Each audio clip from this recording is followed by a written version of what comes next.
Welcome to Chess.com's coverage of the Fischer Random World Championship presented by Brave. I'm Grandmaster Robert Hess. Alongside me today, my good friend, Grandmaster Daniel Naroditsky. Danya, this has been a great tournament thus far. Now we're down to 4 contestants vying for that World Championship crown. We are indeed, Robert. I think it's important not to overanalyze this at the outset. Has this tournament been wildly entertaining? Has every single hour counted? Has it kept us on the edge of our seats? The answer is an unequivocal yes, yes, and yes. And I don't see any reason that today is going to be an exception to the rule. No, but the rules are a bit confusing to some who are not familiar with Fischer Random Chess. So why don't we remind everybody what this variant is like? Because in Fischer Random, the pieces start in one of 960 positions. And that's why it's called Chess 960 as well. And black and white start in the same setup. All standard rules apply, but Danya, that's about kind of all, sometimes, the similarities between chess and Fischer Random, because a queen can be in the corner, a bishop can be in the other corner. Things get hectic. Things get chaotic. There's total anarchy on the board in most cases. The pieces, they do move the same way. They look the same way. The kings even castle the same way. Sometimes grandmasters could use a little refresher course on that one. We're not going to name any names, though. But the rules are the same. The pieces move the same way. Do not forget that when there's total chaos going on the board. Say it ain't so. Don't forget where your castle goes. But here we are in the semifinals. Smooth. Wesley So is not one of our 4 players who made it. That's surprising because he was the previous world champion in Fischer Random. I guess he still is for at least 2 more days, but his title is no longer going to be his. And the format for these semifinals, it's different than the group stage. And we will see a 4-player single elimination knockout. Those 4 players, Nodirbek, Jan Nepomniachtchi, Magnus Carlsen, and Hikaru Nakamura. And each game is 4 matches, the first to 2.5 wins. So, Danya, same old, 2 different starting positions. I really like this format and the time control. It's simple, it's elegant, and if you're late to the party, the time control could strike you as a little bit unusual, but the point is that it prevents wild time scrambles. It's a 25+0 game, but after 30 moves, a 5-second increment comes into effect, and the players receive an additional 5 extra minutes. This prevents anything crazy from happening. I think it's an elegant time control, and I think the 4-game match format is simple, and it caters to some wildly exciting chess. It really does. And wild and exciting chess.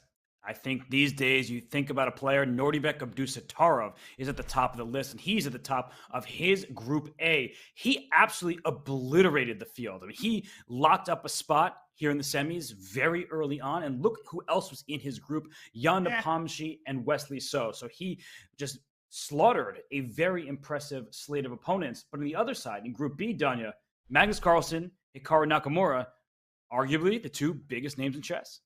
Yeah, it was a tale of 2 groups. On the left, in Group A, slaughtered, I think, is the best possible word to describe what Nodirbek Abdusattorov did to his competition. He lost only 1 match, and it was the final meaningless match against Wesley So when he had already clinched not just qualification, but the top spot in his group as he opened up a wild gap between himself and Jan Nepomniachtchi. It was an amazing display, and Magnus and Hikaru, no real surprises there. They went neck and neck with each other, but against Fedoseev and Bluebaum, they demonstrated their class, and Hikaru demonstrated his clutch. I can't wait for their potential matchup.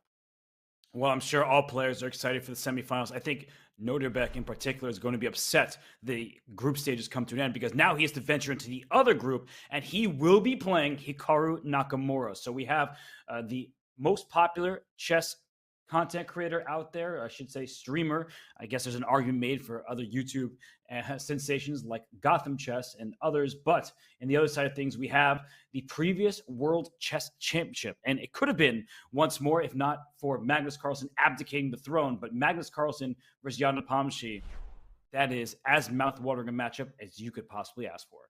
It most certainly is. Listen, I said I can't wait for Hikaru and Magnus's potential matchup. This is as far from a given as it gets. Jan Nepomniachtchi is hungry. He has a chip on his shoulder when he's playing Magnus. And as we saw in the Madrid candidates, when Jan has a chip on his shoulder, when he's got that fire under himself, we saw that in the RCC as well, he is a force to be reckoned with, as is, of course, Nodirbek. The reason I'm particularly excited for Nodirbek against Hikaru is that they have played in the RCC many times. Robert, they have gone back and forth. Their games have been neck and neck. And I think that this match is going to be as entertaining as ever. Nodirbek, I mean, you just cannot shower him with enough praise. The kid is absolutely unbelievable. He is a world rapid champion. He's an Olympiad champion. He is the bright present and, of course, future of chess. And let's bring the spotlight on some of these players. I mean, Nodirbek Abdusattorov, he won his group in astounding fashion. He made his way through the qualifiers, and he just looked mighty impressive the whole way through. And I mean, what can you say about this kid? He's a teenager still, and yet 18. he is lighting the world of chess ablaze. Where was I at 18? I think I was preparing for my math test and, struggling to get up at 6:30 in the morning. Where's Nodirbek at 18? He is playing the world champion. He is playing Hikaru Nakamura. He is winning Olympiads, receiving cars and apartments. And he's doing it with such class and modesty. And I think that's the greatest thing about these young chess prodigies. They are so easy to root for, both stylistically, both on the board, and of course, how maturely they comport themselves off the board as well. I'm becoming a big Nodirbek fan. He's going to go so far in chess. He will. And he went far this tournament. He did, and Wesley So was the only player who could take him down in a mini match. And Hikaru Nakamura will have to hope that his prep work, and when I say prep, I mean like 10 minutes once the position is revealed. He and Wesley So were often talking about what strategies to employ. He'll need to learn something from Wesley in order to take down Nodirbek. But on the other side of things is Magnus Carlsen, the world's champion, the strongest player in chess history to many fans out there. And well, Magnus had a great event, only losing to Hikaru Nakamura in round 2. He split the other match against Hikaru and won the others. So Magnus Carlsen, he's proven that he's not just a force on the regular chess set. When Fischer Random, when pieces are all scrambled, he can also do his work there. And Magnus himself will be the first to admit that his form in this tournament was, by his standards, subpar. And this is just a vintage Magnus performance in that he made some blunders, he made some uncharacteristic mistakes. His allowing stalemate against Vladimir Fedoseev comes to mind. He blundered a rook in one move against Hikaru Nakamura, blah, blah, blah. Guess what? He is in the knockouts one way or the other. Magnus Carlsen has yet again demonstrated his class and consistency, even in the face of an uncharacteristic number of blunders. But he is going to have to clean up his play if he wants to defeat a hungry Jan Nepomniachtchi today. Yes, and Jan Nepomniachtchi made blunders himself throughout the group stage. And for Magnus, why is he the winner of his group? He lost head-to-head to Hikaru Nakamura, but he had more points overall. So the same amount of match points, they both ended up with, for Hikaru, 4 match wins, 2 ties. For Magnus, he was able to beat everybody else not named Hikaru, whereas Hikaru drew against Fedoseev twice. So actually, I think I did that wrong. So Hikaru had 3 match ties, and 3 match victories. But we are here in the semifinals. Magnus seated, waiting for Jan Nepomniachtchi. And Jan is one of the quickest players on the planet, but perhaps not the quickest to a seat. And Magnus isn't the quickest to a seat either, but there he comes, sitting down first, opening up the water. As Jan settles down, adjusts his suit, pushes his chair in, and you could just tell that tension. It's that vintage tension that comes before the finals of a knockout chess tournament. All of the spectators gathered in that beautiful playing hall at the Hotel Natura as Jan adjusts the white pieces. Okay, seatbelts fastened. Oh, I'm locking myself into this chair here. I'm very excited. Jan Nepomniachtchi no longer wearing a t-shirt. I know much has been made about that on social media, but these two have sat across the board from each other more than anybody on the planet in the last year. They played a world championship match. They're well prepared for each other stylistically, but not in this variant. You cannot prepare for somebody outside of the about dozen or so minutes between the position being revealed and seeing the board. And I see Hikaru Nakamura. He is making his way to the stage and his game against Nodirbek Abdusattorov. And your point about the lack of preparation cannot be overstated enough.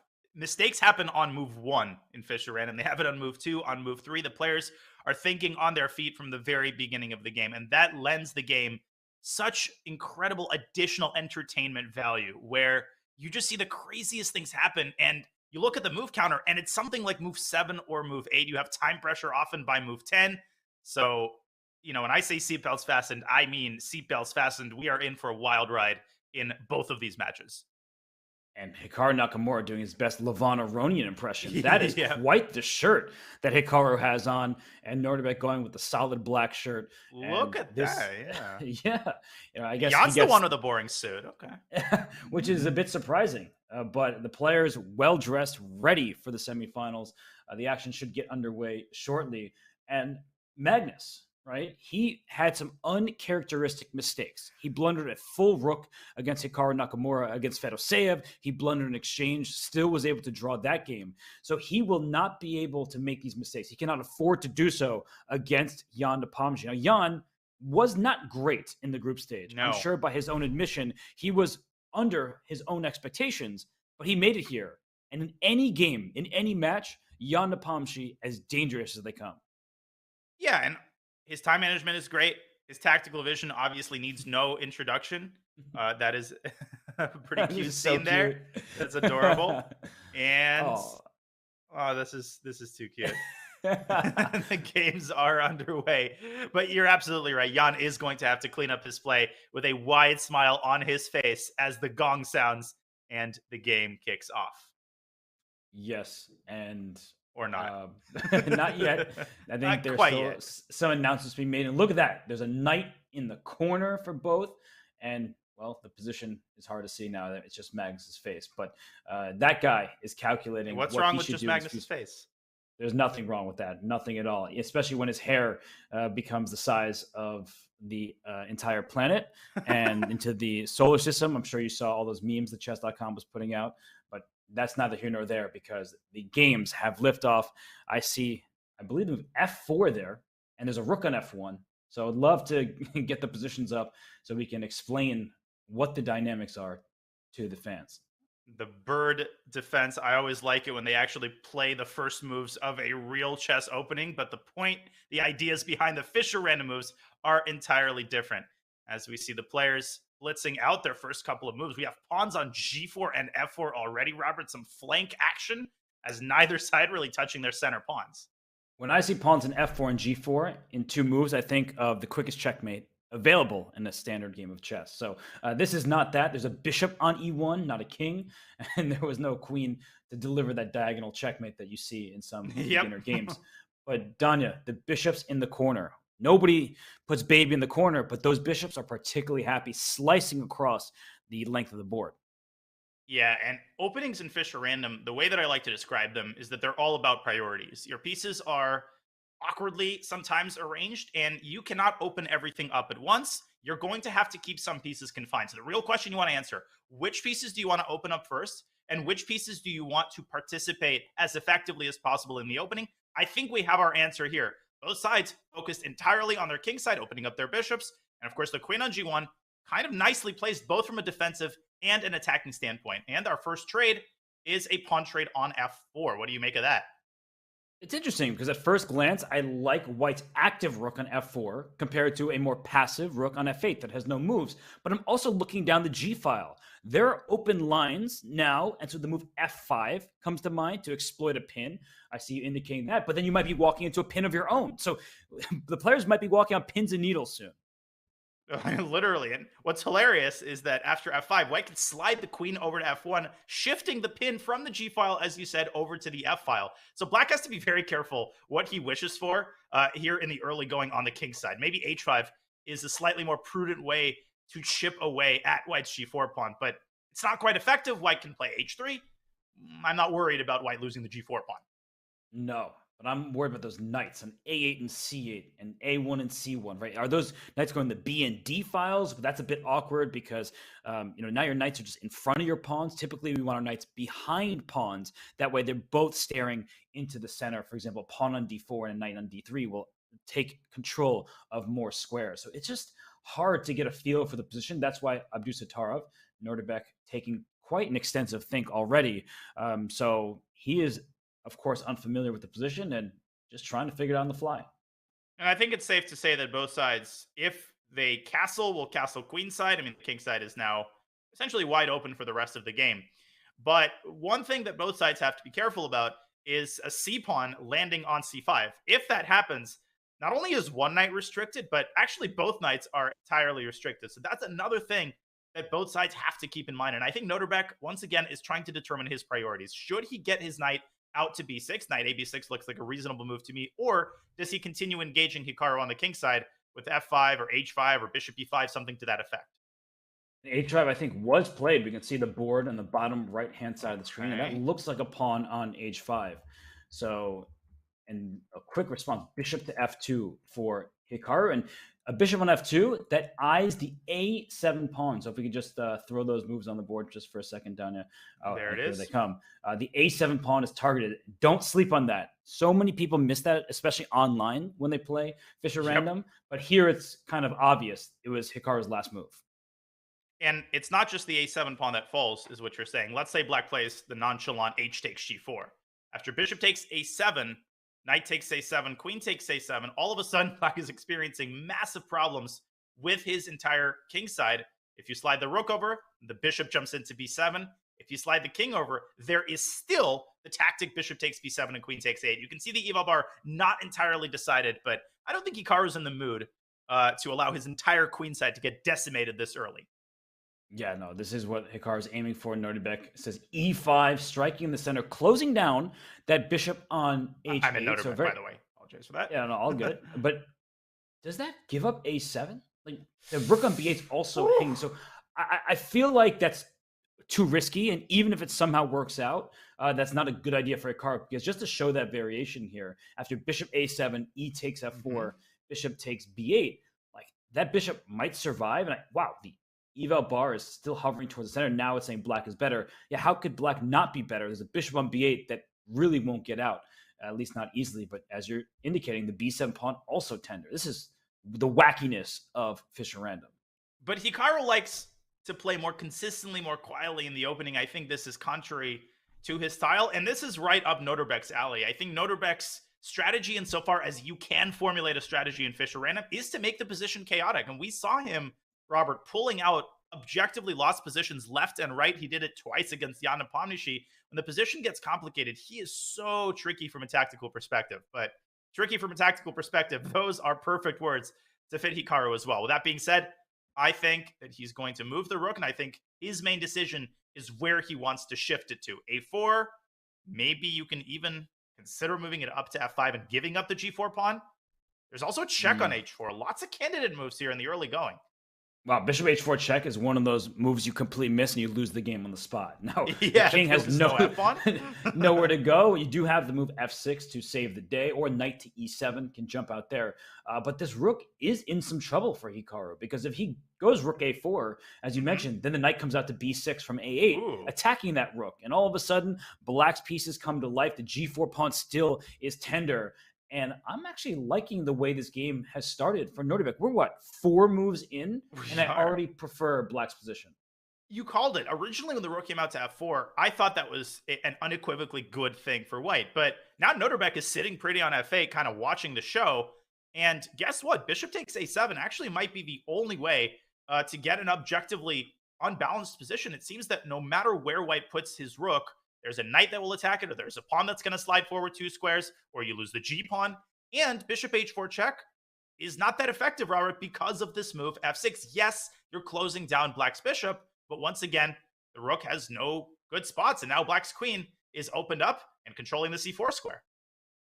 Yeah, this is not a good look out of the opening for Hikaru, and he seems bothered, right? His body language right now, he's resting his head on his hand. Normally, when he's happy, he's looking at the stars and looking at the ceiling, pulling a Beth Harmon before Beth Harmon even did that. But Hikaru does not look particularly thrilled. And Nodirbek, on the other hand, he just glanced up at Hikaru. I don't want to read too much into body language.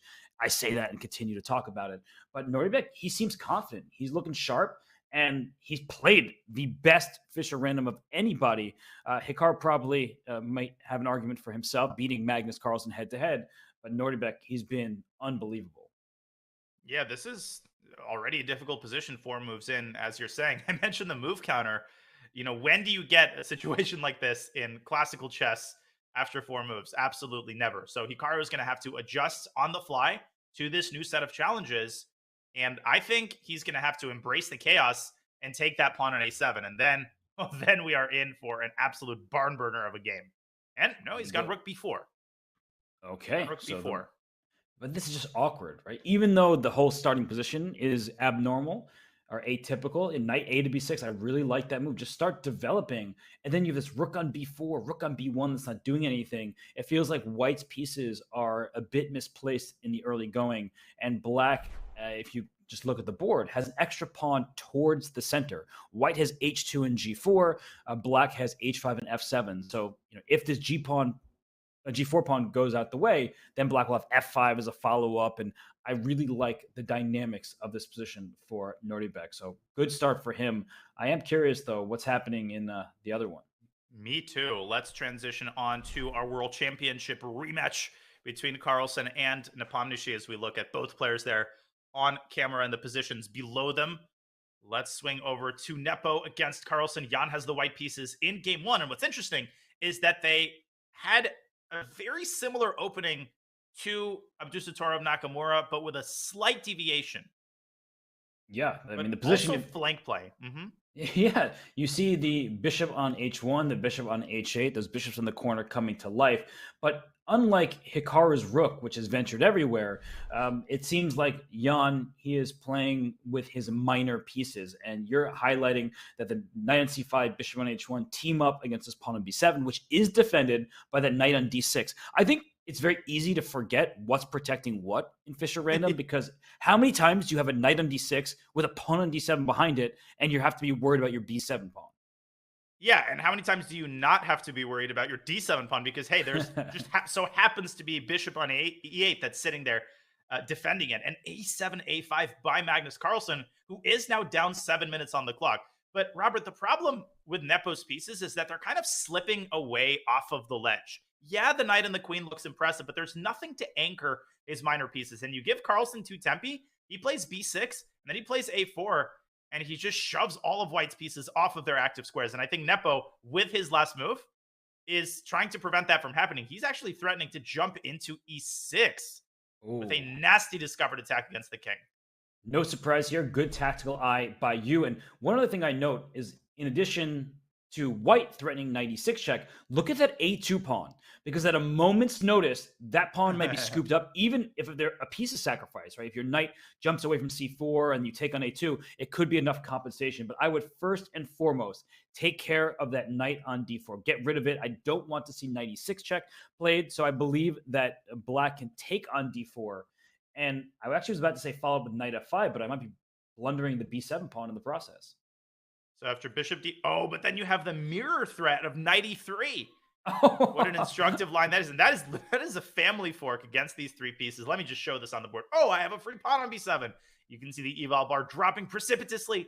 Rook b7, knight b7, and whoop! A first whoop of the day goes to knight fe3, and the queen is lost after de knight e3. Robert, these unorthodox tactical constructions, that's what makes Fischer Random so fun. And it's the risk of even the best players in the world missing something like this, as bishop takes d4 is on the board.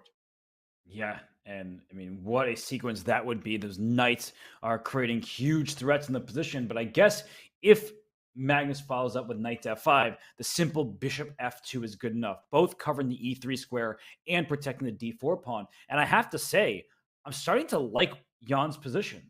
I recommended bishop takes d4 just because I was worried about the threats, but we eliminated one threat, but we have long-term issues, and that the bishop pair, a dynamic position that should be good for Jan in such a situation.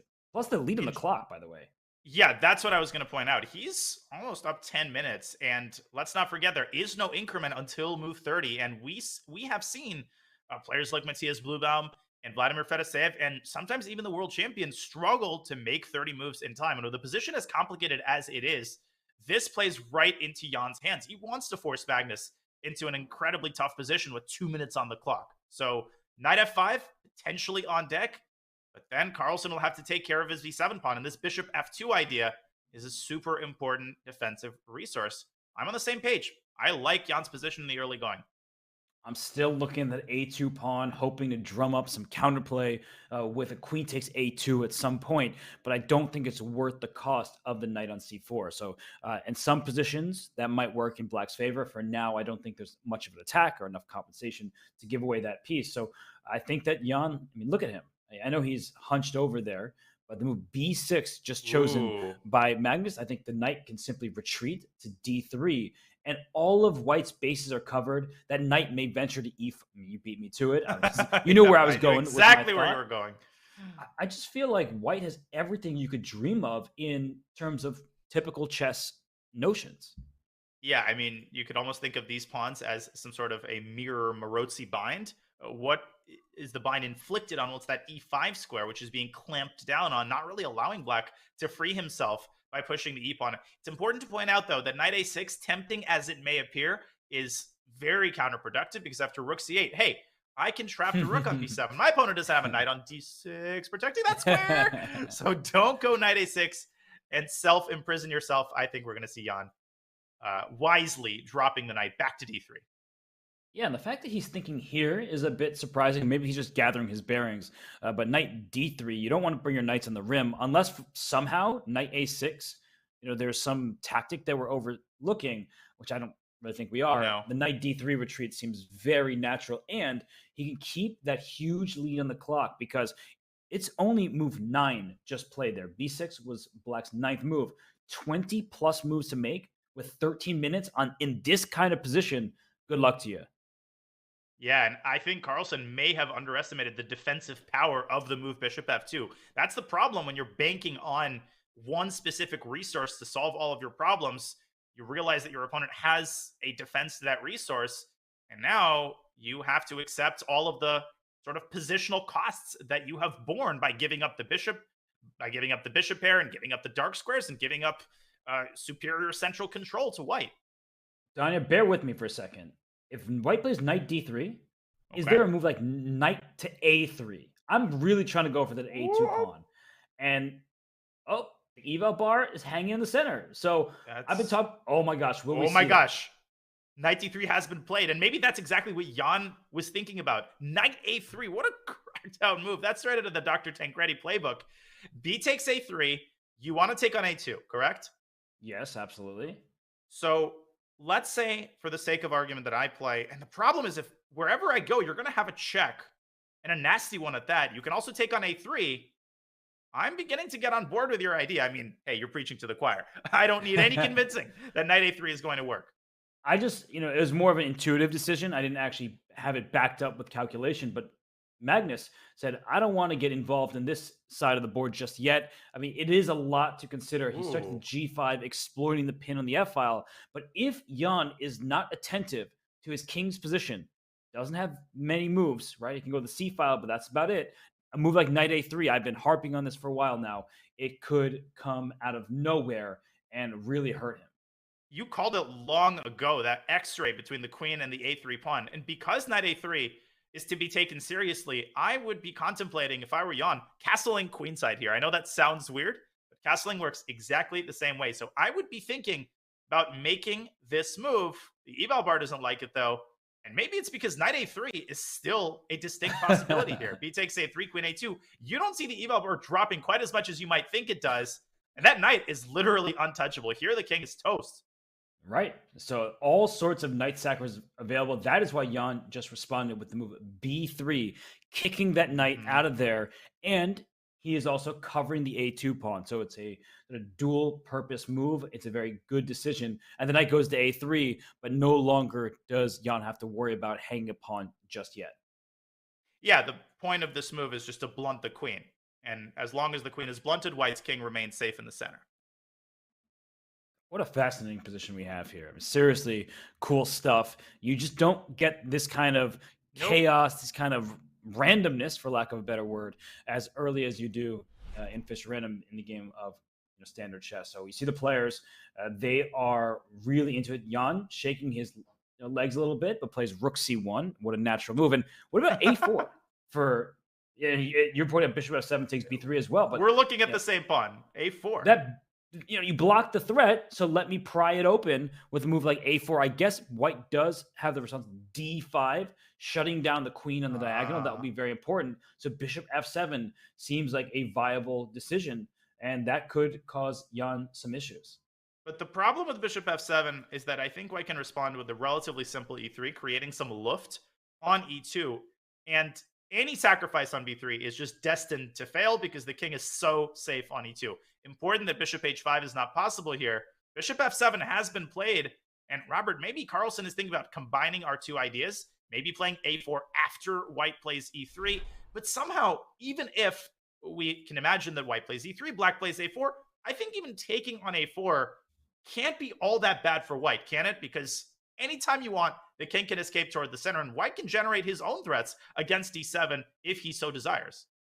Wow, you just pointed the d7 pawn. I'm like, wait, there's a checkmate about to happen? Yeah. And that is something you really need to keep an eye out for. So both sides have tactical chances here. The foundation of the position should be better for white thanks to the bishop pair, but with so many threats in the mix here, it's not going to be easy to coordinate the pieces in a way that actually allows Jan to maximize. And the time advantage is still there. Jan doing very well. But what's going on in our other game between Hikaru Nakamura and world rapid champion Nodirbek Abdusattorov?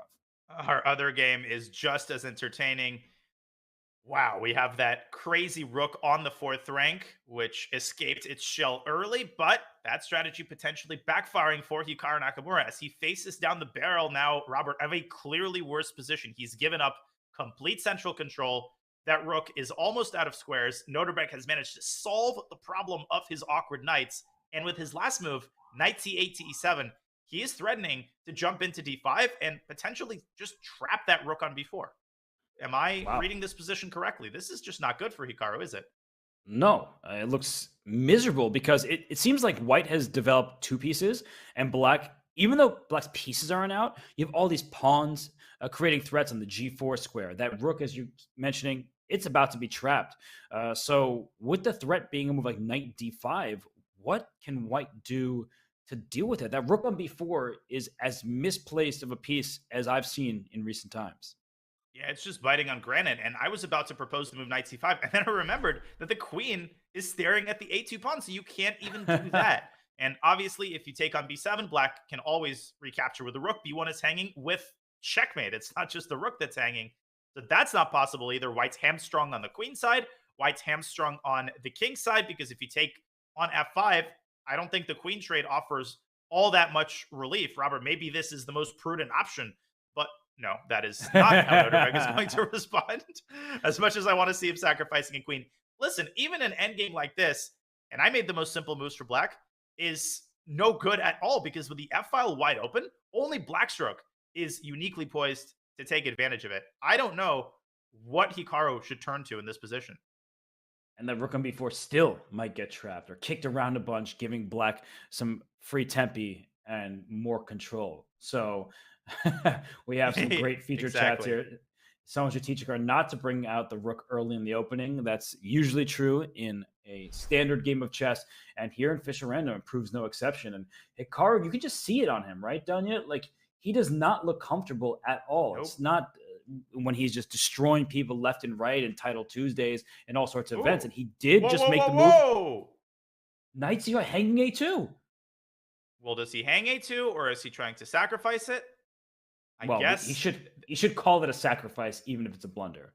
Exactly. It's a sacrifice. I actually don't really doubt that it's a sacrifice. And my guess is that he wants to lure the queen on a2 and just play the move rook c1. And I think what Hikaru is saying is that finally the pressure on the g-file has been lifted.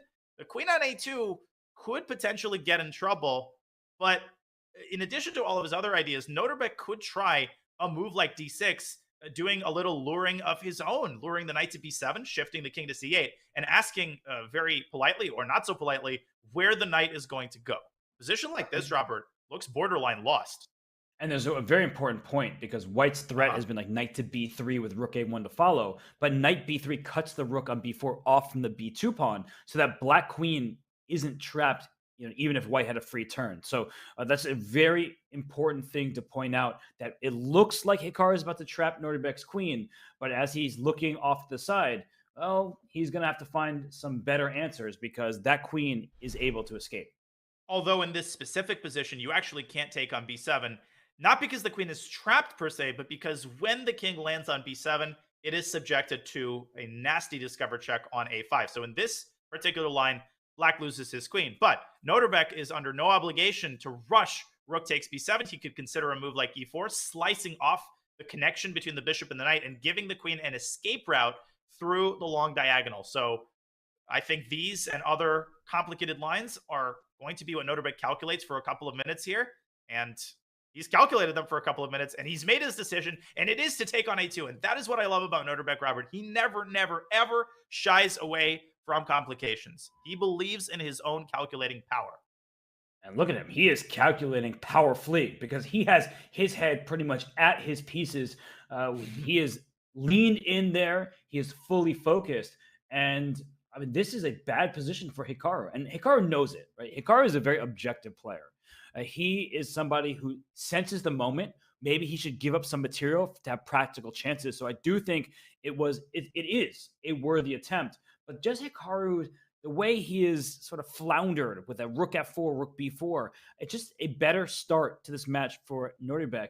And that doesn't mean the game is over. Hikaru has plenty of chances. You have said this time and time again.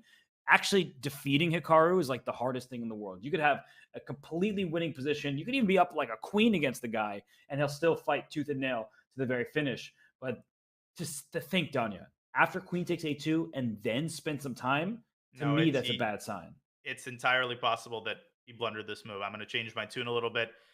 And these blunders, we talked about this at the very beginning of the broadcast. Not only are they possible, but they're rather common. You just don't see these geometric constructions. Queen g8 takes a2. How many times have those words been uttered in the context of classical chess? So Hikaru, with his rook hanging on b1 with checkmate and one threatened, has to figure out some way to complicate the game.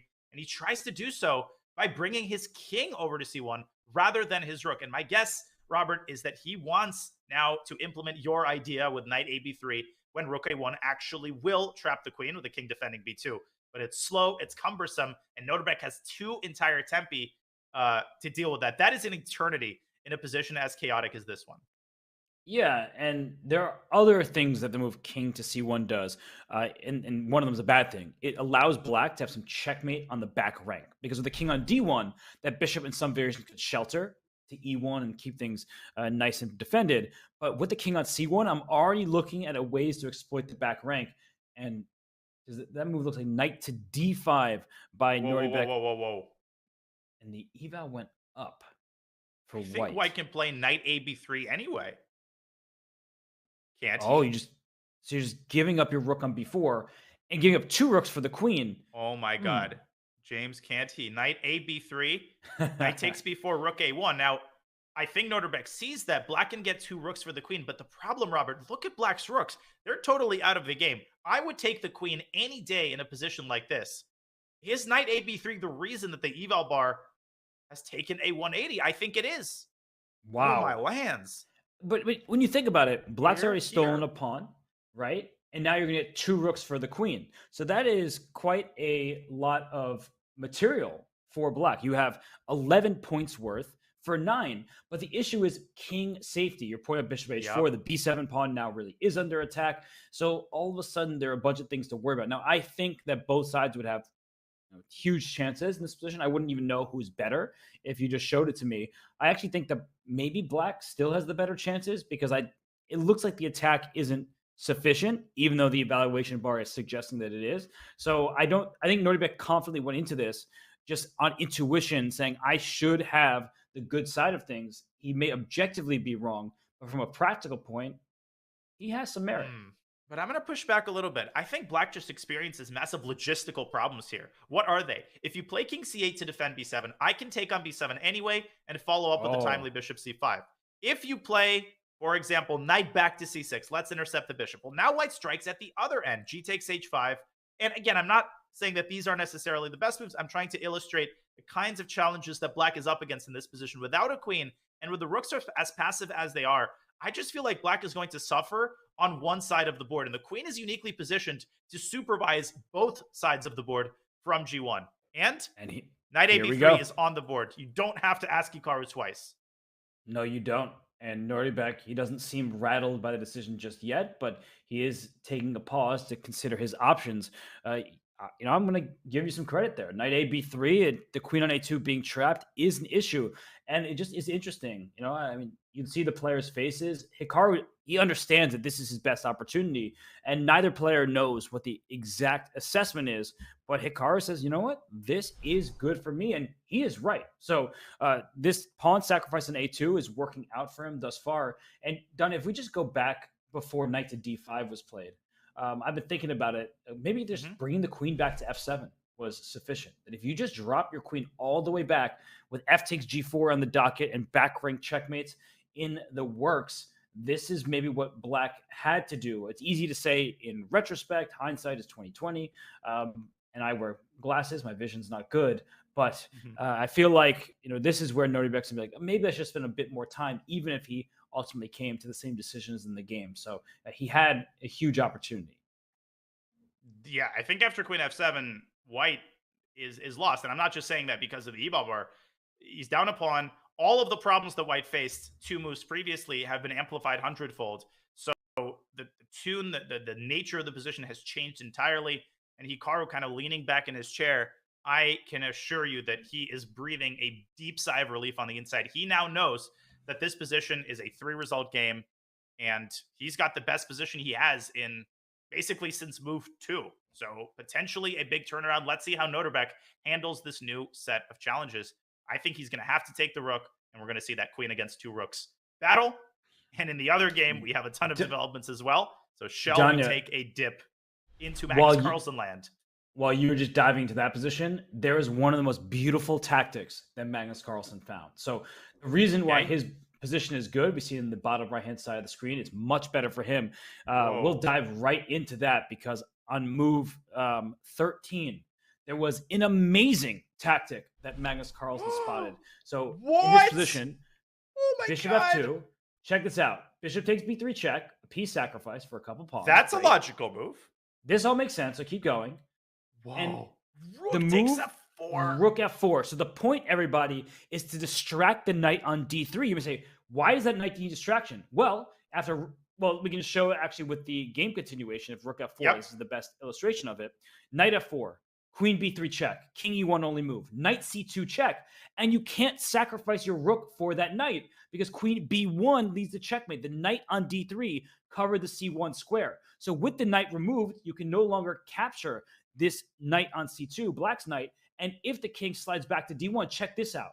Knight e3, double check. Didn't. And after king e1, I'm not even taking your queen on g4. I'm playing queen d1, rook takes queen, knight c2, smothered checkmate. That is sick. Magnus Carlsen spotted that from a mile away, and that is why he is the world chess champion and the best player in the world for over the last decade.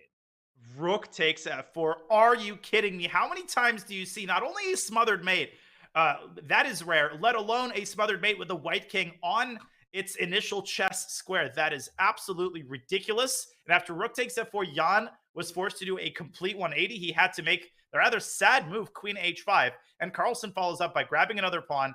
And here he does give that check on c2. And of course, Jan avoids getting checkmated with rook takes c2. But after queen takes c2, the back rank haunts white again. Again, you can't take the rook because of checkmate. You have to let the rook live.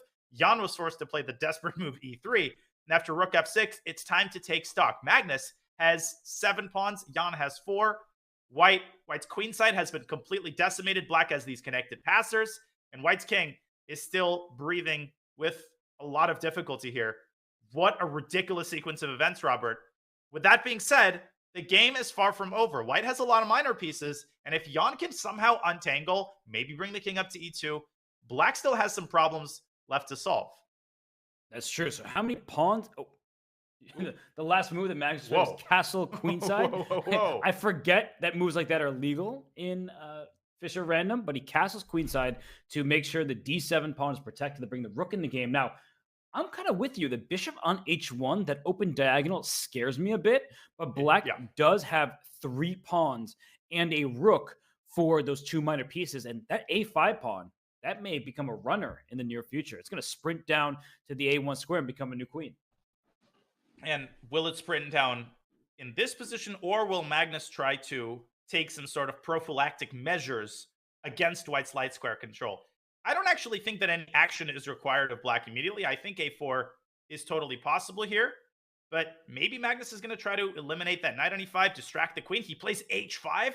Magnus in full sacrifice mode right now. No, he is in Full send. just top form, because his point is the d7 pawn is his weak spot. So if this queen is distracted by taking on h5, then his rook can successfully go to f8, and now there are all sorts of checkmating threats down the line. Ooh. The bishop is pinned, the rook behind it, and as Casey Abel says, nobody can survive this endgame against Magnus. This is not an endgame yet. There's still checkmating possibilities. So Magnus is doing great. I mean, that idea, that tactical sacrifice, was unbelievable. He's playing with such energy, and he's not panicking in time pressure. Jan's time advantage has evaporated almost entirely. He's still 3 minutes up. And for Jan, it's going to be important to keep some level of complexity on the board and hope for a mistake sometime in the next 10 moves. Jan is going to have to sort of pray that Magnus Carlsen somehow blunders a rook like he did against Hikaru Nakamura, because the way Magnus has played this game, I mean, this is giving him all the confidence, and you do not want to face Magnus Carlsen down a point, who feels like he's in great form, finding all of these tactics. My goodness. Yeah, I mean, h5, rook takes f4, and Magnus just seems relaxed. He's fully focused, and losing your first match game with the white pieces is not the recipe for success. So I think Jan is doing the right thing by taking his time. He's trying to figure out how he can maximize the activity of his queen. Queen g2 obviously creates a mate in one threat. I think Magnus is going to see that. Something tells me that he's just going to respond with c6. And Robert, the more I look at this, the more pessimistic I get about White's ability to defend against the onslaught on the f-file and something called a passed pawn that is going to be made into something called a queen pretty shortly. I appreciate you informing me of how those pawns scamper to the other side. It's ready to rumble. And Jan, I mean, his best move might be trying to trade queens. I mean, the featured chat we just had before with Casey Abel said no one can survive the endgame against Magnus. And I think after queen d1, a simple queen swap, I don't think Jan is really going to survive that either. It's 3 pawns and a rook for minor pieces. And it's not like there's a target in black's position with the queens off the board. So then black can just choose, you spend all the time that he wants creating a passed pawn, running them up the board. And Danya, this looks miserable. Actually, I still think that queen d1 might be the lesser evil, because at first I thought, hey, black just takes, goes rook df8, and white has no way, even hypothetically, to free up the rook on f1. But that's not quite accurate. White can play king e2. And if black just sort of nonchalantly pushes his pawn, the knight can drop back to d3, liberating the rook from f1. And if you're not careful, these 3 pieces are nice and compact. They're controlling all of the penetration squares. So after rook a1, Magnus will have to be very careful not to lose the pride of his position, the a-pawn. Obviously, he is not just going to blindly push his passed pawn, but I think Jan just has to bite the bullet, hunker down, and try his luck in this endgame. I don't see an alternative. In the endgame you have on the screen here, I think what black should do is change the variant from Fischer Random to connect 4 and play a4, and after knight d3, play c6 and b5. Just like throw this, b5, c6, whatever order you want. But the point is just create this pawn chain. And then it's like, well, where do your pieces go for white? You don't have anything to threaten. And I agree with you that Jan would have some chance to survive. It just feels really unpleasant. And this is just not his style. Jan needs to keep some intrigue on the board. But I think that's one area he has matured. He has grown as a chess player, even compared to the beast that Jan was a couple of years ago. He tries to play objectively. And maybe I'm overanalyzing, over-psychologizing, but queen d1 is on the board. I think Jan is making every effort to defend as objectively as possible. This game is not over. Magnus still has work to do. No, it is not. If Jan can survive this, he probably will feel like he can survive anything. So he's digging deep, trying to find that internal motivation, because he recognizes that while his position is bad, what happened? Go ahead. No, we have to you go take to the other game, but finish your thought. No. Right. My thoughts are over if the other game is exciting. So take us there, Danya. Hikaru Airlines Flight 1 has been cleared for takeoff. I think Nodirbek has, well, I wouldn't say that he has blundered, but I think his position is deteriorating at a very rapid pace. Let's rewind for a second. After rook a1, as we predicted, queen takes a1, knight takes a1, e4, by Nodirbek to cut off White's bishop. But Hikaru delivering a well-timed check on h4, bishop trade. And what has the bishop trade allowed White to do? It has allowed White to swing his queen to d4 with a fork against the knight and the rook. And Robert, is Nodirbek just flat out losing material here? Yes. The very simple answer to your simple question is yes. And wow, you were correct. You sort of assessed this position correctly. I was thinking that the rook should be good against the queen, but after the move knight d5, he doesn't even allow me to finish my thought. c4, Nope. Kicking the knight away, and rook f1 check is a counter. So that is what Nodirbek is relying on. But I mean, the move bishop g2 now, covering that one thread, and knight d5 is still hanging. That's such a calm move. And look at that bishop, the hero of the position, defending h3, defending f1, the queen protecting f2. Can White? No, Black can't play knight f4. Then the rook hangs. Nodirbek just loses the knight on d5, and that rook on b8 is still fast asleep and missing all of the action. And bishop g2, don't ask him twice. It's played. When Hikaru smells blood like this, Robert, you just feel the life force draining from Nodirbek's pieces. And he just screwed that bishop into the square. He was just like, this is a winning position for me. And what a turnaround. Nodirbek stole upon a2. He knew that he was in the driver's seat. But look at Hikaru now. He is relaxed. He was not like this early in the game. His head was in his hand. Now he's just looking around, being like, okay, when's the next game? What time is that one start? Because Yep. I'm taking this one home. Checks watch. That king c1 move, so unassuming looking, Robert. Oh, I'm desperate. I have to bring my king. The goalkeeper has to come out to kick the corner kick. No. King c1 was an ambitious move. And that knight b3, rook a1 idea was simply vicious. And now the queen demonstrating its total superiority over Black's disjointed rooks. Wow, I No just comment. can't believe it. Hikaru, there he is. He's looking up. That's the sign. He looked up. He said, thank you to the chess gods for allowing me to play this beautiful game. I am taking this one home and stealing game one. And this is bad news for Nodirbek, who struggled against Wesley So in his final game. Yes, he had wrapped up his group. He knew where he was going to be situated. But you start getting your own head, right, Danya? You lose one match. You lose the first game of the next. He is going to have to show resilience to, at a mature level. He's a teenager, but he's going to have to just really find it within himself to not get frazzled by what's happened here. Yeah, I mean, the silver lining is that he has lost to the black pieces. He's got White next game. He's more familiar with the position. And, he put tremendous pressure on Hikaru straight out of the opening. So he's just going to have to do that again. But listen, putting this game out of your mind, especially given the fact, let's be totally straightforward here. If Nodirbek went with your move, Queen F7, I think I would have assigned maybe 80-90% chance that he would have won that game. He was up a pawn. He was dominating on all sides of the board. And that thought is so infuriating, Robert. We have all experienced it. Had I just made one move, the results of the game would probably have been different. The match would have looked different. He has to avoid traveling down that rabbit hole as he thinks about the next game. Wow. And maybe he still has some chance in this position that we're not giving credit for, because let's look at this. Let's take a step back. We know Hikaru is doing well. The engine is confirming as much. Black currently has 7 pawns to White's 5. So even though Hikaru is about to steal a knight, and so he'll have a queen and a knight, it's going to be for 2 rooks and 2 pawns.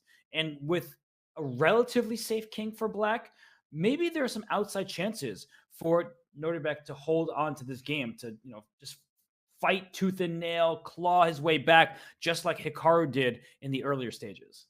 But the problem is that I don't see a single move. I was thinking about playing something like rook d6, but once you give up the knight on d5, White's queen also has this sally to f6, should the rook move away from the 6th rank. And castle's queenside, probably the best that Nodirbek can do. Hikaru immediately grabs that knight on d5. And maybe rook d6 now. Maybe you try to eliminate the pawn on d5. He goes rook f5. Okay. Not totally over. I agree. Rook f5 and rook d6 do the same thing, except rook f5 allows White to push the pawn to d6. So I'm very curious why he would allow this. Maybe he's actually not concerned about the pawn to d6, but at first glance, it looks a bit off. And what else looks off is Nodirbek's time. He is under 3 minutes, no increment until they reach move 30, where they both get 5 minutes added to their clocks as well. And that was only his 18th move played. So try playing 12 moves in this position with under 3 minutes. Good luck. Good luck is right. And Hikaru grabbing the pawn on g4, allowing the intermezzo rook takes d5. Now, wait a second. Rook takes d5. Hikaru just wants to clarify the position. He wants to avoid complications as he drops his queen back to c3. And the next move he's going to take on e4. But 2 rooks that's a large amount of material. So is Nodirbek going to try to push the knight out of c5? No, he goes bishop g6, trying to cling to this e4 pawn.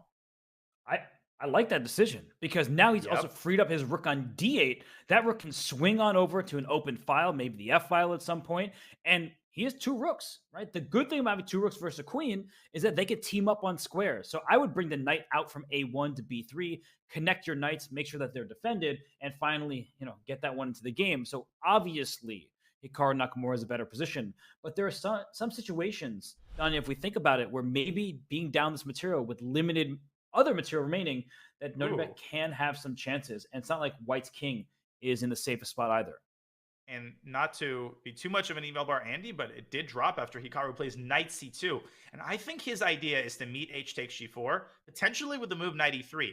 But Black's not just going to give these pawns away that easily. He can play rook g5, and it really hurts White that the queen is tied down to the knight. You would love to play the move, not queen e6, but queen f6. Here, you have to waste another tempo protecting the knight if you want the queen to travel to f6. And this gives Black some chances to defend the key squares. But listen, I'm still very pessimistic. With 2 minutes on the clock, I just don't see Nodirbek holding this for another 7 moves. I just don't. And did you see Nodirbek kind of look to the side? I wonder, if he knows what move he's on. I wonder how that's made clear to the players, but there must be a monitor or something. But he did just take on g4.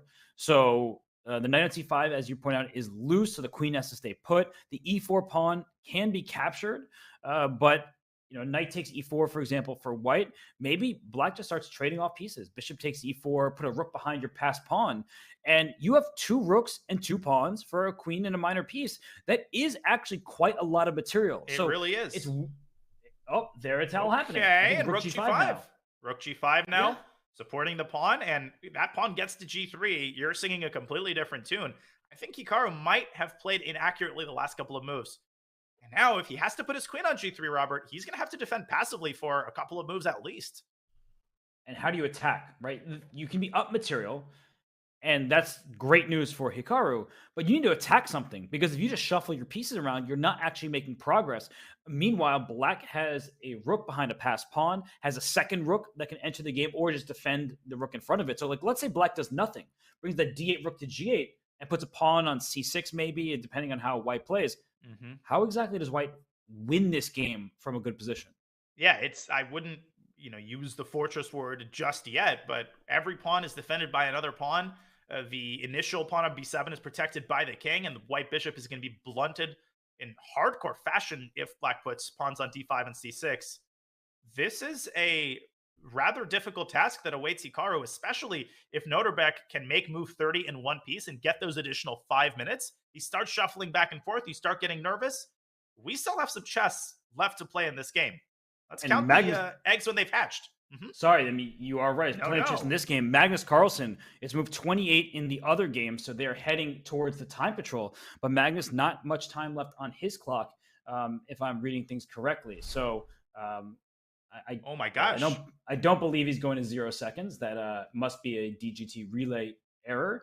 We will confirm the clock there, but look at that position. The knight on d3 does defend the bishop on f2, but things do seem to be getting better and better for Magnus. Oh, wait, there's a knight on h3 now? Whoa. So I guess a bunch of moves have been played and they just all there's one rook instead of 2. Oh, yeah. There's one rook instead of 2. And he made his final move with 37 seconds, it looks like, to reach time patrol. So how in the world did that just happen? As we look at that beautiful camera angle, Magnus sacrificed another exchange for another pawn. And I think Jan is probably looking better than he's looked for the last 10 moves. Wow. This is enigmatic. Yeah, wow. I mean, now Jan has a new lease in life. The king for Black scooted over to d8. That could be some problems. And yes, Hikaru and Magnus are very, very strong, but I wouldn't say necessarily too strong considering the opponents they have in front of them. Yeah, I think Jan with some excellent defensive chances as they both have made move 30. Magnus is still better and he's still attacking. And you can see Jan twirling that pawn furiously. In fact, both of them are on the right side of your screen. As we look at the two board view, Nodirbek has been forced to give up his G3 pawn, but he has gone to town on White's queen side. So that game is also, I would say, almost a 50-50 kind of position. Yeah, and what done it means is 50% that Hikaru wins, 50% draw, because the only target is on D7. And guess what? A rook is about to slide back to F7 to defend that pawn. And Yep. unless White can either get his own pawns marching, D4, E4, and so on, but that opens up the king to checks. And Daniel, let me ask you something, right? Mm-hmm. When we think about fortresses, we think about potential draws. What happens if one of Nodirbek's rooks is traded for that bishop? Is there a potential to hold a fortress, rook, and say 4 pawns, it's queen and 2, especially if we can trade pawns along the way? There absolutely is. You can never forget about these types of defenses.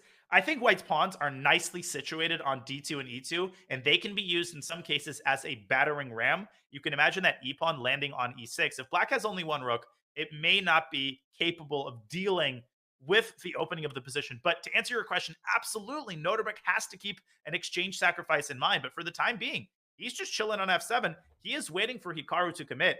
And Robert, I think Hikaru will have to push his E pawn, but if he wants to defeat this fortress by hook or by crook, he won't be able to do it without the use of his pawns. It's true, because he can't just sit and do nothing. Otherwise, he will not win this game. And meanwhile, look at Magnus Carlsen's king on the bottom right-hand side of the screen there. A pawn was just grabbed on B6. The king runs to E8 and might run to F7 next.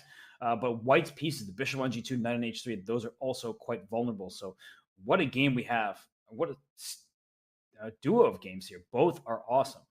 Yeah, my eyes are darting to the left and then to the right, and they're darting to that bishop on G2. If Jan drops it back to F1, the problem is that Magnus grabs it with his rook and then takes the knight on H3 and then potentially also the pawn on H2. So Magnus, the only one with winning chances. But in that resulting position, Robert, Jan could tuck his king away on G1. And with the F file being open, Magnus will experience some difficulties with his monarch as well. So that game is far from decided either.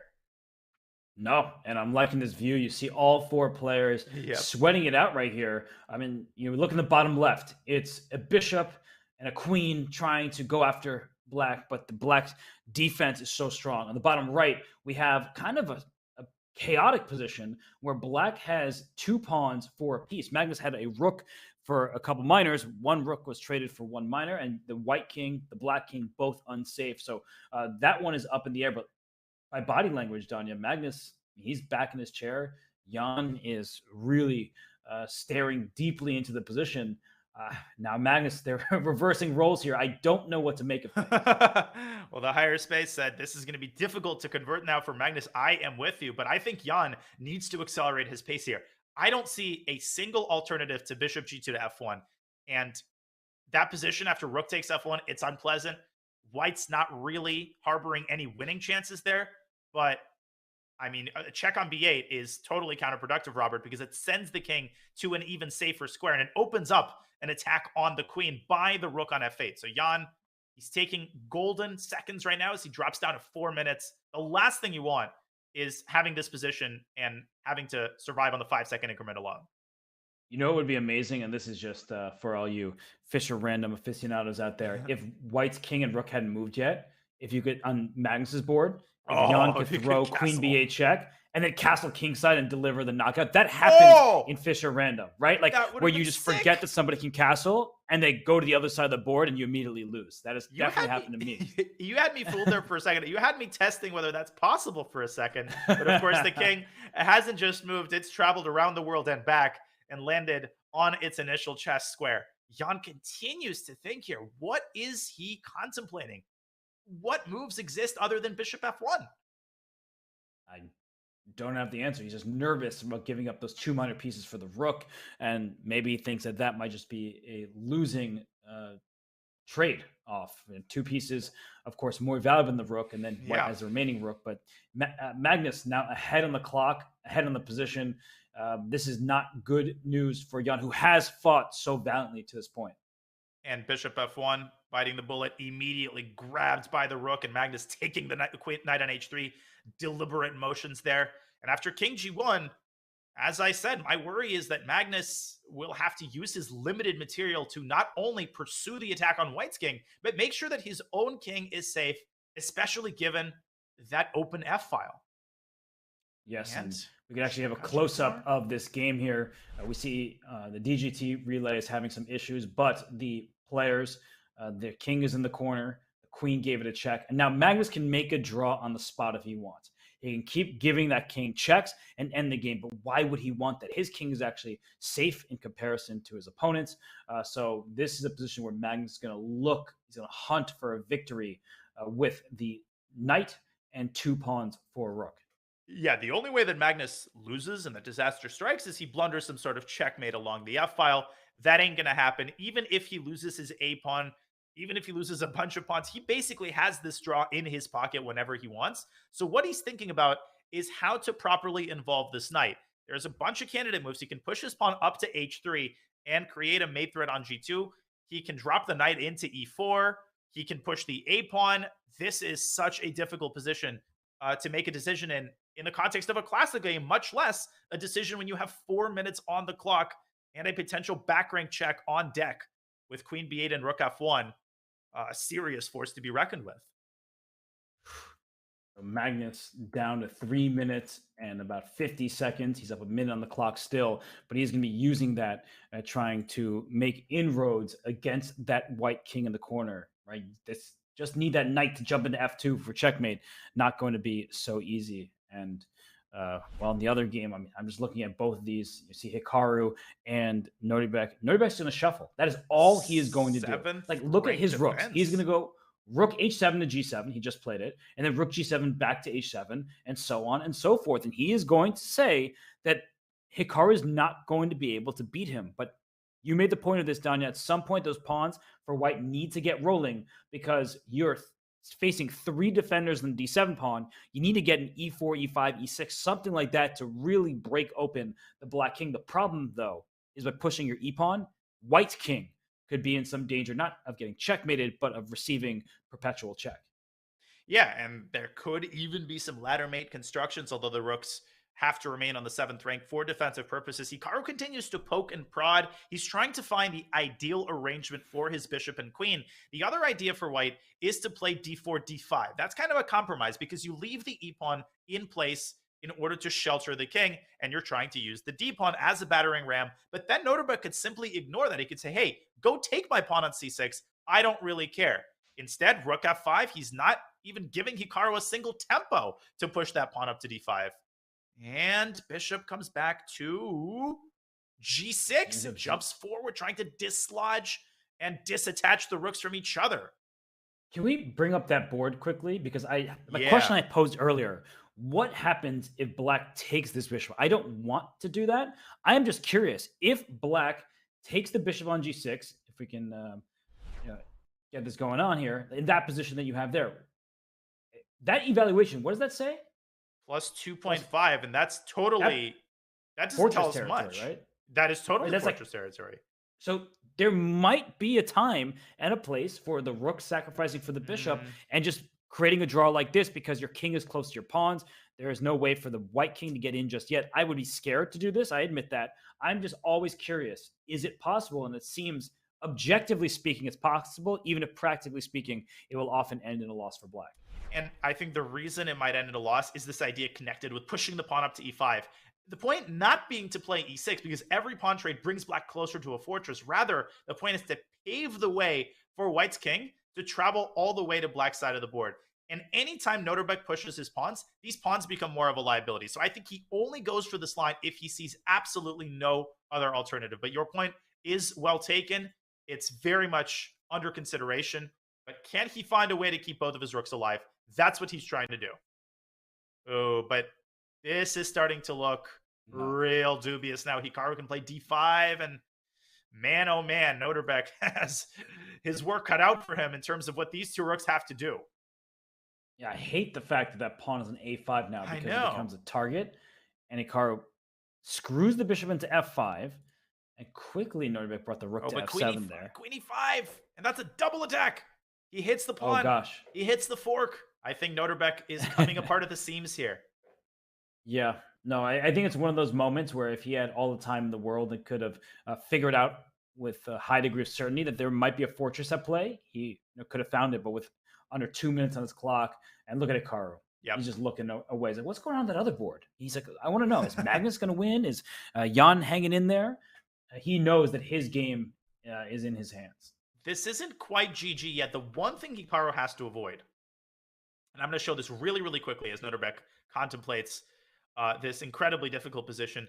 The one thing Hikaru has to avoid is, let's say, a move like Queen b6, because here, the sack on f5, I think, just yields an immediate draw. The rook parks itself on d5, cuts the king along the fourth rank, and then you just chill with your own king ad infinitum. But obviously, Hikaru is aware of that, and he's going to avoid that scenario, and he won't touch it with a 10-foot pole as he grabs the pawn on a5. That's very instructive, and if that's the case, White will likely have to try for the move d5 at some point. You were highlighting that earlier. Maybe first like queen e5 check just to keep the bishop on f5 better defended, and then go for d5. But he looks like he's going for his king. He's trying to bring his king up as a weapon, but no, first queen e5 check makes sense. Do not take that pawn on b7. Danya just showed why that would not be a good idea. As tempting as it is to win free pawns, it would allow the sacrifice that gives the fortress. So Hikaru, he sees it. He's calculating how to go forward from here. Is it d5? Is it giving a few checks first? Is it trying to use the king? Maybe king to e2.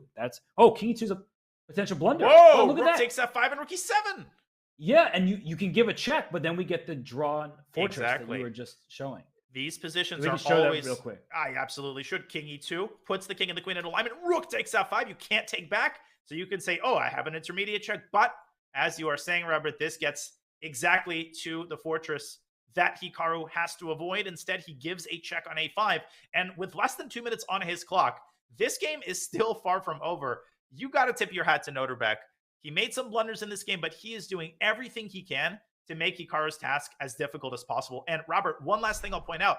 This bishop has to be very careful. If you move it and say, I'm tired of these rook takes f5 ideas, well, you're allowing the rook to infiltrate f2, and you have to be very, very careful, as you pointed out earlier, to avoid perpetual check. For sure. So there's still are chances here for Nodirbek, but with under a minute on this clock and nearly 2 for Hikaru, things are looking good for him.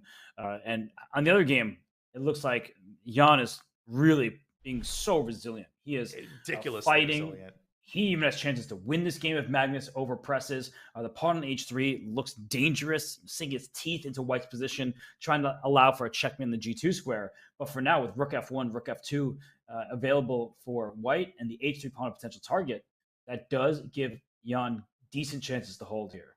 It most certainly does. He does have a minute left on his clock. Jan, not someone who's used to playing on increment. Magnus pushing that pawn up to d5, kind of slicing and limiting the mobility of White's queen. I'm kind of pessimistic here, Robert. I think Jan is just going to have to be perfect for the rest of the game. But he's playing d3, and he's going to play 4. By the way, the game is over. Hikaru is about to win. Oh, because I was like, he went queen b7, and I realized the rook is on g1 in the bottom left. So there is no rook takes f5 anymore because the rook can't scoop up the pawn that lands there. So Hikaru for sure is going to win game 1. That's a huge achievement for him. And considering how it looked in the early stages after a dozen moves, it's something that he is going to be shaking his head about, like, whoo, got away with one. But it is a great victory to start this match. And Magnus down to 15 seconds. He's trying to figure out where to go. His king runs up. King runs up to e6, allowing White to take on h3 with check, but Magnus putting all of his eggs in the basket of the a pawn. He wants that pawn to promote, and in order to do that, he will first have to maneuver his king to safety. And Jan now on his last seconds, what is he going to do? Queen f5 check? Or is he going to take on h3? How do you defend this with no time? I don't have an answer to that question. I wish I did. King d6 for... Oh, gosh, the king is running away. And queen f5 check. Where is it going to go, though? The queen side, king c7. There's a check on e5. How do you escape the checks? And if king Oh, d8, D8. you just run away. G2 checkmate. That's the idea for Magnus Carlsen in the bottom right, bringing the queen 2 squares over in front of the white king. And, oh, that pawn's gone. Oh, that pawn is gone, but now Nepo's queen is temporarily out of commission, and that gives Magnus that one tempo that he needs to push his pawn at one square away from promotion. Oh my goodness. Meanwhile, Hikaru Nakamura on the bottom left is mopping up. He's now up a couple pawns there with the queen and bishop. Magnus takes a pawn on d3 and the bottom right-hand side of the screen. We just saw that on camera, but the DGT is just struggling today from locally in, well, not local to us, but locally in Reykjavik, Iceland, where the tournament's taking place. So apologies, doing the best we can there. But that pawn on d3 scooped up, giving the e4 square back to Carlsen's pieces. Oh my goodness, this is anybody's contest in this overall semis, but Magnus and Hikaru looking good so far. Well, Nepo has to eliminate that pawn on a2, and he was hurt by the fact that the queen on d3 was making contact with the rook, so he's got to waste more tempi and give up even more pawns to get to that pawn on a2. You can see on camera, there's a queen on b2. There is a queen trade, and the knight swings over to e4, and 2c3 it goes, and Magnus has somehow kept his pawn alive, and he breaks through with c5. Can he get his king to b2 in time? Wow, yeah, he wants to exchange pawns, c5, bring that king up, and protect it.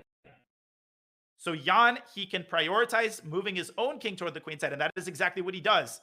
And Magnus with e5, forcing that pawn off of d4. What is going on? He really just wants to get his king to scoop up whichever pawn is captured, then use the d pawn to run forward. So take on e5, king e7. It's going to be a race right now. He can also play d4 to anchor in the knight, but no, you're right. He moves the king up. I think this is a draw. I think Jan might be able to save this, although Magnus the only one with chances here. Practically speaking, it looks difficult for white here just because of the knight and the pawns, but maybe there's no progress to be made somehow.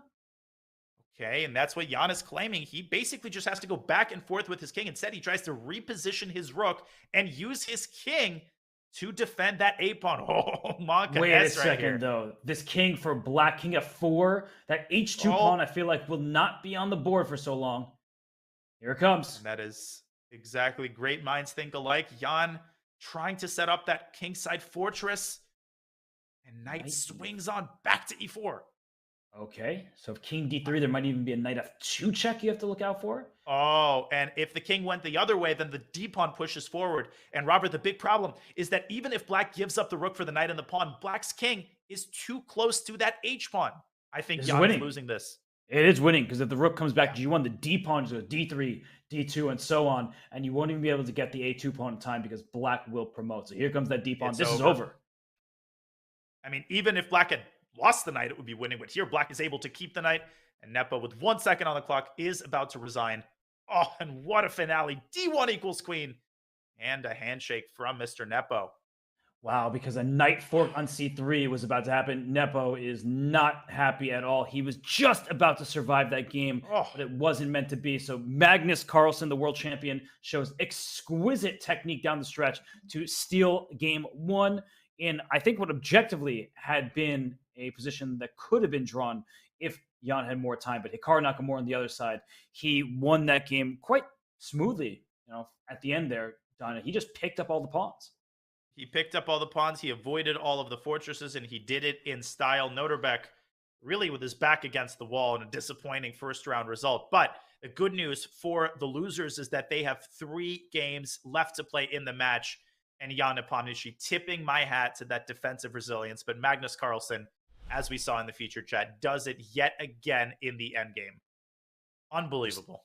Seriously, what an epic game one. And I repeat, game one that was, because we still have 3 more games, potentially, unless it's a sweep, in these matches. And Abdusattorov, Nakamura, Carlsen, Nepomniachtchi, Danya. This is great stuff. This is an all-you-can-eat buffet. That is why we had to stay on the 2-camera view, because we needed to give both of these games equal coverage. That is how epic they were. Oh my goodness, seatbelt still fastened. I can't wait for game 2. I cannot wait either. But before we take a break, along with the players, we do want to give a shout out to the presenting sponsor of this coverage, because Brave means private browsing and so much more. By default, Brave blocks ads and trackers on every page and video you visit, even on YouTube. No ads means up to 3 times faster page loads, faster streaming, and faster playback. It means 35% longer battery life while saving on mobile data and internet bandwidth. For Android, iOS, and desktop, get the best browser for gamers, streamers, and creators. Switch to 60 seconds at brave.com/chess. We'll be right back for more from the Fischer Random World Championship. This coverage brought to you by Brave. The only thing better than chess is more chess. So don't miss a moment of the Fischer Random World Championship or the women's candidates. We will be squad streaming both events, so you don't have to pick just one. Simply click this button at the bottom of our streaming panel to watch multiple events at once. Click again to switch back to a single screen. Don't miss a moment of top-level chess with squad streaming on twitch.tv/chess.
We are back here covering the Fischer Random World Championship. This coverage brought to you by Brave. I'm Grandmaster Robert Hess. Alongside me, Grandmaster Daniel Naroditsky. Danya, we had an excellent first round where Hikaru Nakamura and Magnus Carlsen won their games. That would not sound surprising on paper, but given how those games were going, topsy-turvy, Danya, big wins for those two. Well, if you want a sales pitch that promotes the role of Fischer Random and argues that it has a rightful place alongside classical chess, show these two games and you really don't have to talk about anything else. Topsy-turvy, entertaining, energetic tactics from every single player involved. At the end of the day, Nodirbek and Jan, they're the disappointed ones. They are the ones who have their work cut out for them. But what a series of games we've already had, Robert. Just incredible. That end game from Magnus Carlsen. I mean, I believe Jan Nepomniachtchi had a chance, but we'll look at that a little bit more later. But let's let everybody know. I don't think we've talked about this yet. The prize fund for this event is quite enormous. First place prize is $150,000. So if, for example, Hikaru Nakamura goes on to win, he'll take $150K here and then have a chance in Toronto for the CGC next week and try to win another $200K. So the prize funds are huge. The players have great money at stake. My goodness, $150K. That's a down payment. That's 10 Toyota Camrys. That's 1,000 Logitech mice. That is just an amazing to see. No, it's really something. Every single place matters. So even the loser of today's matches, they'll play for the third, fourth place matchup where there is different prize money. Third place gets $55,000, fourth gets $40,000. It's a $15,000 difference. That is quite a lot. But as we see from the playing hall in Reykjavik, Iceland, host to the 1972 World Chess Championship between Bobby Fischer and Boris Spassky. Not this specific location, but Reykjavik as a host city. Tremendous chess history there. There's a reason why they wanted to put on this event. So we are very grateful to the entire country of Iceland, which loves the game of chess. Yeah, such a storied chess tradition. And really the conditions in Iceland are always amazing. I remember playing the Reykjavik Open, one of the sort of most notable and respected open tournaments on the circuit, which happens in March. And I had such a great time exploring Reykjavik. I still have a photo of my phone of the weather listing the wind speed at 100 kilometers per hour. It was hard to make it to the playing hall, but once you did, it was an amazing sight. Love playing chess in Reykjavik. And the horizontal rain that happens, which is like daggers to your face. It's like hail, but it's not even hailing. It's a strange feeling. But either way, beautiful country, beautiful chess history. It's only going to keep on growing. And while this Fischer Random World Championship, it's not over yet. There are 4 players still vying for the title. Magnus Carlsen, Hikaru Nakamura. They have the inside track right now based on their game 1 wins. But Jan Nepomniachtchi, Nodirbek Abdusattorov, they still have chances to strike back. So let me ask you, Danya, between the 2 players, Abdusattorov and Nepomniachtchi, who's the better chances to rebound after a difficult round 1 defeat? Well, I think obviously both of them are facing a very serious challenge. Should they lose the second game, we're not going to say that the match is over, but we haven't had a single 2-0 comeback in the CGC, and coming back against either Magnus or Hikaru is virtually impossible. So they need to step it up, and they need to do it now. In terms of who has the better chances, well, Nodirbek is the one with the white pieces. And Robert, you'll co-sign me on this. The difference between white and black in Fischer Random is often minimized. You basically sometimes see black getting a much better position 3 or 4 moves in. That is unheard of in regular classical chess. With that being said, I still think Nodirbek is the happier one. Jan with the black pieces against the world champion, facing down a 1-0 deficit. Both of them have a lot of work to do psychologically as well as on the board itself. Yeah, it's just so difficult to recover in just a few minutes from a loss that feels devastating. But the players, they've suffered defeats before. They will have to right the ship right here and now. And I think given that Magnus went with the black pieces, it's going to be tougher sledding for Jan Nepomniachtchi. He gets black in game 2. We were just saying that in Fischer Random, sometimes the player with the second move still will get a quick advantage just because white will misplay the opening stage. These players can't consult an engine, right? They're looking at these positions with their seconds or with each other or just by themselves. So they're just trying to do their best. And it's not easy to figure out a position where your knight's on A1 and C1 and things are all over the place. It just doesn't come to your chess brain naturally. And so it's not going to be easy for Nodirbek and for Magnus to get an advantage with the white pieces here as game 2 begins shortly. Indeed. And we look at the playing hall there, the final preparations being made. And of course, sometimes the players get lucky and predict they analyze some positions before the tournament. We saw, of course, Magnus's by now famous, I think it was G5, offering up the bishop on G7, blitzed out against Hikaru Nakamura. So sometimes the players come across a position that they have some experience with. But a lot of the time, they are virtually on their own. And all that they can really decide in those 10 minutes with their seconds is what first move they make. They can talk through a couple of basic strategies for developing their pieces. But more often than not, Robert, just because of the richness of these positions, by move 3 or 4, they are entirely on their own. And Tank to Bank says that Nepo can blow anybody off the board and recover from a loss. And that normally is true. But when you're playing Magnus Carlsen, good luck to you. And I wonder, Danya, if we can actually maybe get us the starting position up and talk about it a little bit, because we did not have that opportunity before the first games went underway. It is a unique position to start with, just like many of these Fischer Random positions are. So, the knights being in the corner, things like that, it's not an everyday occurrence. So as we just get back to the start here, and we pulled it up, knights in A1 and C1. So at first, I always like to look for, are there any hanging pawns in the position? And the answer happens to be no. This is one of those Fischer Random positions where not a single pawn, if a piece was attacking it, is undefended at the start. Yeah, it's kind of strange. You pointed out very early on the placement of these two knights. I made a point about a C pawn potentially landing on C5, but the drawback of really playing on the queen side at all is that your king is situated on D1, and you want to be very careful about not making too many king weaknesses at the start of the game. And I think that explains, Robert, why the players were so intent, both of them, on starting the battle on the king side and then transitioning it over to the queen side once they had some pieces developed and once they had their feet under them. Right, because the knights are protecting the queen side, which in this case is the king. See, even using the typical chess terminology is confusing, because when I say queen side, when Donnie and I say that, we mean A1 through D1. But that's where the king is, and the queen is on G1, which is the king side. So it's very weird. But if we actually cut the board in half, as Danya is doing right here, and you look at the A through the D file, we have a couple knights over there. They're protecting important squares like A2, but they're also stepping on each other's toes a little bit. Like knight to B3. Hey, I want to go to B3. No, I don't want to go to B3. Give me that square. Don't give me that square. The superfluous knights. And if one knight goes to B3 and the other knight goes to D3, both knights kind of want to go to C5. So the knights are just vying for the same squares. And in that Silman frame of reference, the superfluous knights, you already feel that in the early stages.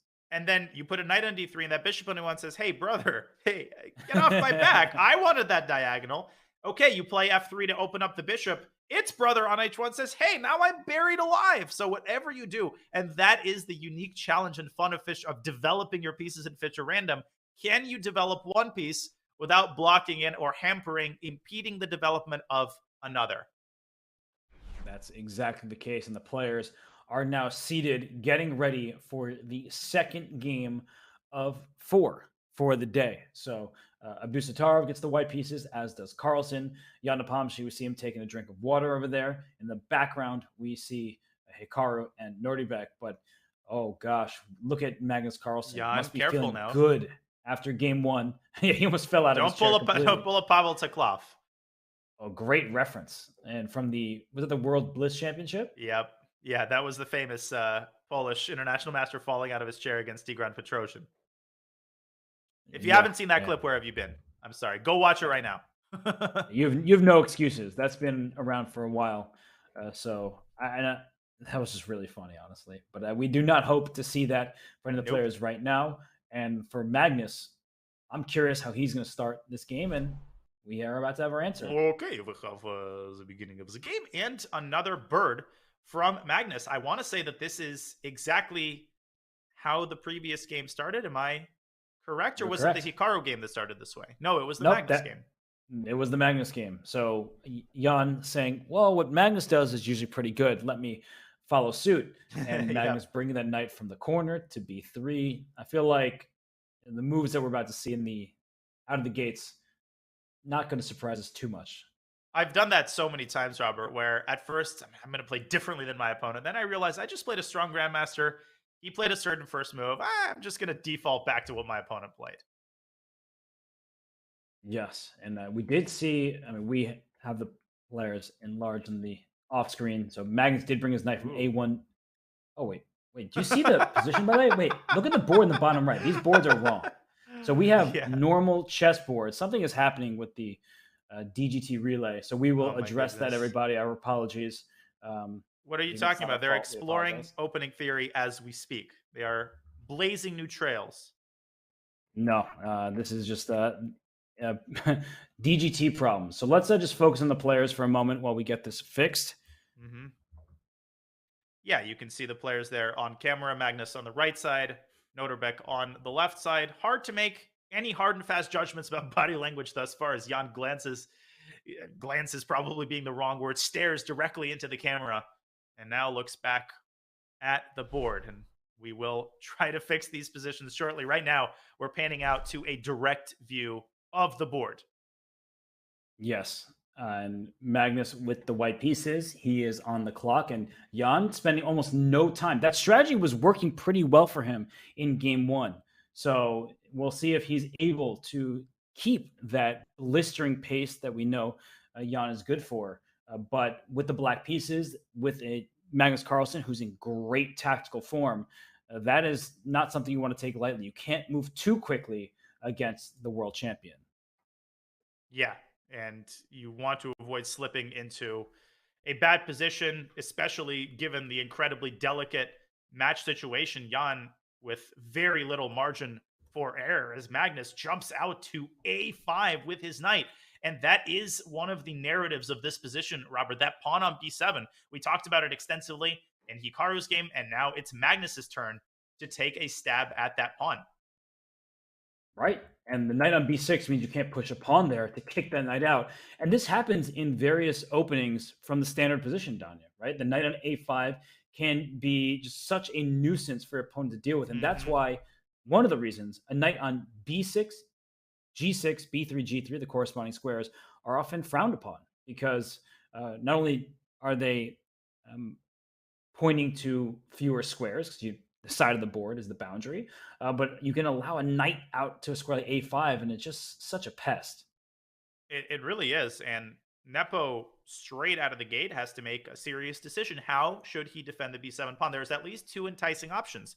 He can play c6. That's what he's just played. I think the reason he refrained from putting the knight onto d6 is not only are the knights sort of stepping on each other's toes, but they are on a forkable spot. And when a pawn lands on c5, there would have been hell to pay. Instead, Jan chooses to blunt White's light squared bishop. And it looks like the positions on the boards in front of you now resemble the kinds of positions we see in this tournament. The kinds of positions we're supposed to see. It resembles nothing that I am used to, but it resembles Fischer Random chess. Yeah. Indeed. Well, in the bottom right, c6 was played, shutting down the bishop on h1. And the bottom left, the move d6 was played by Hikaru Nakamura, keeping knights out of c5 and e5. So it's just interesting how the positions look quite similar, Danya. But these little differences will add up.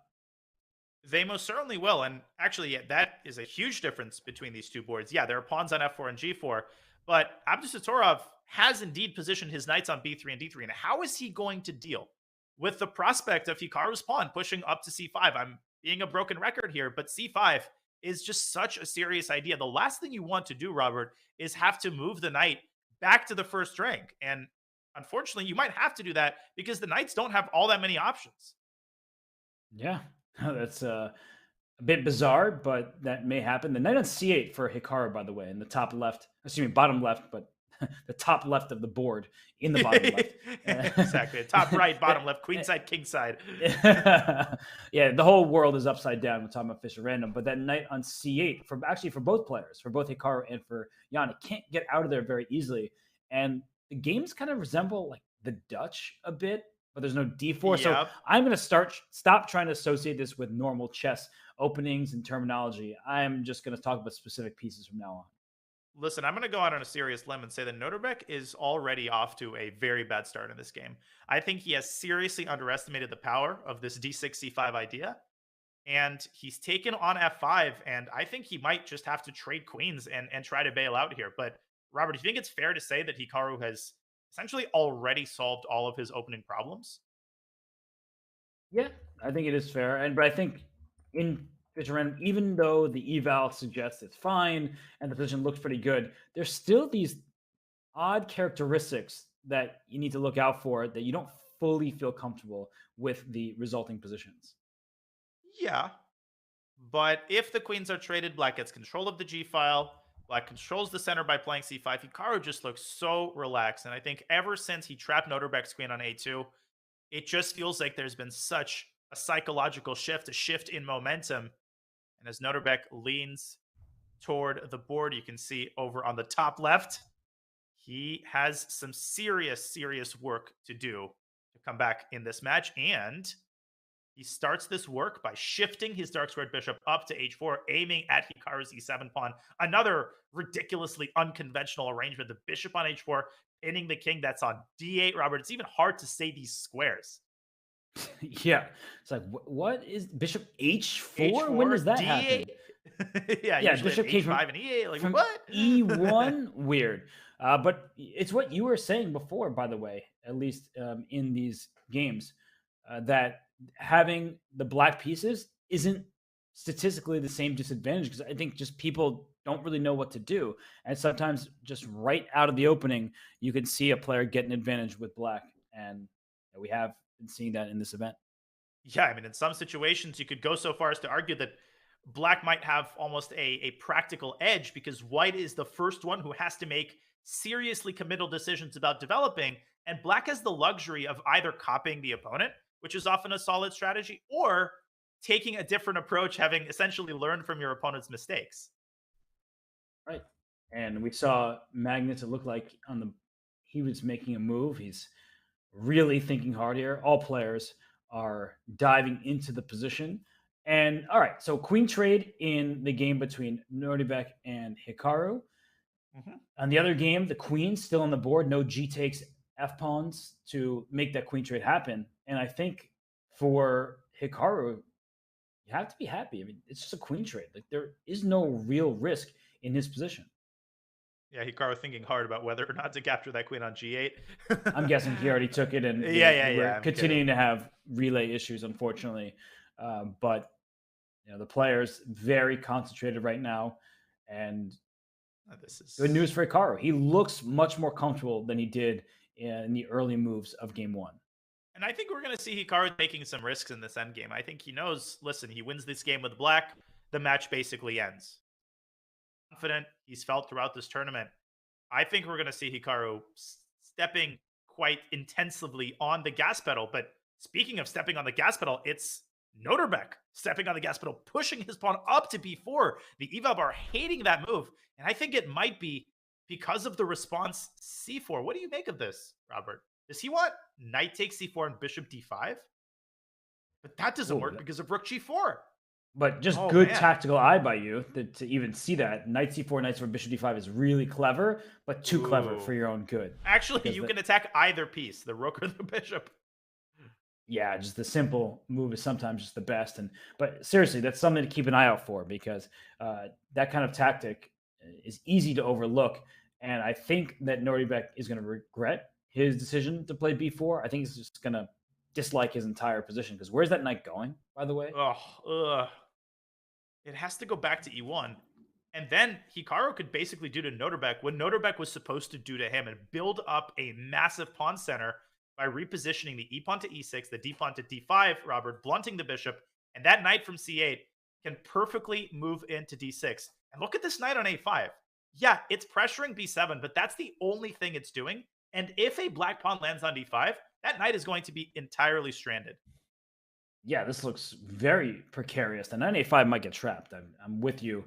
It looks like after a series of normal moves for Hikaru, the knight is just going to be stuck, and there's no way to get it out. So that's the worst part. Now, this is really not good for Nodirbek. I think he's feeling that What pressure was after B4? the.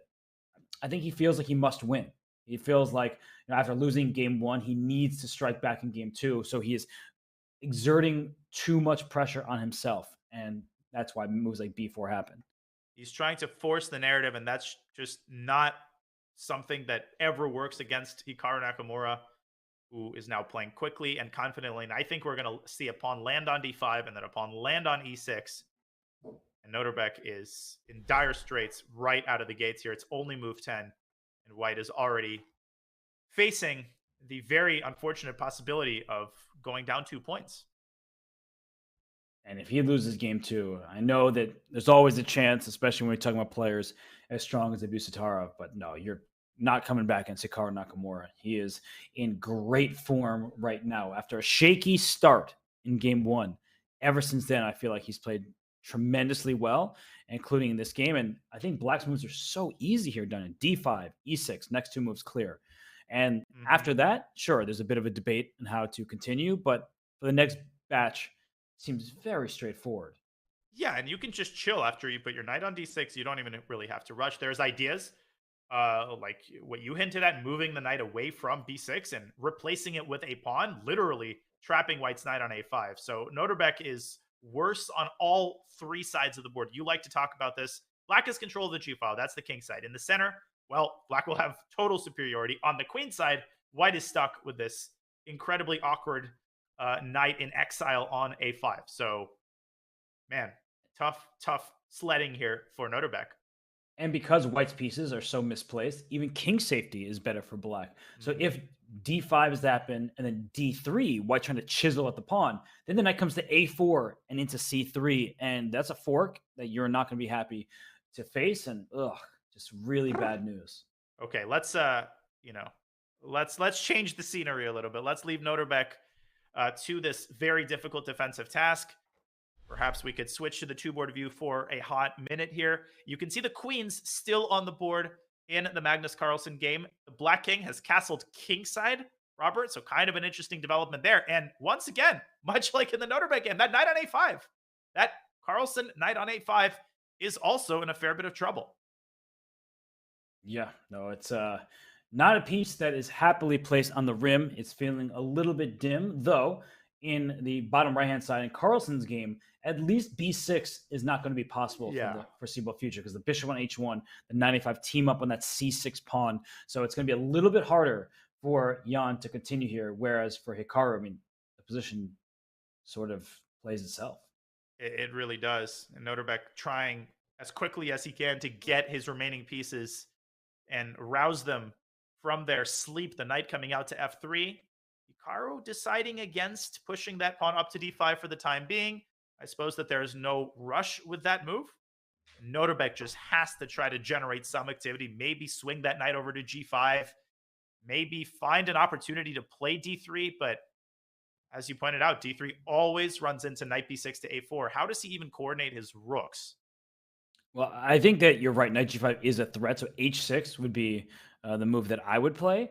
And let's not forget that White can still castle queenside. I don't know if that's a good decision. I forgot.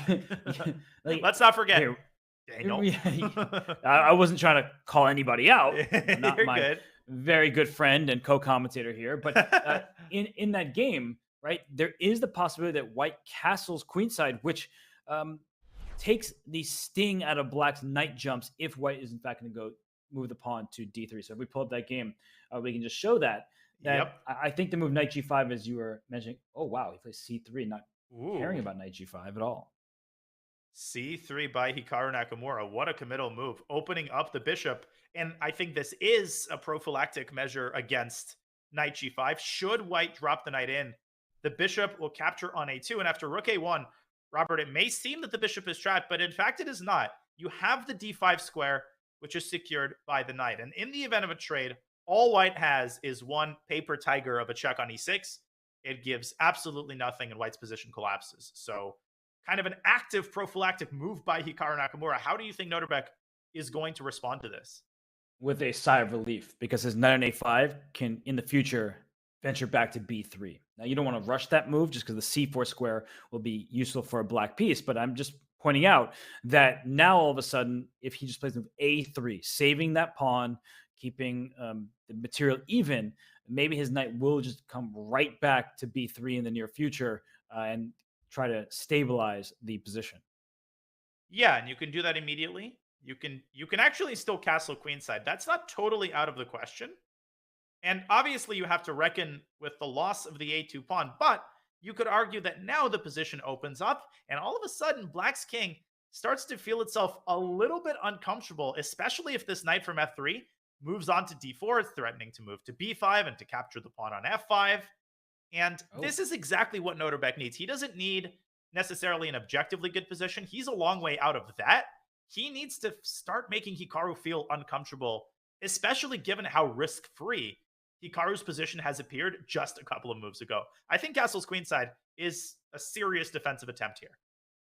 yeah, and it looked so miserable for Nodirbek a few moves ago. And I actually don't like the move Bishop F7 for this reason, Mm-hmm. because with Hikaru's follow up, he's freed up Nodirbek's pieces. So all of a sudden, he can threaten moves like Knight G5, or in the position you just showed, the Knight swinging into the center with Knight D4. The Knight A5 is no longer in danger of being trapped. So, with all of that in mind, I think Hikaru probably is going to regret not going for the bind with D5, E6, and so on, where all of his pawns were limiting the scope of his opponent's pieces. Yeah, and this is a very, very important decision here for Nodirbek, one that he should make in a timely fashion. He's already down to 15 minutes, where again, we're only 11 moves in. That's just what I love about Fischer Random. It's already an end game. There's already been so much contact between the two armies. And, we've barely made a baker's dozen moves. It's crazy.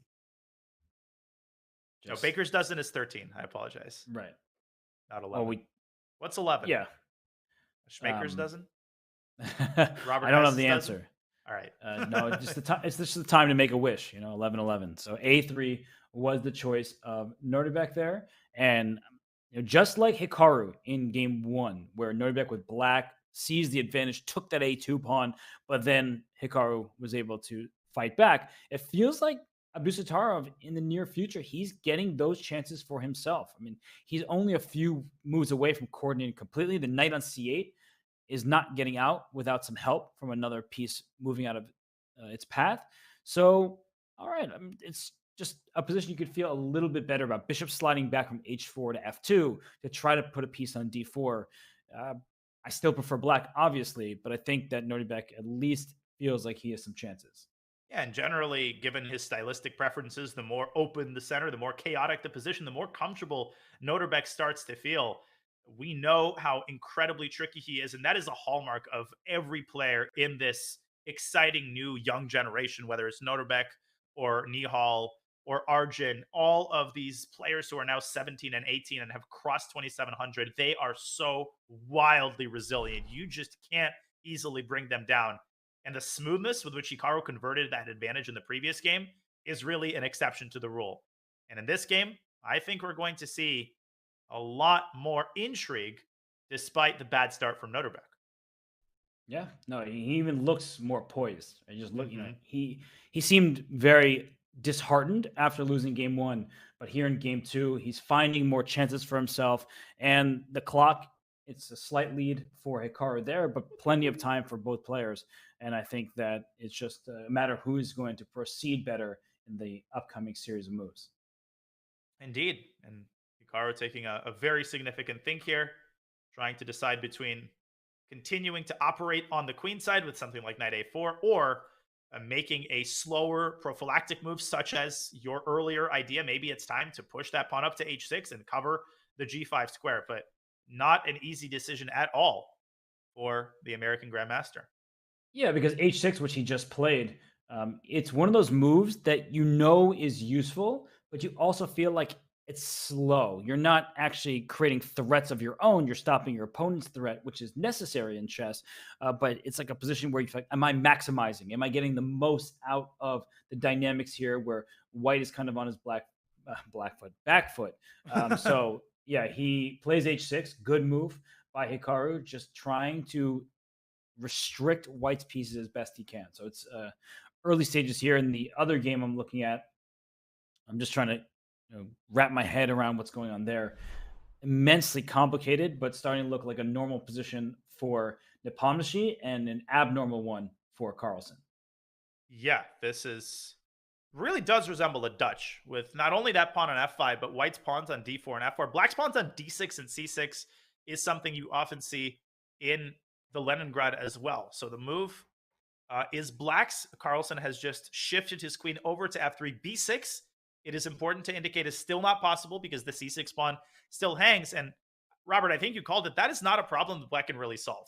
Black can never really turn b6 into a serious threat. So Carlsen is fine chilling on a5 for the time being. And in the worst case scenario, he can push his b pawn up to b4 and vacate an escape square on b3 for his knight. So this game is not going to be defined by the knight on a5. I think it's going to be defined, I don't know on which side of the board, maybe in the center. Maybe black will try to push his pawn to e5.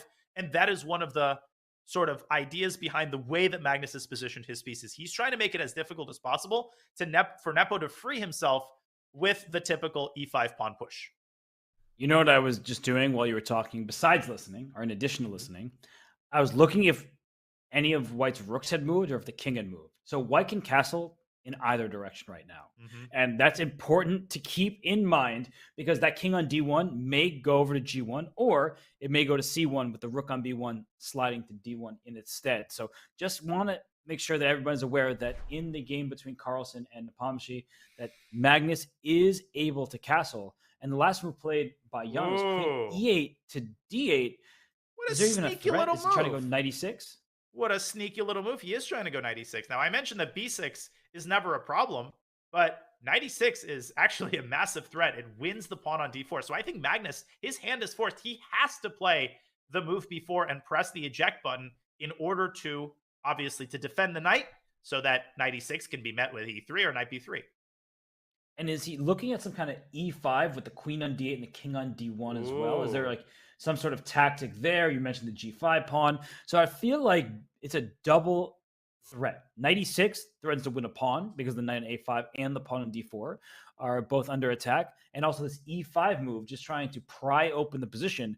King safety is paramount. Black's king tucked over there on g8. White's king on d1, kind of in no man's land. But the fact that white can castle might become more important than ever if black strikes in the center with e5. Also, I draw your attention to the clock. Magnus experiencing clock problems in both of the first two games. In the first game, he managed to surmount that problem with very rapid and accurate play in the critical moments. But here, the position hasn't even opened up yet, and he's already down to 9 minutes. So after b4, e5, I would pay very little heed to the evaluation bar. This position is chaotic. It can absolutely go either way. b4 is on the board. After this move e5, I think white is fortunate that there are no useful discovered checks. What does that look like? If the d file is cleared, after d e5, knight takes e5, bishop e5, pawn takes, there's no useful check with the bishop on d7. You would love to like bishop takes own pawn on c6. Or on f5. Bishop takes pawn f5 or bishop g4. Some move like that. But the only moves it has is bishop e6 check or bishop e8 check, and that's not actually creating a big threat. So white can successfully start taking these pawns in e5 and open up the d5. E5 is played, and this might be we're going to get this position. I think we're going to get precisely this position. Now, of course, black is under no obligation to deliver a discovered check. So queen takes g5 is very much a possibility here. Jan can try to get his rook to d8, maybe reposition the knight on the blockading e6 square, or you could give the check on e6, not in order to win material, but in order to try to get black's king to move to e1 and lose castling rights. One way or the other, I think we're going to see Jan recapture this pawn on g5. Okay, we see a double capture, d takes e5. Okay. And now it's a big decision for Magnus. And I'm looking at his clock, Danya. He has half the time that Jan has here.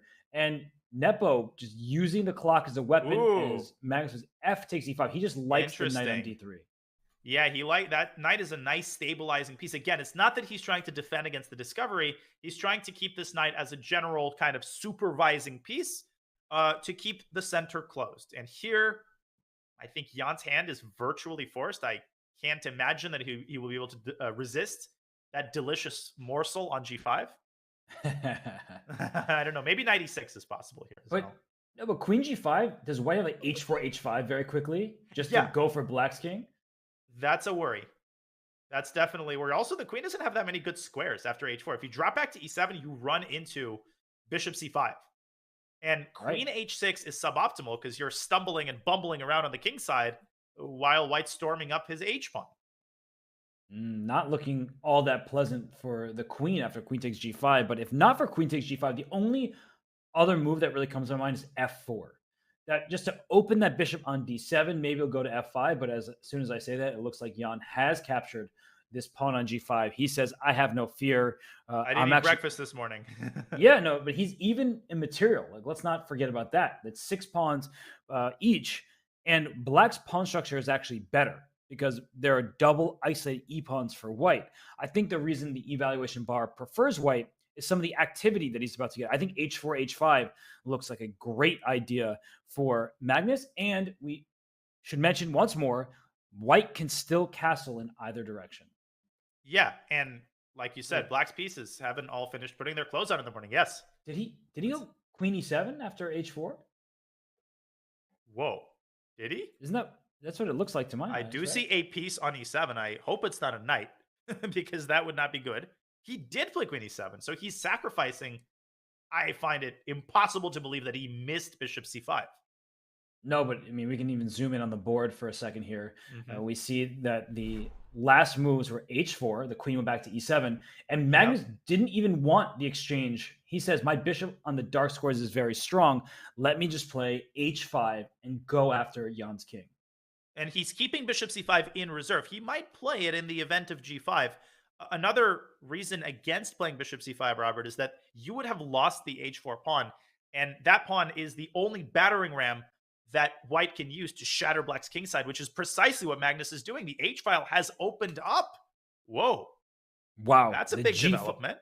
The G file is open for white, so it's a semi-open file. The H file is completely open, and this is the good thing about not having castled, is the rook on F1 is not blocked by this king that would have been on G1. And he castles queenside. So, oh Let's my go. gosh, we know what he wants. He wants both of his rooks coming to the party.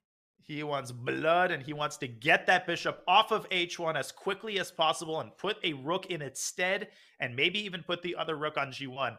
Robert, I'm not doing any calculation here, and obviously Nepo's still up 10 minutes on the clock, or so, maybe 8 minutes now, but this is getting scarier and scarier for black. And Nepo continuing to blitz out his moves. Might be a strategy in this game. He might not even be looking for the best move every single turn. He's saying Magnus is under 7 minutes and has a bunch of moves to make. He's positioned his knight on b6, putting pressure on white's queenside. Currently, both of the queenside pawns are protected by the respective knights on d3 and a5, but the situation is far from stable, especially if Magnus diverts all of his resources to the kingside. And we just saw the moves rook g1 and bishop e8 play. Just defensive maneuvering for Jan. And, well, the white king isn't exactly that safe either. You have pawns on b4 and c4 at this point. For now, both are defended, but it isn't exactly the most stable situation over there. And black's next move can likely be bishop to g7. And how exactly is white going to checkmate you? To go bishop g2, rook h1, bring the queen to the h file, and even once you get a queen h7 check, it's not actually mate. So it takes a lot of time for white to even launch this attack. And in the meantime, for black, maybe you start pushing your g pawn. I know that's strange, but you can play g5 at some moment to actually keep that pawn in a better defended square. Yeah, and listen, it's hard to attack without the services of your knights, and white is nowhere near being able to involve the knight in the attack. Maybe knight d3 to c5 is an eventual possibility, but even that move doesn't do all that much. The knight on a6 is protected by the queen. So let's not pretend that just because the h file is open, it's somehow just automatically translates to checkmate. Magnus has a lot of work to be done, and he's only got 5 minutes to do this work and 10 moves to make until the additional 5 minutes on move 30. Right. And the knight on d3 is doing a very important job of defending the e5 pawn.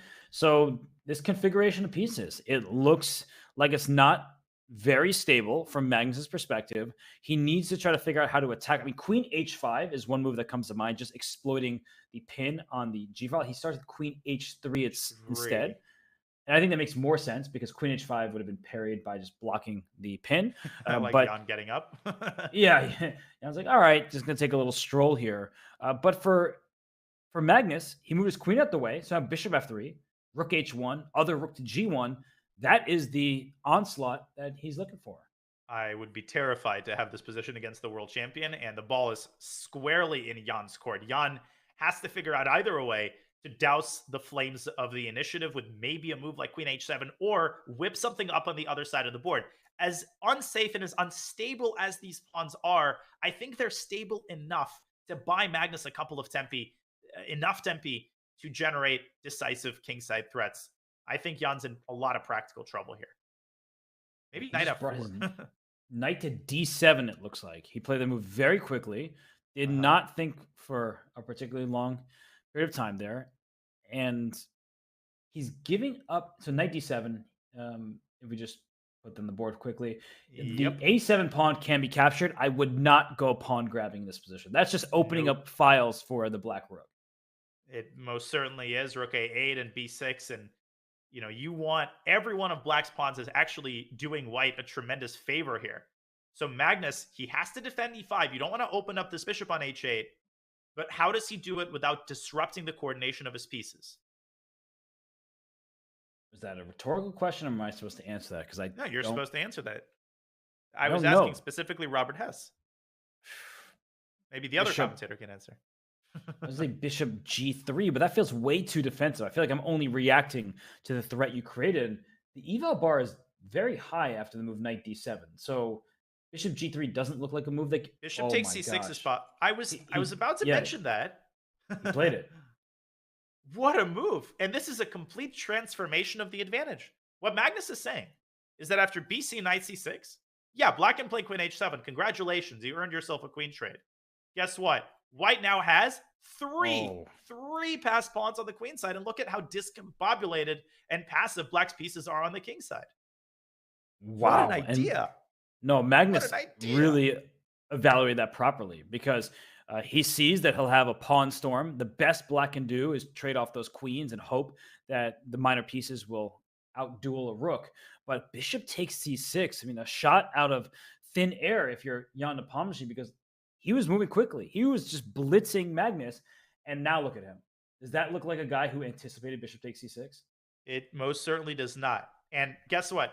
You might say, well, didn't we just say that white shouldn't touch the pawns on the queen side? Well, this is the only pawn that you can touch, because if black doesn't take the bishop, that bishop is swinging back to d5 and terrorizing black along this diagonal. I don't see an alternative for Jan.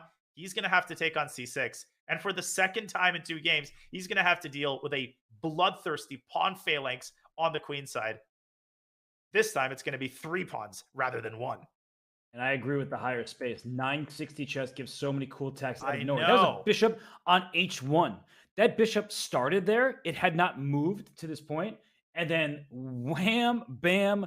Thank you, Jan. Bishop takes c6. Give me all your pawns on the queen side. And here comes a pawn storm. So what is Jan going to do? Queen h7, to my eyes, to my intuition, just feels like it's going to be losing in the long run. So he plays queen g7. That's exactly what I was going to recommend. I see the eval bar is going sky high. It may be a losing move, but I feel like queen h7 would have lost anyway from the perspective you're playing Magnus Carlsen endgame where he's 3 passed pawns on the queen side. So you have to try to keep things messy.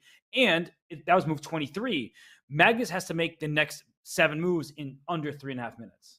And Jan has to be on a high alert because he will not get another. I mean, he has to pounce whatever chance Magnus gives him. And Magnus now taking his time once again. He is not rushing with knight takes b8. What he's saying is that this knight is a tremendous asset for white. I think he's seriously contemplating a move like b5. But at the end of the day, given the time situation, I think Magnus kind of has to cash in his chips. And cash in his chips, he does not. Queen f3 by Carlsen. Wow. And the eval bar hates that move. He's trying to get to d5. But probably because of what Rook you're saying is after queen f3, rook c8, just like save your rook. Put and now you pressure on can the sack knight on c6. Yes. Queen All c6. sorts of threats. And now there's a discovery against the queen, knight dc5, and all of a sudden Black's pieces start to coordinate really well. Robert, this battery, don't sleep on it because the e5 pawn is a very, very flimsy cover. And I mean, you're showing what might happen. Queen d5 was played. Rook takes c6 might be the only move here. And as you're indicating, knight d7 to c5 move to follow it up with. The queen on c6 is loose. In this skirmish of tactics here towards the center, the e5 pawn will fall. And if that pawn falls, I think many of Black's problems are solved. I think Magnus simply overcooked it. I think he overthought it in the critical moment. He should have grabbed the rook. It still would have been a very double-edged position. We see the danger of just parroting the eval bar. Yeah, it gave +3. Guess what? White's position was incredibly difficult to handle. Anytime your opponent has 4 minor pieces, all of which are threatening to jump out of the cage. And I think if Nepo grabs on c6, he will have the best position he's had all game long. And if we just go back a quick moment when Queen G7 was played, what we were talking about, Queen G7, according to the engine, was worse than Queen H7. But Magnus could have played so many quick moves after Queen H7 instead, trading queens, taking on B8, taking on A7, and so on, that Magnus would have reached time control with a huge advantage and probably would have win that position 95 out of 100. So Jan made the best practical decision, and now he needs to follow it up with a good decision in the live board with rook takes c6 and knight d5. That doesn't end the game. Plenty of life remaining there. Yeah. But e5 will collapse, and that all of a sudden gives breathing room for Jan's pieces. But I love that he's taking his time. He can sense that Magnus is kind of losing the grip on the position. Jan sees rook takes c6. This move is on his radar. He's also considering ways to try to keep his material advantage. I think the only feasible alternative is queen f7, but this runs into rook takes g6 check, and this is most certainly not what you want, especially given rook takes c6. Robert, he might also be thinking about the follow-up move, which players sometimes do. He might have already decided on taking on c6, but he's thinking, should I play knight c5, or should I play a calmer move like queen f7 in the consequent position? And that's smart time management, blitz skills by Nepo, because what he's doing is he's trying to keep Magnus on the clock. You don't want to make a move and then Magnus an obvious reply, and then you have to think again. He wants to make a flurry of moves. So rook c6, queen c6, knight c5, and then have Magnus figure out the position without having looked at it in advance. Because actually looking at the position on the board helps you as you go forward in your variations and your trees. So big moment here in this one. How is Hikaru doing? Oh gosh, Hikaru is very, very well indeed. I think it's almost very over. Well. Yes, Hikaru looks like he's winning game 2. Let's go to our lovely 2-camera view here as we see Hikaru on camera, top left, his game on the bottom left, and he is taking all of Nodirbek Abdusatorov's pawns. I think this is resignable. And the reason why is a tactical sequence, right? Bishop can take the knight in the bottom left, but then when the pawn takes back, yes, Black's bishop is hanging, but so is White's knight. So that is why he was able to steal that pawn in the center, and the eval bars sinking to the bottom, and that may sink Nodirbek Abdusatorov's chances of winning a second world championship title. Unbelievable performance by Hikaru, taking somebody who ran through the field preliminarily. Maybe that lost to Wesley So, Robert. Maybe that impacted Nodirbek in a subtle way, but all credit to Hikaru Nakamura. This second game with the black pieces has been so smooth, and he clearly managed to navigate the complications once the center opened up. And I think his pose says it all. He's basically already done all the thinking that he needs to do. At this point, the position plays itself. Yeah, he is just up a bunch of pawns here. 2, if my math is correct. The knight on a5 still hasn't moved, and yeah, look at Nodirbek's face. He knows that this one is. Look at you, Mr. History Major, counting all the pawns correctly. I know. I'm an overachiever. No, this is there's just nothing to analyze. I mean, we can go to the game, but there's just not much to talk about. If Nodirbek does not take on b6, the knight on a5 remains stranded, and Hikaru's plan, maybe put the bishop on e4, move the rook away from h3, and promote the h-pawn. It's really as simple as that. Right. And that's why Hikaru does not look particularly entertained. He's like, this game's over. I don't even need to think much anymore. And on the other board, things are heating up between Magnus and Jan. The move bishop f7, just opening the rook on f8. Yeah. Opening up that rook towards the queen side. And the e5 pawn can be captured, but a queen trade probably isn't what Jan really wants. Look at how many pawns White has. It's 5-on-3, but really it's like these 3 in the center are just marching up the board. And oh gosh, we might Sriracha D4 by Magnus, continuing to spice things up. The drawback of that move, though, Robert, that pawn on C4 is now like, hey, where's my defender? But if you try to attack it in frontal fashion with rook C8, it can shift up to C5, and then all of the pawns are defending each other. What a crazy, crazy position. Right. And Magnus has one move to make. D4 was move 29, so he's a minute and a half for an additional move. That is plenty of time for the world champion. But right now is a big opportunity for Jan Nepomniachtchi. So he can put more pressure on Magnus's king. He can pressurize the pawns that are in the center. C4, you mentioned D4 could also become a target at some point. But I just don't see the clearest way through. And look at Magnus's queen slither into the E7 square. I feel like Black could lose in like 2 moves. Yep, absolutely. You could blunder some sort of rook takes G6 tactic. The queen beautifully slithers is the best word. It knifes its way into the paint, into Black's position. And Nepo delivering a side check on H6. Is his own queen going to take a trip into White's side of the board? Well, then rook takes G6, Robert, becomes a force to be reckoned with. Yes, you were mentioning that idea. And D5, another threat to remove the defender of the rook on D8. So he played rook D2, but doesn't that blunder the E5 pawn? Whoa. Bishop takes E5. You're absolutely right. But that's a one-move tactic. What is that move? You walked right into the pin. It was the first move after time control. What a howler. Interruption. Nodirbek has officially resigned. Hikaru has won. We won't go to that game. Just updating everybody. Hikaru is up 2-0. The game is officially over. And did you see Magnus? Bishop takes E5 was Holy played, and he just shook his head.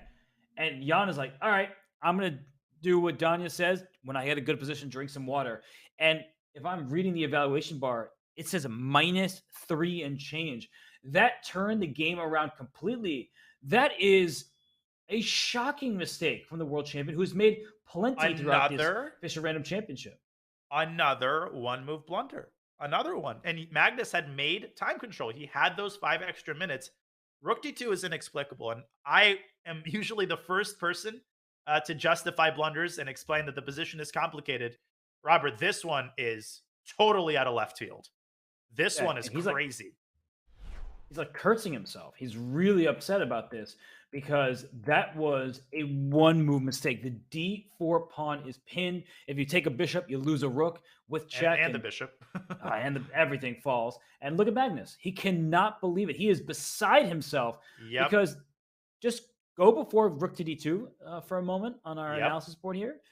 He just plays king B1 and the complex game continues. This is a mess. Both sides have chances. Who knows? But rook D2 ends the game on the spot, essentially, giving away such an important pawn that left the bishop blockaded, controlled in the corner. Now that bishop is springing to life, D4 is hanging. Bishop F4 is piling up pressure on a pinned piece. This is just terrible.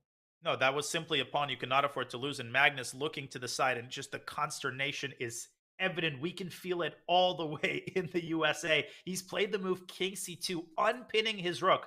But it's $1 short, a day late. And Jan, Robert, he has to continue being accurate. The game is not completely over. He's a couple of moves away from winning. But Magnus is not just going to go down without a fight here. How should Jan keep his foot on the gas pedal here? What comes to mind for you? I think, for starters, he should take a couple minutes because you're right. Magnus against Fedoseev earlier in the group stage, he completely blundered, and he was able to salvage a half point from that blunder. Jan is in a great position. However, it's not that clear. His king is not the safest king we've seen. The queen on E7 is just poking and prodding. A7 is loose. There's pawns on B4, C4, and D4 that might go up to C5 and D5. So while we acknowledge that Black is much, much better, it's a position where I think that Jan needs to calm himself because I'm sure there are nerves at play right now. And does he just retreat bishop G7? That's the move I like most. Shielding the Black king, making sure you're not hanging any pieces, but also acknowledging that the pawns will start mobilizing towards your king and towards the other side. That's such a mature move. Bishop G7, you're not resting on your laurels. You're bringing everything back to home base, making sure everything is defended. And Robert, another important factor is that d5 doesn't actually carry a single threat. Not only that, it opens up a pathway for the black queen to access the c4 pawn, and that rook on d2 is the bane of white's existence. D takes c6, queen takes d2 is simply checkmate. But Jan taking a more concrete approach as he captures the pawn on d4, and something tells me that we are in for a couple of adventures in this game. You don't seem like you like this move all that much. I think I'm now understanding why it's acceptable. It's like, what happens to rook g to d1? It looks like you're just piling up pressure on a pinned piece. But there's the move rook e8, as you were about to play, attacking the queen. That way your bishop is free to go. Now, after rook e8 there, I think there's a queen trade on h4. And, well, there are a bunch of pawns that white has on the queen side. So I feel like Magnus, he's the type of player who will look at this position and say, well, I don't see a way to lose right away, which means that maybe I can survive. Listen, anytime the queens are off the board against Magnus, you are feeling those butterflies in your stomach. He can pull anything out in the endgame. This is undoubtedly a winning position for black, but that c-pawn runs pretty fast. The rook can infiltrate to d7. Jan still has to demonstrate a lot of precision. I think we're very likely to see this endgame appear on the board. And no move yet from Magnus. What about rook e1? Maybe that's a trickier way to induce the endgame. I don't know. Just kind of throwing out possible defensive moves. Yeah, I guess black will take the bishop on f2, and then white takes the rook on d8. And I guess keeping the queens on the board, there's also something to be said for that for the time being. Ooh. There is also queen takes d2, but this is, I think, a situation, Robert, very instructive that you want to avoid. Bishop f6 allows queen takes d8, and white picks up both the rook and the pawn on a7. And if you take on f2, then you get a position where the queen is uniquely positioned to supervise white's passers. This, I think, is anybody's game. And rook e1 is on the board. Rook e1 is call on by the board. you. Oh, it was a great call by you there. I think that black should just take on f2. White is able to take on d8 in that position. After bishop f2, rook d8, knight d8, queen takes d8. It's still going to be two minor pieces, two bishops in this case, against a rook. But black's king, I don't think, is in a tremendous amount of danger. The king just slapped to g7, and white's king is the one that is going to be hunted. Yeah, no, that's absolutely correct. The bishop on f7, such a nice multi-purpose piece, serving both a defensive role, blocking the 7th rank, and an attacking role as it aims at the c4 pawn. Just a couple more decisions that Jan has to make accurately, but he is knocking on the door of an incredible comeback victory, which will enable him to tie the match at one apiece. I mean, look at Magnus. He's so upset with himself. Yeah. Like, how could I just blunder bishop takes e5, a one-move tactic? And that's what Magnus needs to clean up. And it's weird to say that about the strongest player of the last decade plus, often considered the greatest of all time. But he's just been so sloppy and just giving away pawns, giving away a rook for free against Hikaru. He's getting good positions. He's putting up resilience. The fights are there. Just something's off. Something's off. I mean, allowing stalemate against Fedoseev in a position where he had forced mate. The reason we're putting an accent on this, Robert, is because of how rare it is, right? We wouldn't be making such a big deal out of these blunders if it was common. But Magnus, he never does this. He never allows this kind of sloppiness to creep into his play. But the big question, will it pay a price, or will his incredible class supersede this uncharacteristic sloppiness? Let's find out. Bishop b6 by Jan Nepomniachtchi, essentially forcing a rook trade, I would imagine. Yep. So takes, and will Magnus grab the pawn on a7 in the resulting position? He could also make queen d6 at the end as well, just to keep all of black's pieces threatened. Like the queen on h6 is not participating in a great way. So it just feels like black doesn't quite have the coordination needed to end this game. But of course, still better for Jan. So it takes. It just takes. And where's even in the way Magnus is moving, you can see the consternation, the frustration, and now a big decision, as you said, queen d6, or does he get greedy and take on a7? I guess queen a7, there's some sort of queen f4 move that could be very, very nasty. Because you can't protect c4, and your bishop on f2 needs the queen's defense over there on a7. That's a good point. And after queen d6, queen f4 could lead to one of those queen trades where a7 drops, and there are definitely chances for white to salvage that one. So yeah, I think he's going to meet queen d6 with bishop c7. Most probably. And then the queen, actually, I don't know where the white queen goes from there. Sorry to interrupt you. You were going to make a point about Magnus? I was just thinking about the position and about what he might do. And I mean, he looks like he's ready to put up that fight. Like, he looked just like he was going to resign. Now he's calculating. He's really back at the board trying to come up with something because he has passed pawns. So let's say you go queen d2 and the queens get traded here, and that's what he plays. Those passed pawns are running. b5, b6. The a7 pawn is hanging. The knight ever moves is rook e7. So Jan says, queens on the board. My king is safe in yours. He says the endgame is out of the question. I love the move queen h3. And he's ready to start pushing his pawns. He's ready to rumble them forward. The side with the safer king is usually the side that's happier to keep queens on. And the king on g8 is tucked away from all of the opponent's pieces, whereas the king on c2, that's not where you want your king in this position. You want your king, actually, I don't really know where. There's nowhere safe for it. Yeah, I mean, b1, a1, whichever diagonal you put the king on, there is a bishop that can access that diagonal, whether it's e5 or the other bishop could land on g6 when the pawns clear the path with f4 and g5. Magnus continuing to try to insist on the queen trade. And the elephant in the room, Robert, is that he's got now 49 seconds or so for the rest of the game. To Jan's 8.5 minutes. And Jan's playing really well right now. Queen g2, another nice move. And I'm just worried for Jan. His position is great. He probably should and will win this game. But there are these moments where I just feel like he plays a little bit too quickly, like impulsively. Not that this is one of those moments. It just has happened in his history. It most certainly has. And I think he's apportioning his time well thus far. He's leaving himself with enough time to convert this advantage. But the game will not win itself. He will have to set his pawns in motion at some point. And the question is now the time to start? Currently, a7 is hanging, and I don't know if that's a pawn Jan will want to easily give up.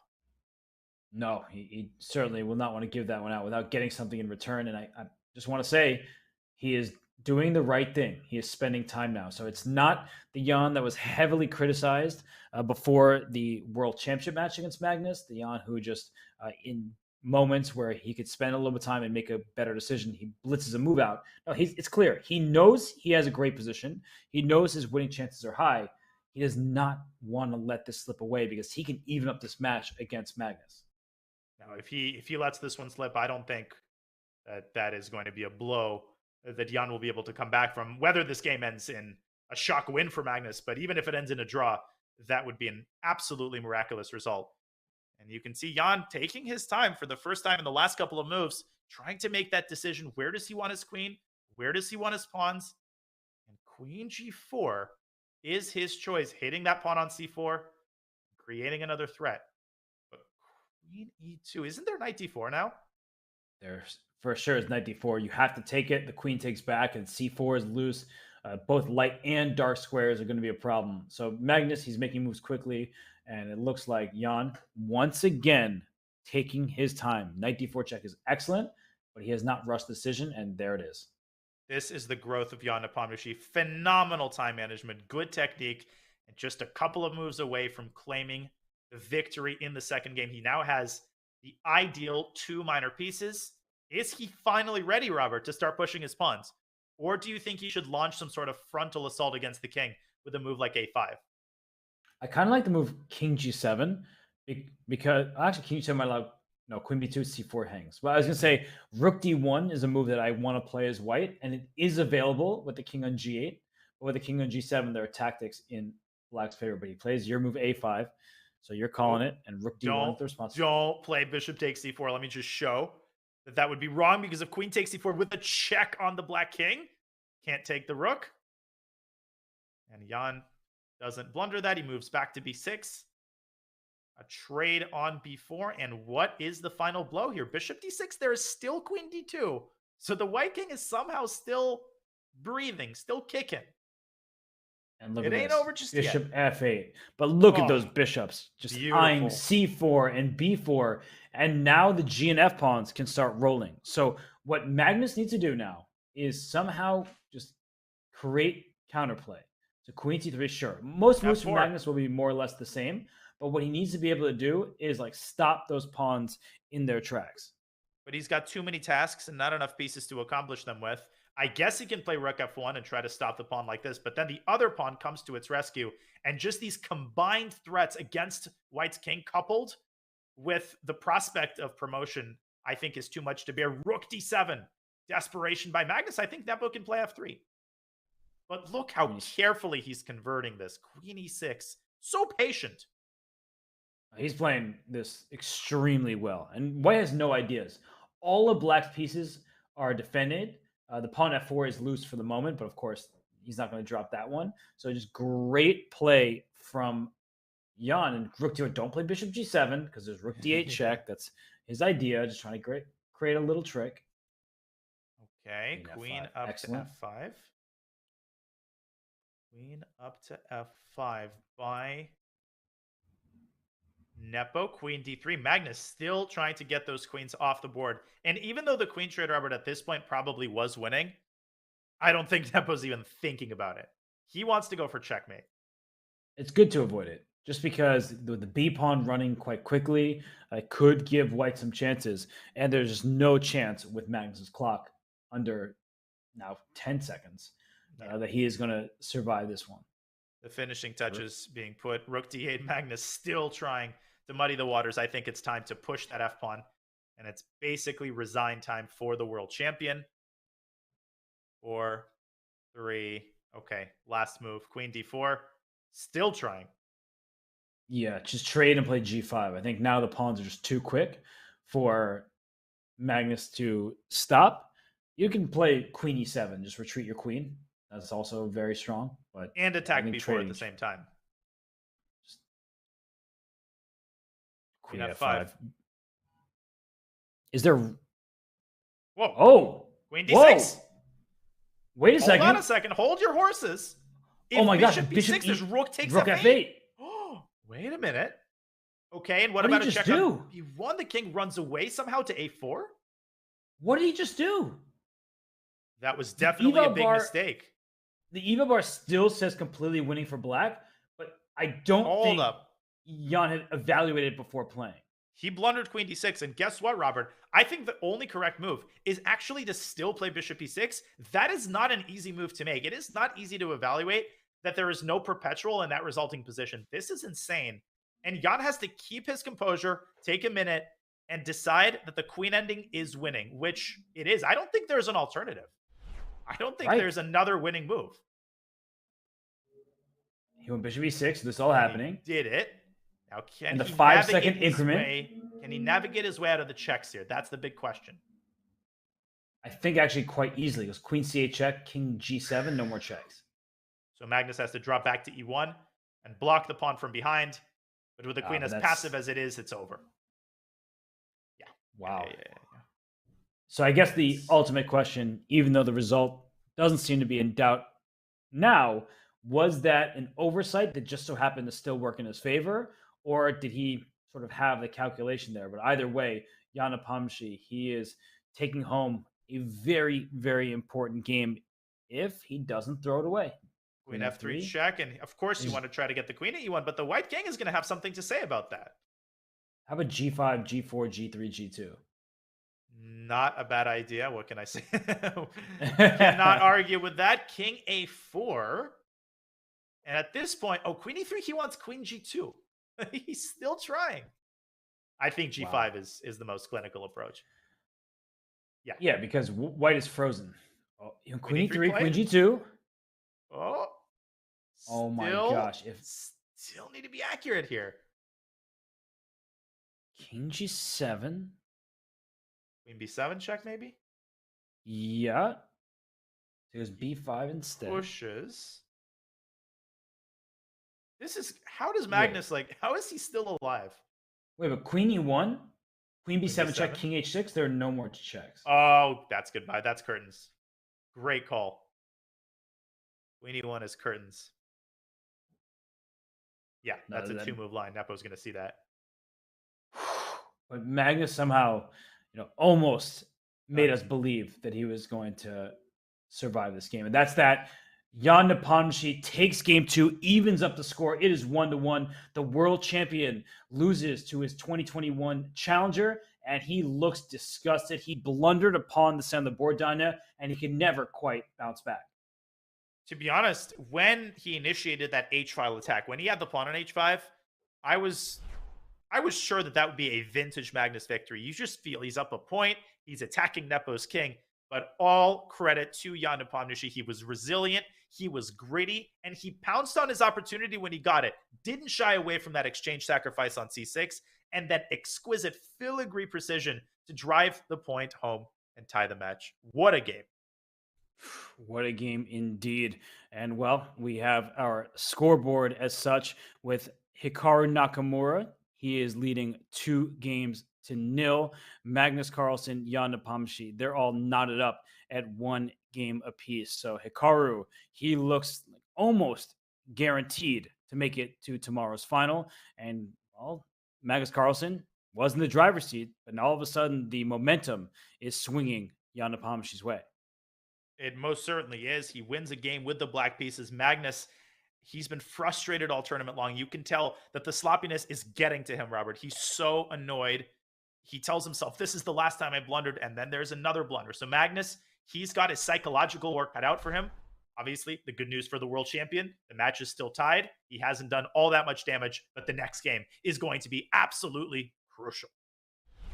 It will, and Jan Nepomniachtchi will get the white pieces, but they will have a new position entirely. So whatever just happened. It's not like you're playing an 8-game match of chess where you just start over with the normal setup and work on your opening variations. No, you don't even know what the pieces configuration will look like. Speaking of 8 games in regular chess, I'm pretty sure there's a tournament coming up that is in Toronto with 8 games. What, there is? Oh. And 8 players. And I believe that's 8 commentators as well. It is the Chess.com Global Championship coming to a head in Toronto. The live finals begin Wednesday, November 2nd, with $500,000 on the line. Who will come out on top? After the upsets we have seen throughout this tournament, it is truly anyone's game. Do not miss a single minute of the CGC live finals, including a special guest appearance from the one, the only, the U.S. champion, Fabiano Caruana, streaming right here on Chess.com. Type CGC Finals in the chat for details. And Danya, well, we're heading to a break. After the break, new position will be revealed. The players will get set for Game 3. For more from the Fischer Random World Championship, our coverage brought to you by Brave. What is this? This is duck chess, you guys. This is a new variant. It's called duck chess. Chess, but with a duck. Quack, quack. How to play duck chess. The duck is a brick. Pieces cannot move through the square occupied by the duck. Click on a square to place the duck. Oh, you put the duck to prevent moves of opponent, not yourself. Yeah, so basically you do this, and this cannot move. I'm gonna go knight f6, and I'm gonna put the duck in the most inconvenient place for my opponent to move. No bishop, no queen, so no Londons can permanently stop the London. Capture the opponent's king to win. Oh, wow. Oh, there's no stalemate. Wait, there is stalemate. But the stalemated player wins. Ooh, if only that was real chess. I think I'm getting the hang of this game now. I think I actually am getting the hang of it. I think this works. Oh, that's a horrible blunder. Oh my god, I just blundered. I have to move something else first, then dark, and knight will take my king. This is the best way to lose the dark chess.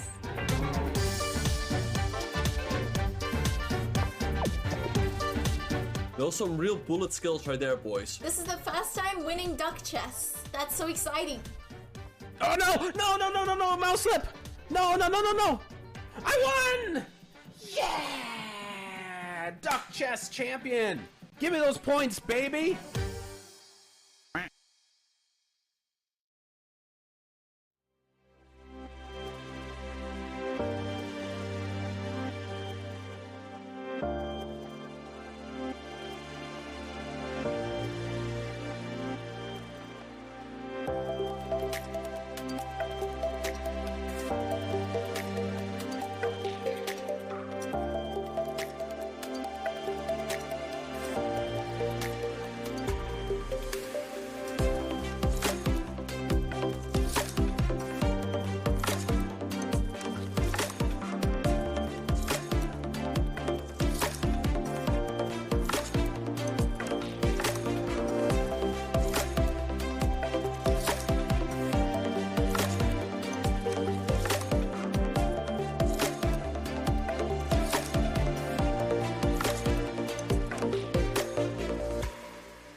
Welcome back to the tens of thousands of you watching this Fischer Random World Championship coverage brought to you by Brave.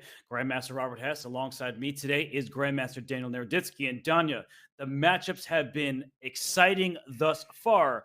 And we wanted to highlight one of the best moves, really not just of the day, but one of the best moves I think I've seen in recent memory.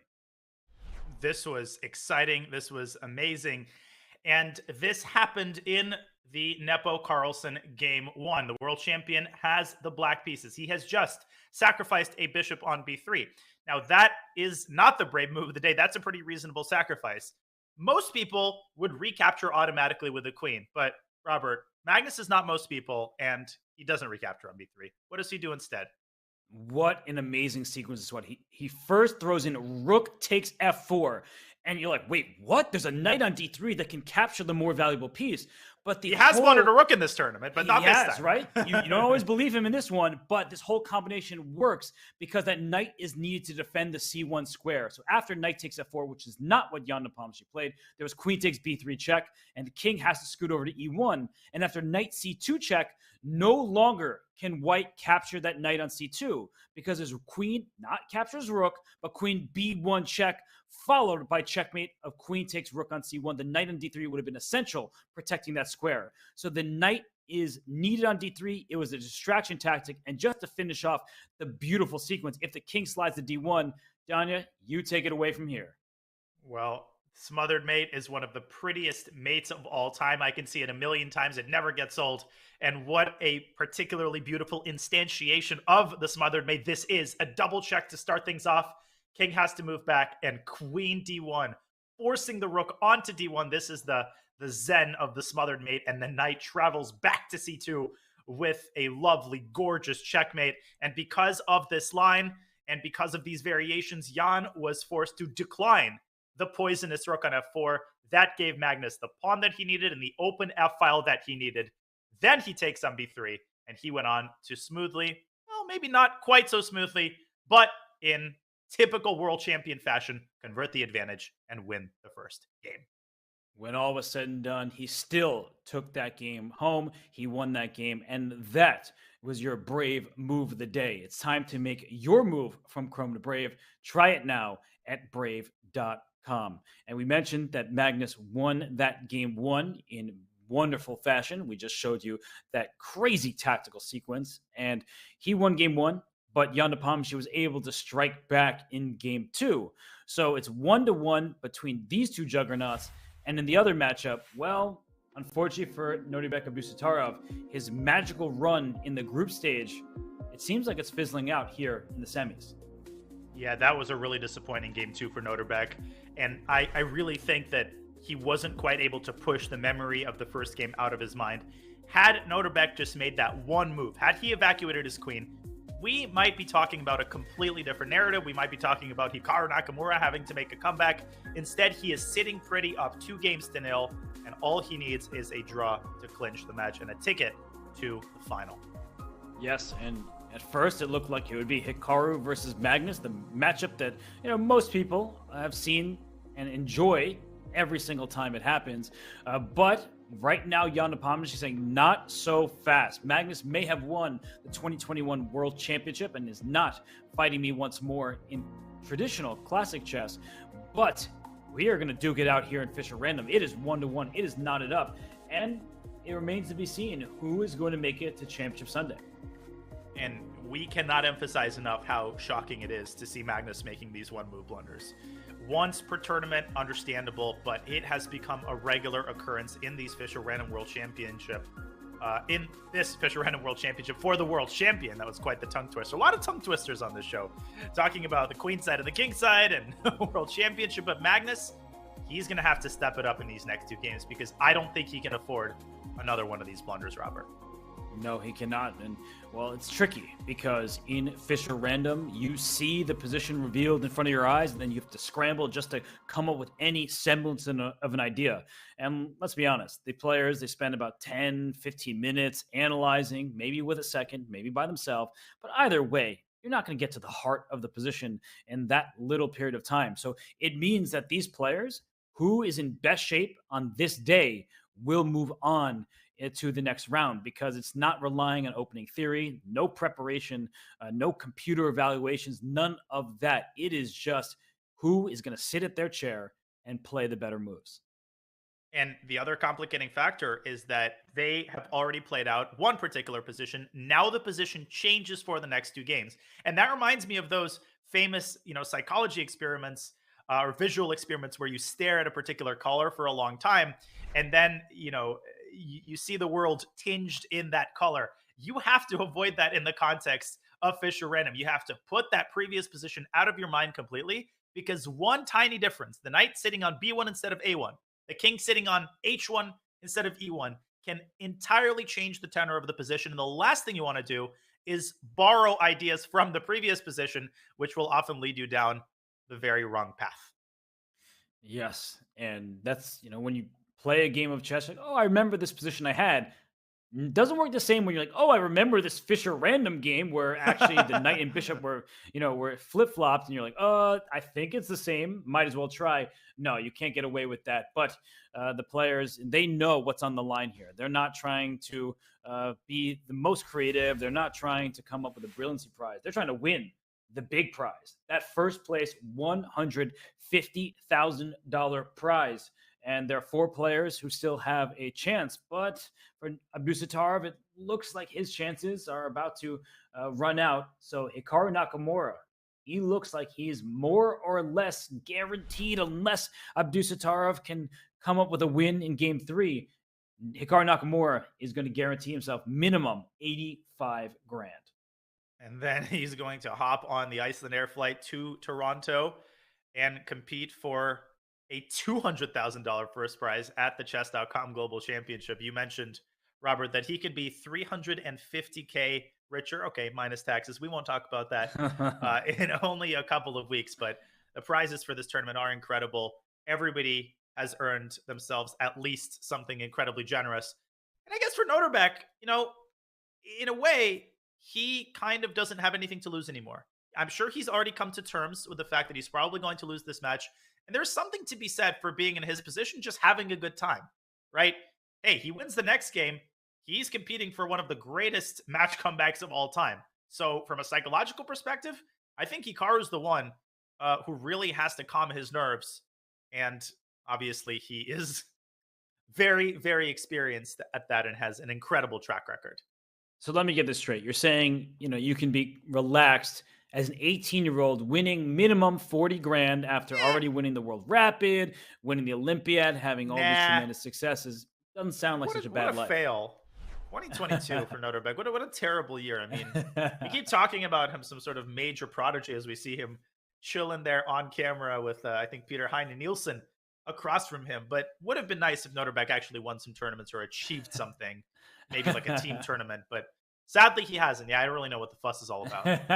I don't get it. Beats me to Olympiad gold. He is an absolute force, and you see everybody there waiting, strolling, pacing, not even knowing what to do with themselves, because as chess players, they just want to get that next position and immediately study and then get to the games. But they're waiting for the position to be revealed. We see Peter Heine Nielsen, Magnus Carlsen's trainer. We see Jan Nepomniachtchi getting a bit of nourishment there. We see Nodirbek off to the left. Let's float to the chat a question. Can you guys identify who is there behind Jan, who is currently next to Hikaru? Ooh. Let's see how many of you, just from that shadow, can identify this very strong Grandmaster. Sorry for interrupting, Robert. Please continue. But now the camera is taking us completely away. This is not in our control. It's not. We see young fans, it looks like. Oh, Magnus being wanted. Oh, and Tactics and Swindles got it. That is indeed Nikita. Very nice, guys. That is Nikita Vitugov, one of Jan's seconds. Super Grandmaster. Good stuff. Good stuff. Yeah, the Iceman. The legendary Russian player who won the Russian championship, I believe, recently. So very talented and a trusty second. And we see the position about to be revealed. All eyes on the TV screen. It's like a Netflix special being released. And I'm curious. What do you think, Daniel? What's going on A1? What's going on A1? I'm going to predict Bishop. Okay, so a bishop in the... pawns just got thrown there. Maybe we can zoom in. Wow, the pawns are on the second rank. Incredible. Oh, and knights on A1, I think, if I'm seeing correctly. It is very difficult to see. I wish we had access to the people taking this footage, because it would be really nice to have a close-up of that. I think it's a knight on A1, a bishop on B1. Is it a rook on C1? Oh. Yeah, I can't really see. Oh, thanks. They're beautiful. Look at that camera work. Never mind, I jinxed it. Now, you guys aren't seeing what we were seeing. We were seeing a close-up of the board, and there we go. Wow, knights on A1 and H1. Oh, it's a queen on B1. Yeah, knights on the rim, they say, are dim, but here there are two of them. I don't know what to make of that. Whoa. I'm kind of wrapping my head around this, so I'm just going to be silent for a couple of seconds. There was a knight on A1, a queen on B1, and then a bishop on G1. Very asymmetrical, weird position. I like it. Yeah, I think, we're going to take a few minutes, just like the players, because they're darting to a spare board just to make some moves and see how it feels. I think we should do the same, because when we get back, we will talk about the starting position, analyze it a bit for y'all, and then round 3 will be underway. So stay tuned. We'll be right back for more from the Fischer Random World Championship. This coverage by Chess.com, brought to you by Brave. Run for my life. Okay. What's up, man? Hey, just solving some puzzles. Get my coffee. Oh, shoot. Oh, shoot. Which one is that? Is that our new one? Yeah. I can't get this one, man. Oh, shoot.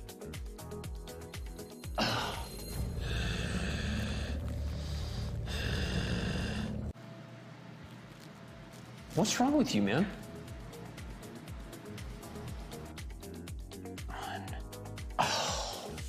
This is hard.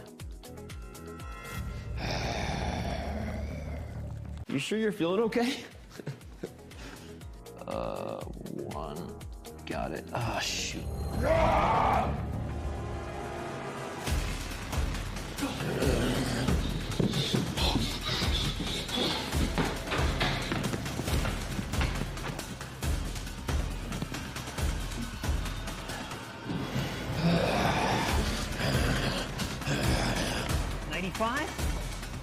Fischer takes E1.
The Fischer Random World Championship. This coverage brought to you by Brave. We do have the positions for game 3 and 4.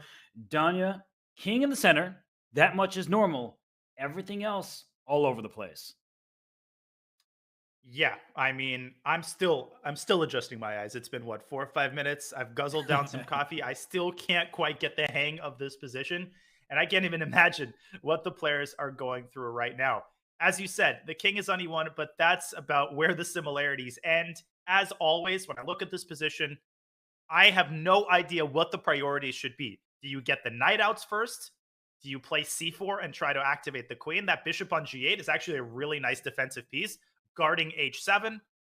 Robert, I am completely at a loss here, and I'm not even ashamed to admit it.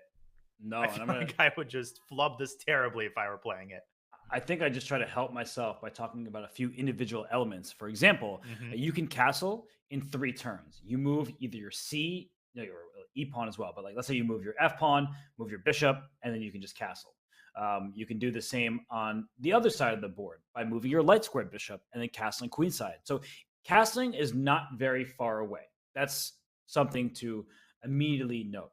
Which side you want to castle on is an interesting question, Danya. And no pawns are initially hanging, right? Every single pawn is defended by a piece. Yeah, Except for so G pawn. Nope, G pawn. I forgot about that. But it's not easy to attack. I guess you could Fianchetto the queen, but that doesn't seem like a very effective measure. Wait, Don, you want to see an immediate loss? Knight G3. Okay. Knight G6. Knight H5. Oh my god! Oh my god! That's hilarious. That's so funny. You can't defend the pawn, and you can't castle because the bishop's in the way.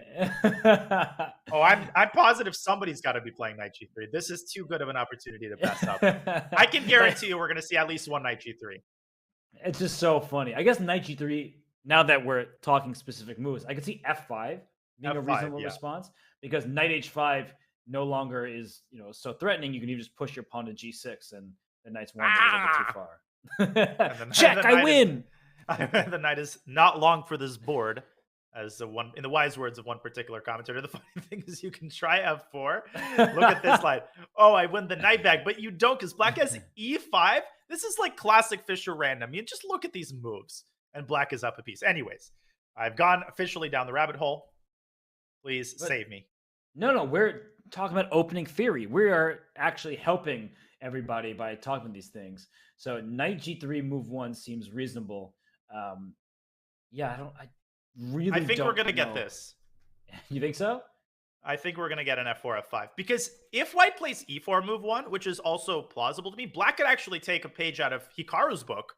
This strategy didn't work well for him in game 1, Robert, but maybe here with the king on E1, this is more enticing because the rook could actually swing to E5. Kind of playing like a beginner, A5, rook A6, rook E6. It's almost checkmate, right? Rook E5, the only move would be bishop E2 to block it. So, oh my god. What an odd starting position we have. And what about I'm into this? What about this? Trapping the queen on B1.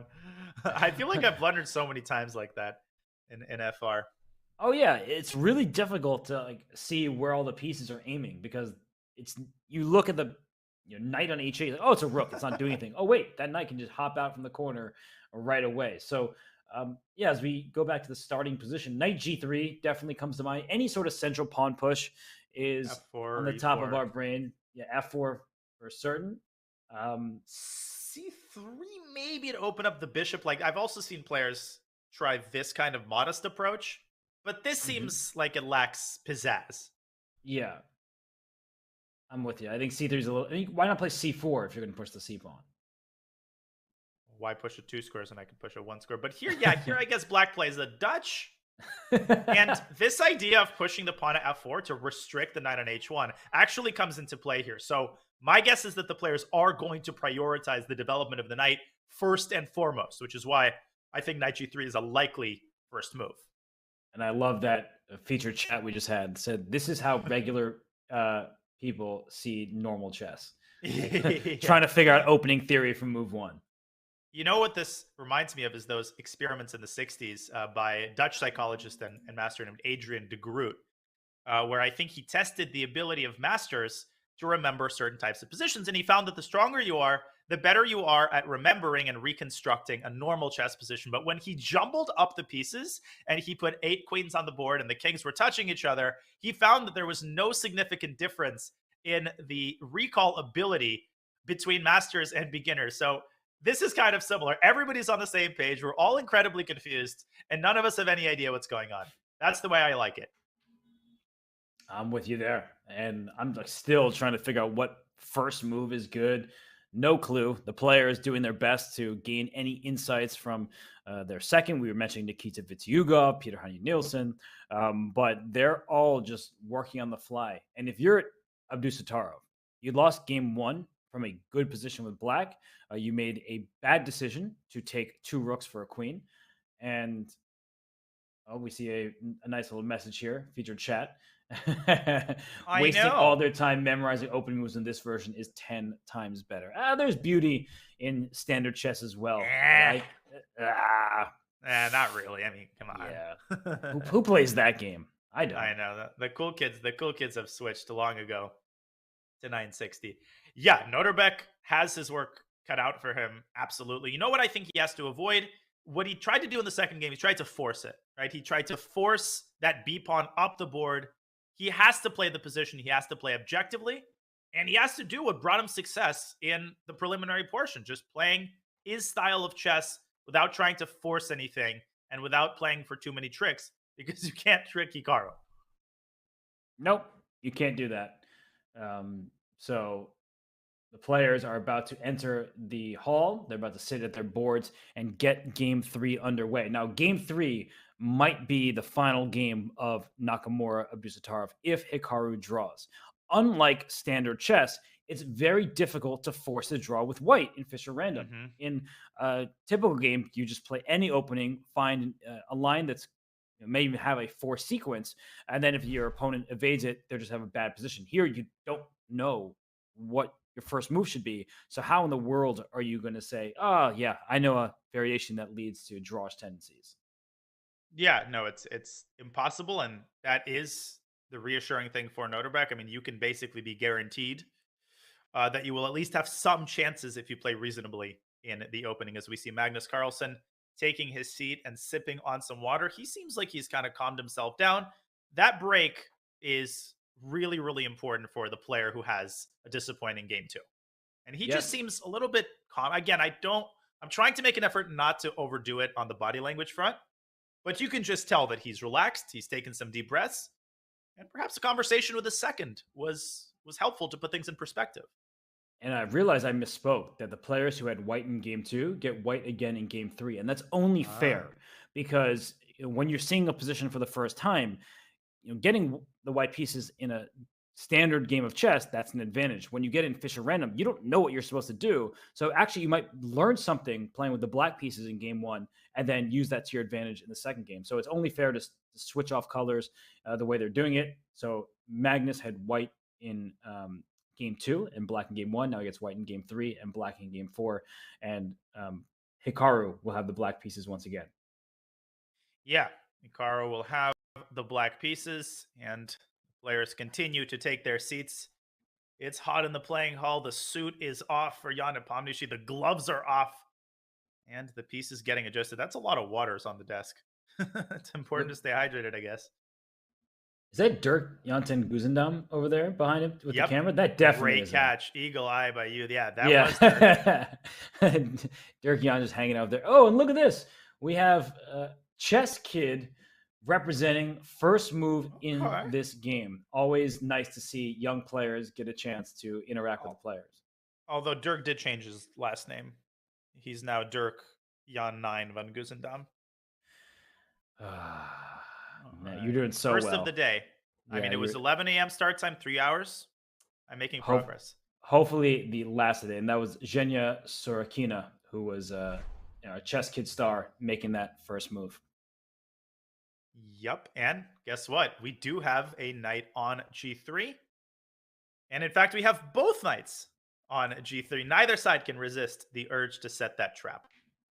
Yes. And G6. Both boards. Not falling for the knight H5 that we were showing. Yep. I remember when Spassky was giving a simul years ago, rather than making the same first move on all boards, he just announced to all 20 boards, play E4 on all boards. Everybody just dutifully executed that move. Also, you're a young guy, but saying I remember a Spassky simul makes it sound like you're at least 30 years older than you are. Well, I'm getting up there in age. I'm closer to 30 than I am to 20. I'm turning 27 soon. Don't remind me. Yeah, but saying like, "Oh, I remember a Spassky simul" is just something that I would think happened in 1970. It was in Sarajevo in zonal tournament in Mar del Plata. Okay, anyways, on we go to the games. We have Nepo there on camera in front of us. And who's the one taking their time?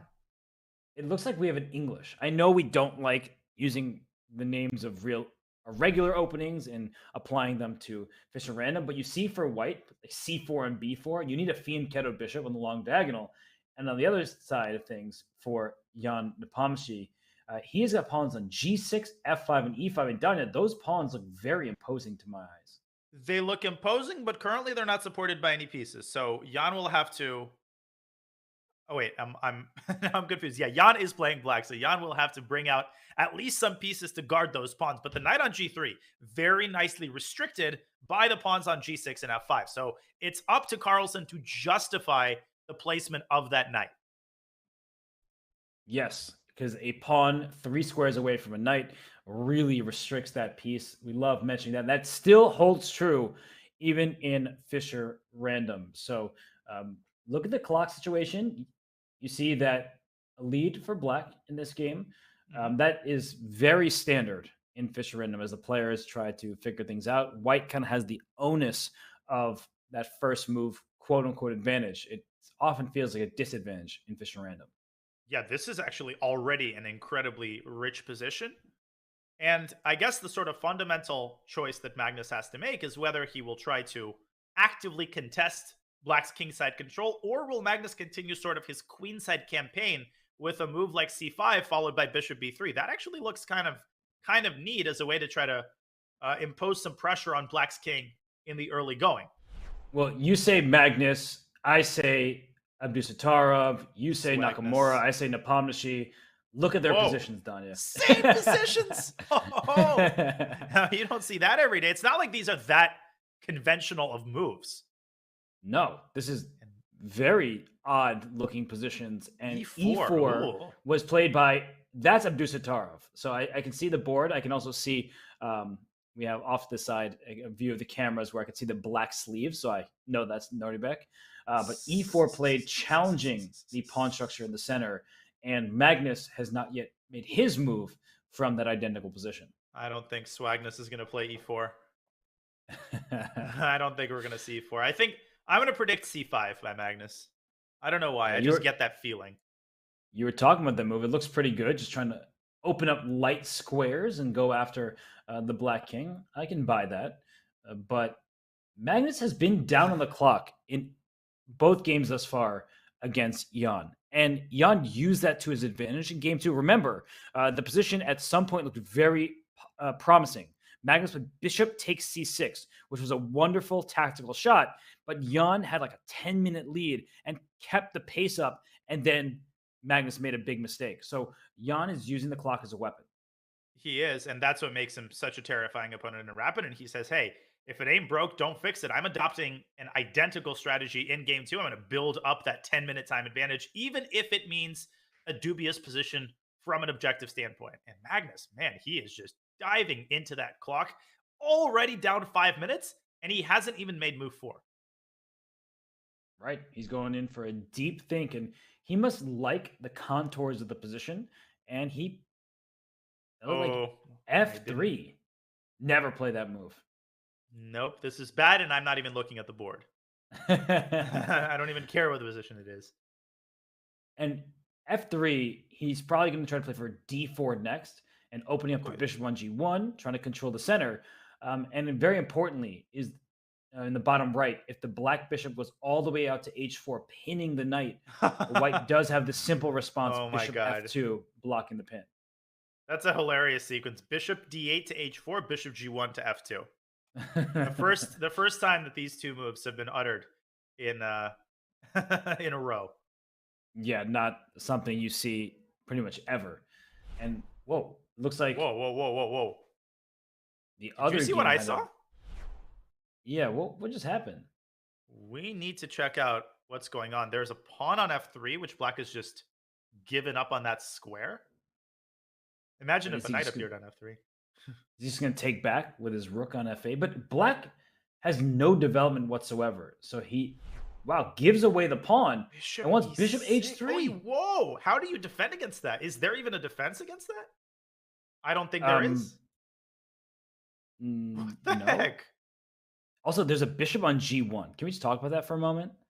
We can. Like, that, We talked You know, about like those famous games, right, where the bishop goes on a roundabout and goes like bishop g5, h4, g3, and never gets back in the game. Yeah, Here from the like- start, that bishop is stuck. Which game am I thinking about? What's the classic one?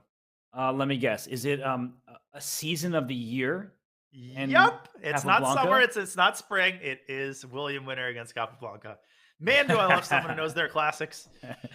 Well, even if I didn't know my classics, you make such references, and we've commentated so many times together that I learned from you. So I've shown that game I'm flattered. I've shown that game so many times.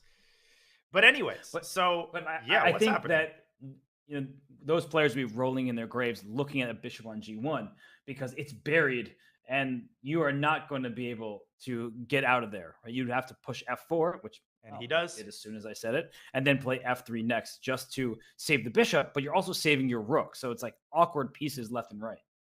Yeah, so now the big question for Nakamura, and I think I know how he's going to answer that question. You can play bishop h3, but that would be somewhat myopic of an approach because you can't miss the forest for the trees. After f takes e5, congratulations. Let me give you a medal. You've won the exchange. Guess what you've also allowed? The most monstrous pawn phalanx of all time. So something tells me Mr. Nakamura is going to take on f4. What? No, he went bishop h3. Oh, he did. Whoa. Are you as surprised as I am?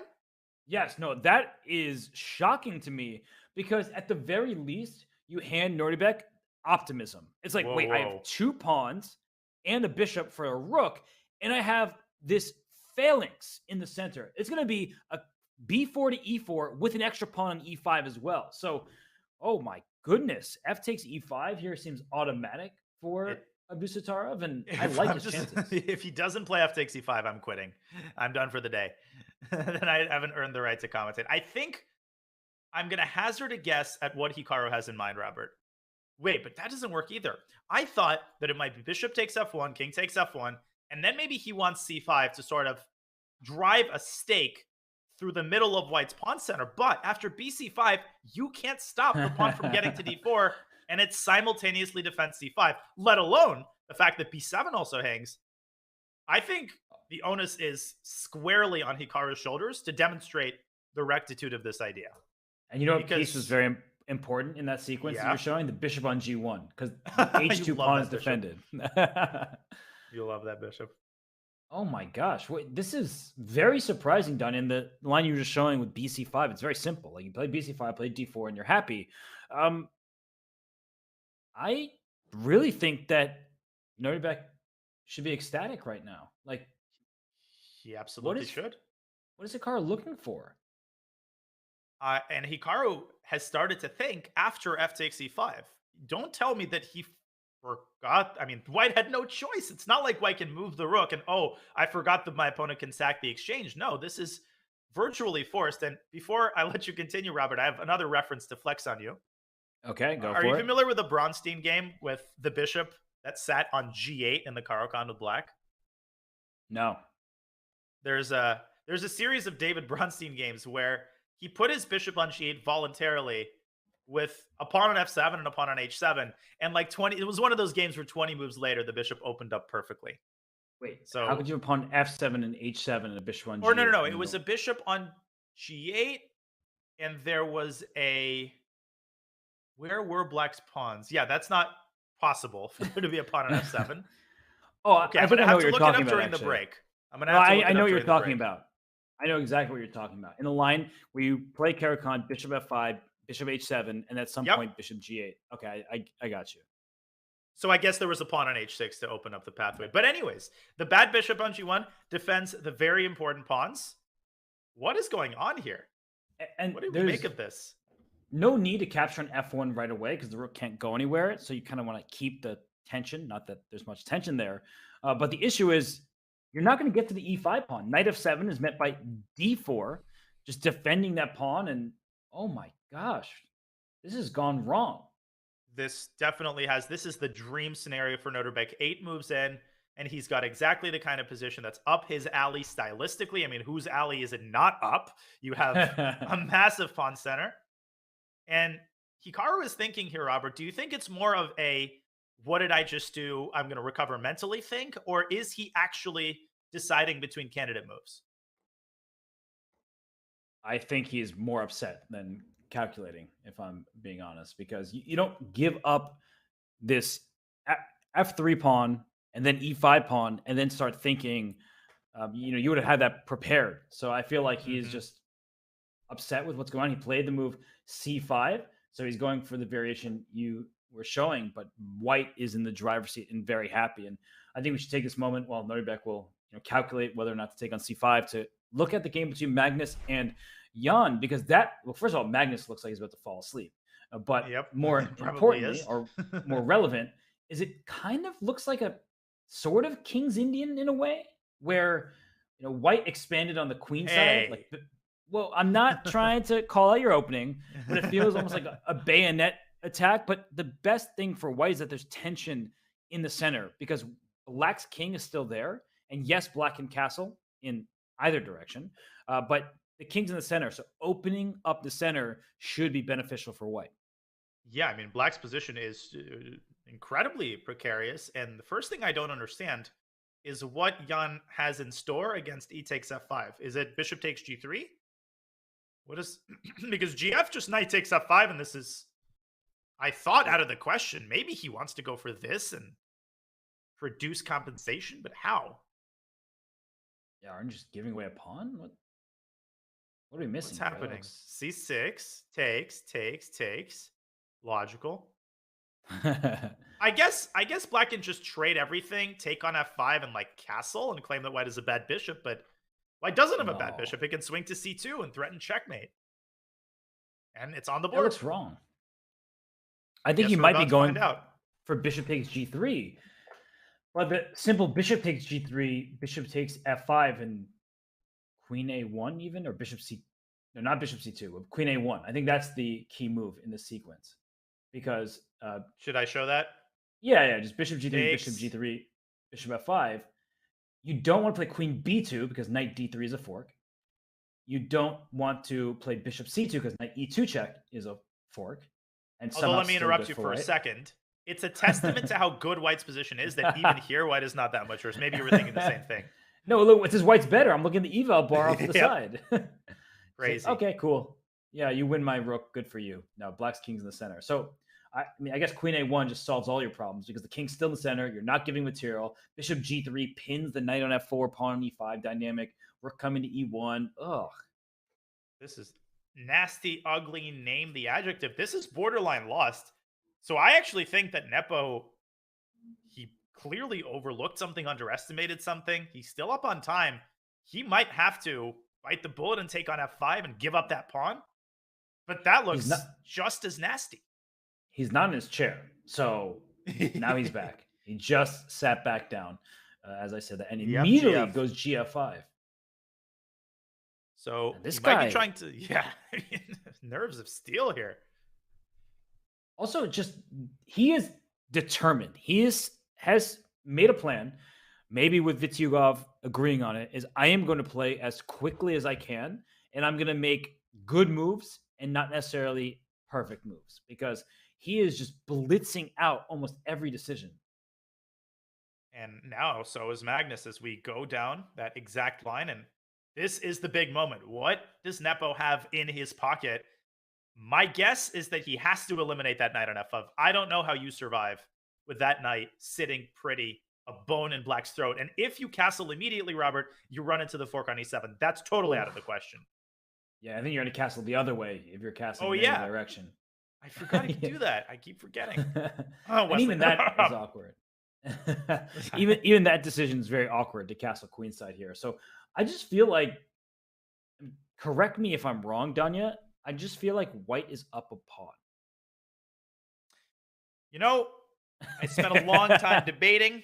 I was going back and forth, swinging this way, hither and thither, but I am inclined to agree in the end of the day. Okay. So you're saying I'm correct. That's the most important thing. And you're also Robert saying Hess is right. Yes, I am saying that. Magnus is up a pawn. So if we count, 7 is greater than 6.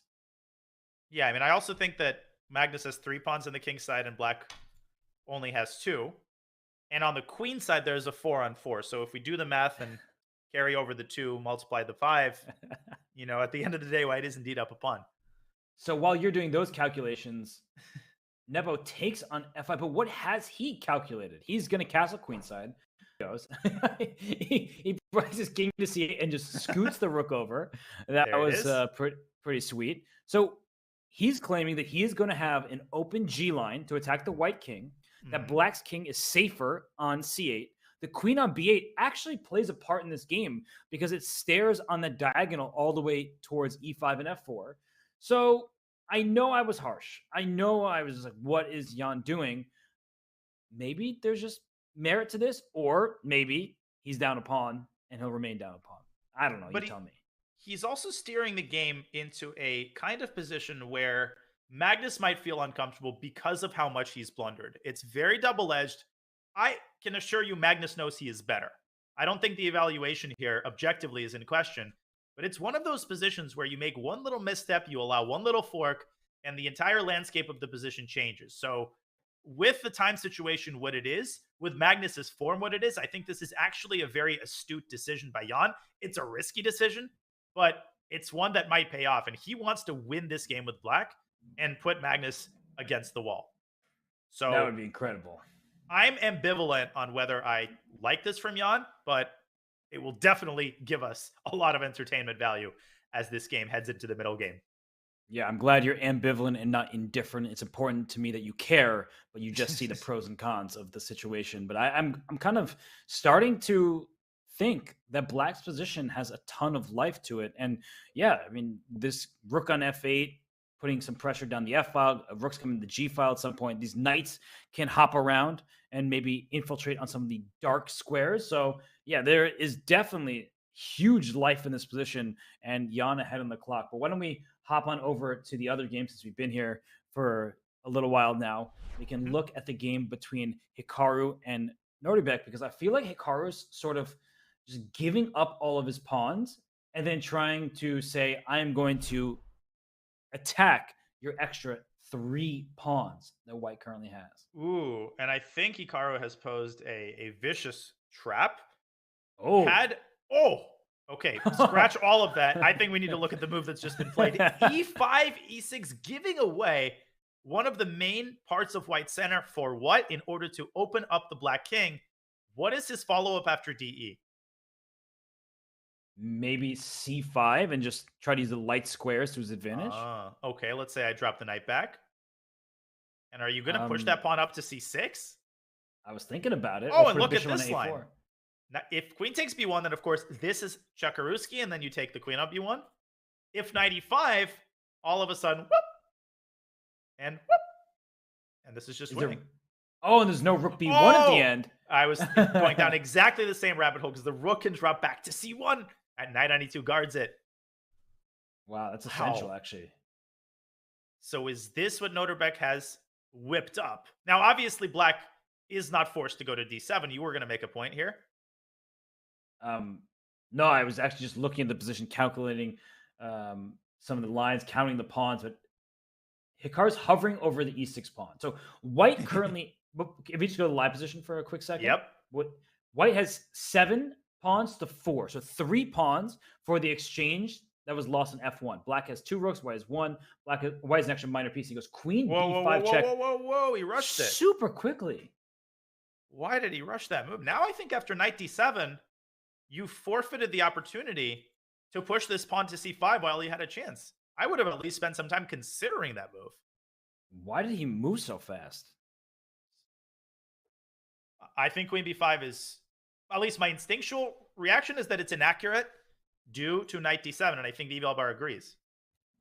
Yeah, maybe he has some follow-up just to, like, I don't think he wants to trade queens. He wants to keep the queens on the board, but where would the queen go to? I mean, I'm not sure he doesn't. I mean, he wants to trade queens if the circumstances are right. If he could push his pawns to d5 and c5, it would be different. But that's precisely why queen b5 is inaccurate, because it makes it harder and more cumbersome of a process to push your pawns. Hikaru, don't have to ask him twice. He says, thank you for the possibility of trading queens. Knight d7 on the board.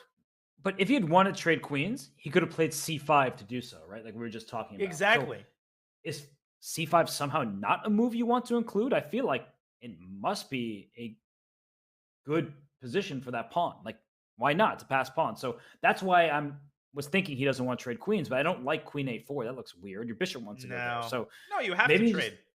And he does. So maybe he's just, seeing much deeper than we are. That's would not be so surprising. He is Nodirbek Abdusattorov after all.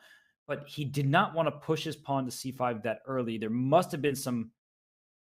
Oh, I see what it is. Okay, check this out. If c5, was there knight c4 somehow? I was thinking about that. And then knight takes d2 intermezzo. But here, there is. Oh my God. And let me just show. This is great tactical awareness by you. You'd say, oh, king e1, I attack the knight. No. Knight f3. It drops back to f3. And if you go to g2, then I take the queen.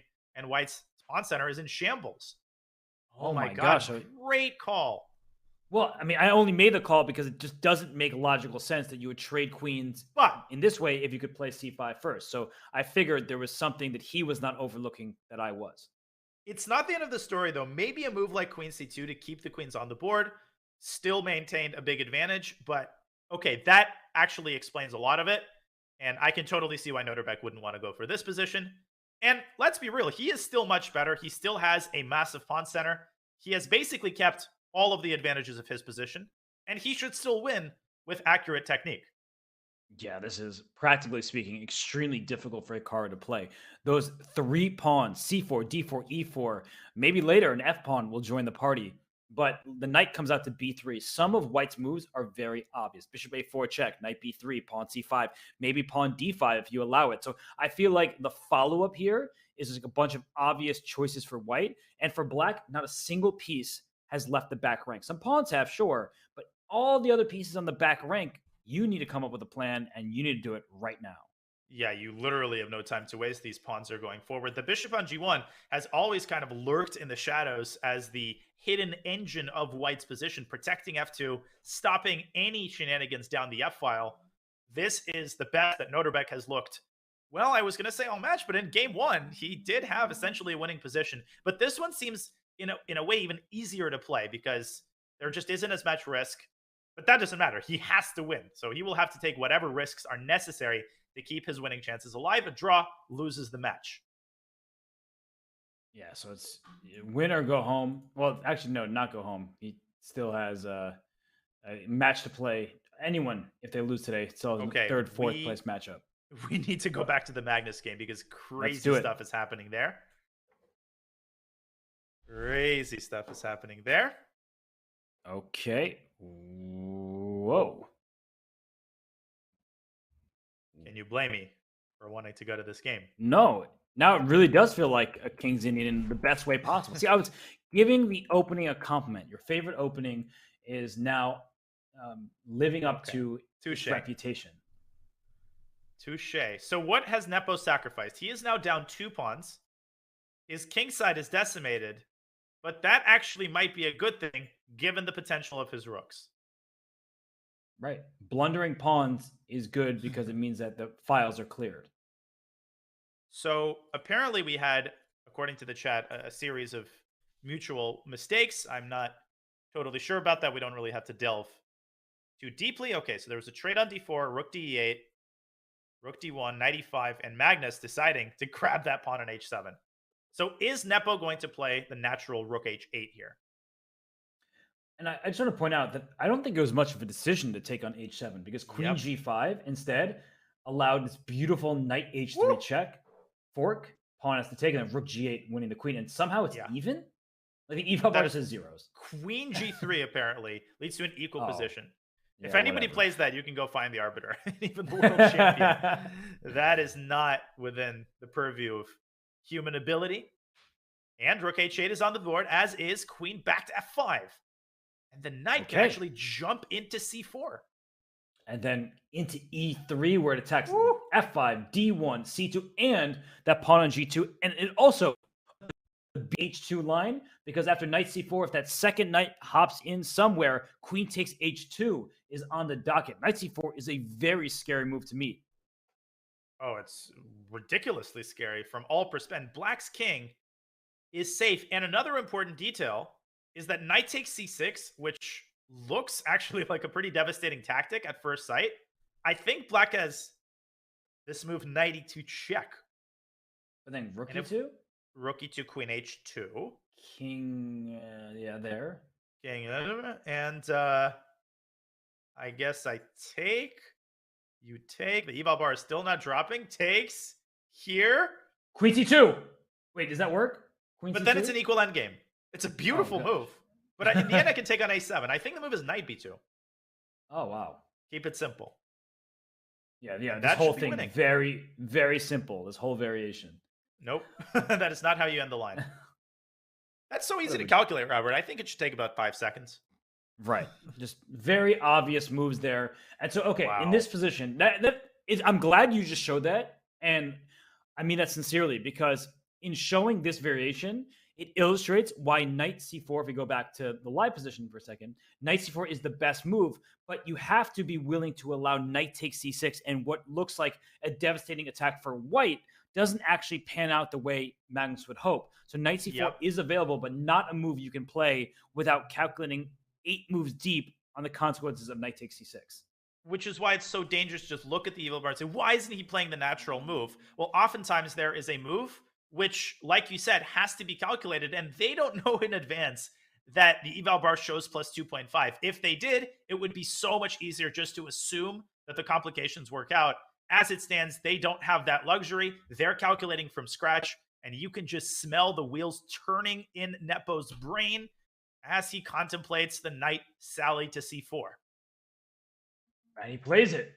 And he Jan does it. Nepomniachtchi is in fine form right now. When he's trusting himself and calculating, he is putting pressure on Magnus over the board and on the clock. And now Magnus is looking at this position like, wait, knight takes c6. Oh, no, maybe knight takes c6 isn't what I thought it was. And if that's the case, what other moves come to mind, Danya? Because knight discovery, knight, pick up the knight in f4 and just pick a square with it. Queen takes h2 to follow is going to be devastating. First of all, I'll point out that queen takes d7 does not work. Unfortunately, that's a little too much to give in exchange for a futile discover check.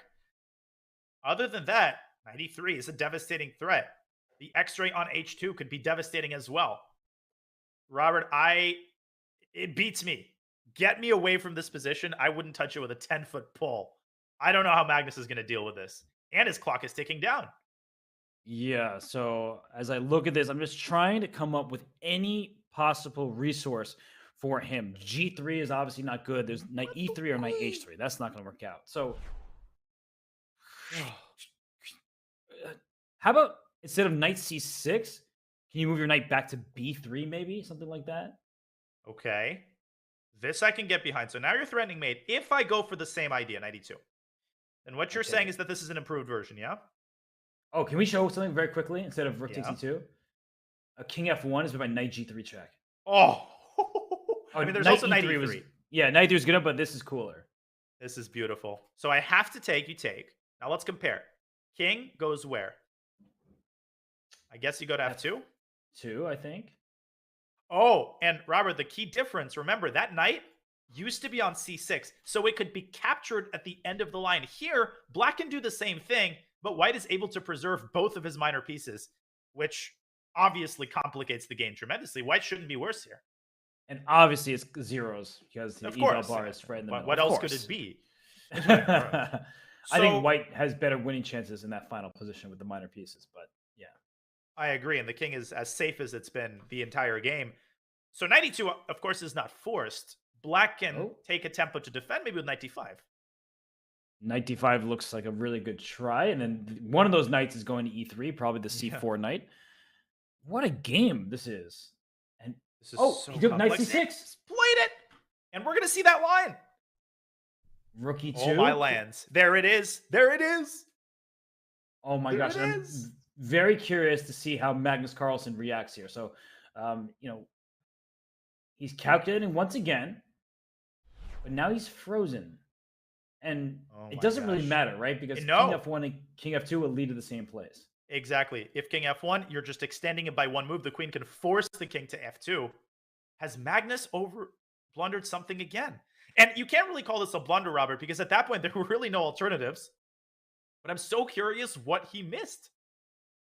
And Jan can force a draw at any moment here, like Queen H1, Queen H4. That would just be a a draw on the spot. Yeah, he's totally going to do that. No, he certainly will not. He's going to calculate and find. Here it goes. Queen h1. And I wonder if Magnus missed knight b2 at the end, or what the deal is exactly.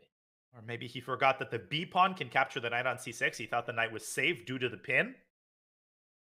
I mean, but this is crazy. Jan's calculation has really been lighting the chessboard up in the last couple games. I just want to indicate that Jan is taking a couple of seconds between each move. He's not rushing anything. And that's a great lesson for any young chess players out there. Even the greatest, even after he's convinced himself that the line works, double checks on every move. He knows and understands the significance of this moment. There's that check on b2. And can Magnus go up to d4? I don't know. Whoa. King d4? Winning king of the hill, but probably losing Fischer Random. But even just BC is game over. Yeah, that king is just going to be hunted. Rook h4, queen. Yeah, all sorts of checks. Goodbye. Oh my God, is this curtains? Can Magnus extend the game? Yeah. Right. Can't he play king c3, and then once the capture on d1 and capture on c6 happens, he claims I have a bishop and one pawn for a rook, and that should give some chances at the very least to survive. Bishop c2 or something like that. Yeah, work is still required, but I feel like after rook h2, what really helps black is this Luft square on b7, rendering any check on f8 totally futile. Right. How about, is there b5 or something? I'm just trying to like open up that king desperately. Yeah, you're trying to muddy the waters. You're being Robert Hess. And I think that if Jan were in time trouble, this could work out, but Check. Jan's not in time trouble. King b. And I think I can get away with grabbing this pawn. Oh, because you protect the d6 and f4 squares. That's amazing. And if c6, oh my God, look at this line. So here you might say, oh, black can take on c2 and get into a winning pawn endgame, but white has the intermezzo cd. So king d4 played. Oh my God. What is Magnus doing? This just loses on the spot. And he's going to take the knight, bc6, and Jan Nepomniachtchi. He comes back from what many would have considered the dead. He is the Undertaker. He was in his casket. God. He sat up. He is rising. And right now, he's about to win his second game in a row against Magnus Carlsen with the black pieces. This is over, Danya. And with 11 minutes still on the clock, the strategy that he formulated before the second game has worked to perfection. Magnus is reeling. He is not himself. And the situation is more desperate than ever. If he moves his rook, he allows the check on d2. And Robert, if he doesn't move his rook, then he loses all of his pieces. I think he's going to resign in this position. And look at Mag. I mean, he is just beside himself.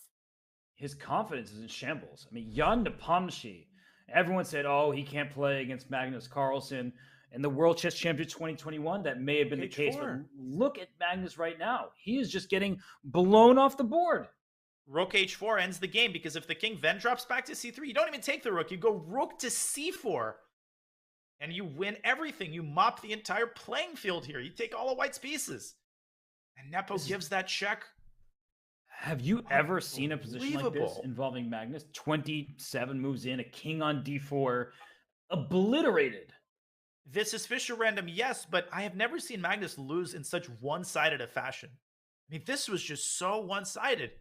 It looked like Magnus was better after he took on f5, but just totally failing in the complications. All credit, of course, to Nepo for exhibiting nerves of steel, giving away all his kingside pawns, and just exquisite calculation to see that knight takes c6 loses. And over the course of the last few years, Jan Nepomniachtchi has done what? Won the candidates twice, won the Rapid Chess Championship here in the Fischer Random Chess Championship in Reykjavik. He is looking like he's about to take down Magnus for a second game in a row. He is proving himself in like every single tournament he plays in. I mean, this guy is not to be trifled with. No, he's not. I mean, confidence is a great word to use in the context of Jan Nepomniachtchi in the last 2 years. He's a new man. He's playing with tremendous maturity, with objectivity, and yet he still has that vintage courage that Nepo has exhibited for his entire chess group, playing for a win with both colors and now getting rewarded. But, Robert, the match is not over. We have another game, and he's resigned. The match is not over, but Magnus didn't even wait for Jan to move. He said, I cannot look in this position for a second longer. He is out of the playing hall. Wow. And Jan Nepomniachtchi picks up his second straight victory over world champion Magnus Carlsen. Magnus in disbelief. He cannot fathom what is happening here. And Jan Nepomniachtchi just playing stellar Fischer Random Chess. And we still have one game going here as Magnus and Jan's game is concluded. Look at Hikaru Nakamura. He is fighting. He is trying to claw back into this one, but I see pawns in c5 and d5, Danya. I'm not liking the sight of that. And I'm totally ignoring the eval bar here. The position is wild. It's complicated, but Hikaru has made a lot of headway here, Robert. He's situated a knight on f3, keeping White's entire kingside at bay. The overarching question, can he keep the past two pawns at bay? And Nodirbek has something to say about that. I think he's ready to play c6. Yes, and he would love that rook on a4 to be on a square like b5 and an open file. This is a ridiculous-looking position. And that bishop on g1, that continues to be the problematic piece for Nodirbek Abdusattorov. The good news is 7 moves to make to move 30, and he has 5+ minutes remaining. So plenty of time to reach time control. Yeah, c6 is coming. 5 minutes, as you said, to make 7 moves. This is close. I mean, Nodirbek has done everything he's needed to do. And you could argue that Hikaru's bishop h3 was a gift, but all credit to Nodirbek and all credit to Hikaru for, as you said, trying to claw his way back in. This game is far from over. The next 7 moves, Robert, are going to decide a lot. What move should Black even make right now? Yeah, I'm kind of procrastinating on that question. So I'm just trying to think of logical moves. Like rook f4 comes to mind just to be aggressive in some way, threatening rook g4. That's one idea. Check. Okay, king moves somewhere. You went rook b8, so it's neither here nor there. Rook b8 on the board. Okay. So his idea is to meet knight takes a5, obviously with the infiltration to the second rank. White should probably keep this knight stationed firmly on b3. But then if you keep it there, what pieces do you play with? You keep this knight there, you keep this knight. The bishop on g1 is immobile. White's just kind of running out of fuel here. And c6 check, I think, would just allow the black king to escape along the dark squares, right? Like you need to have your pawns mobile, and c6 would remove all mobility, all optionality. When I first looked at this position, I thought that White's winning chances are still excellent. The more I look at this, Robert, the more I simply don't understand how White makes progress and how White untangles on either side of the board. And I think that's exactly what Nodirbek is trying to do. King g2, bishop h2 maybe. But even if you make those moves, Black takes and then captures on f2. Right, and rook b4 here is an option for Hikaru trying to trade rooks. Not sure if it's good, but it is available to him. Those c and d pawns, I don't think they're running fast enough. And Hikaru plays h5. Wow. I mean, he's happy to keep the status quo. He basically says, Nodirbek, hey, I mean, come at me. Show me what you got. And if king g2, maybe just knight h4 check and knight back to f3, things like that. Or rook coming to f3 if you're not careful. And if, okay, rook c4. Nodirbek setting Is himself. B3? Almost. But then a b. Wait, your move rook b4 is also. Yeah, actually, rook b3 might just lose in the spot for black. Like, it's funny. You think, oh, I'm liquidating. Yeah. I'm getting a cool tactic. It's actually just really bad. I can show this on the board. Rook b3, a b3. And what happens as a result is that you free up the bishop and allow it to get to h2. And, I mean, nothing more needs to be said. All I have to do is highlight these pawns. Yeah, knight b5, c6, c5, d6, etc. That would be bishop done. H4. So we see that bishop h4. Ooh, here come Nodirbek's pawns. And maybe here comes a knight to c5 after king c7. And with that 2 forks. Although knight d2. Oh, shoot. I completely overlooked knight d2. That's so easy to miss, though. Wait, so What is How the do you- rook c5 maybe? So he goes king c7. I think it's rook c5. Yeah, I completely missed that fork on d2 there. No, but rook c5, knight takes g1, and there's another fork on f2. What is white's move here? Is it rook c5? Oh my and gosh. rook takes Oh my gosh. a5? No, Danya. Yeah. Knight c5. Look, just put it on the board for a second. Knight d2, king e2, knight c4, No. and knight e6. And if you go to d6, I move my f pawn and I checkmate you on c5. No. Right? Wait, where do you go? Do you go f4? Oh no. You do go f4. Oh my god, gosh. this is a mate threat. Okay, black takes it. But now, Robert, you go bishop c5, and you simply take on f8, and the pawns promote. Oh my god, and there's Oh another my mate gosh. threat. Knight d7 is literally a mate threat. This is ridiculous. I saw one checkmate threat, so I was like, okay, let me go for that. I did not actually You're a calculate a single beast. thing. Well, no, I'm a beast finding like a funny looking checkmate. I didn't see any of the resulting complications. What a line. Oh, and they're Nodirbek drops his knight back. That's not the move. Oh, but you can't Oh, blame him that's because it. he's just trying his best to stave off the immediate pressure. But now it looks like black is stabilizing completely. Wow. I'm seeing all these different checkmates. Like in my head, I'm calculating some of the other lines. And that is insane because knight c5, I completely overlooked knight d2 check. And it's like, wait, this is actually trickier. You have to ask that question. What happens if I do it anyway? Can't stop calculating, but so much easier said than done. And Robert, at the risk of jinxing Hikaru, I feel like that might have been Nodirbek's final chance to stay in this match. That insane rook sacrifice in the end game. And now Hikaru is firmly in charge. He's blockading the pawns. And do you see a universe where Nodirbek turns this one around? No. Because I don't. He needs to free this bishop on g1, but it's never getting out of there. There's just no way to free it. Maybe if you can trade off this knight on f3 somehow, but the somehow is the hard part. What about knight takes a5? Just grab a pawn? Or rook b1. Ugh. Ugh. Get off me. Rook takes g1. Mate. Black's the one who checkmates the white king. So he goes out with knight to e3. And if you get a rook trade, maybe that knight goes back to d2 to at least get rid of that annoying knight that is blocking up, clogging the position. Yeah. So what should Hikaru do here? Can he can't force a draw, right? There's no knight h4, knight f3 back and forth, because then White will just make some other move. Yeah, that's the slightly tilting thing here. If you're Hikaru, is that you can sense that you're probably already much better, but there is no way to like force the result that you want. What about a4? Oh, a4 d6. Oh, good eye. It ain't over. D6, clearance sacrifice, and then the knight leaps into d5 with a fork. Still actually not so clear. Unbelievable. You like make a what looks like game saving or game winning move, and it's just still better for black. Yeah, because after AB, there's a move knight to d2, dislodging the rook and taking the knight. What's with these lines where you allow a full rook to be captured and then somehow you're still better? Yeah, no, this is just a ridiculous position. And he trades on c4 and plays rook f4.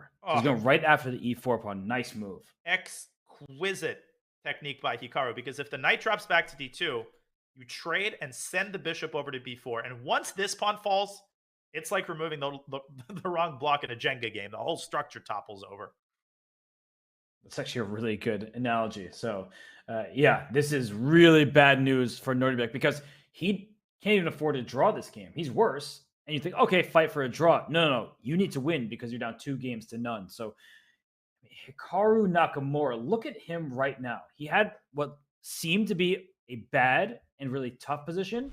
And as we zoom in on him, he is straight chilling over there. He's got a fashionable shirt on. He's about to lock this match up, win in just 3 games. He's a force.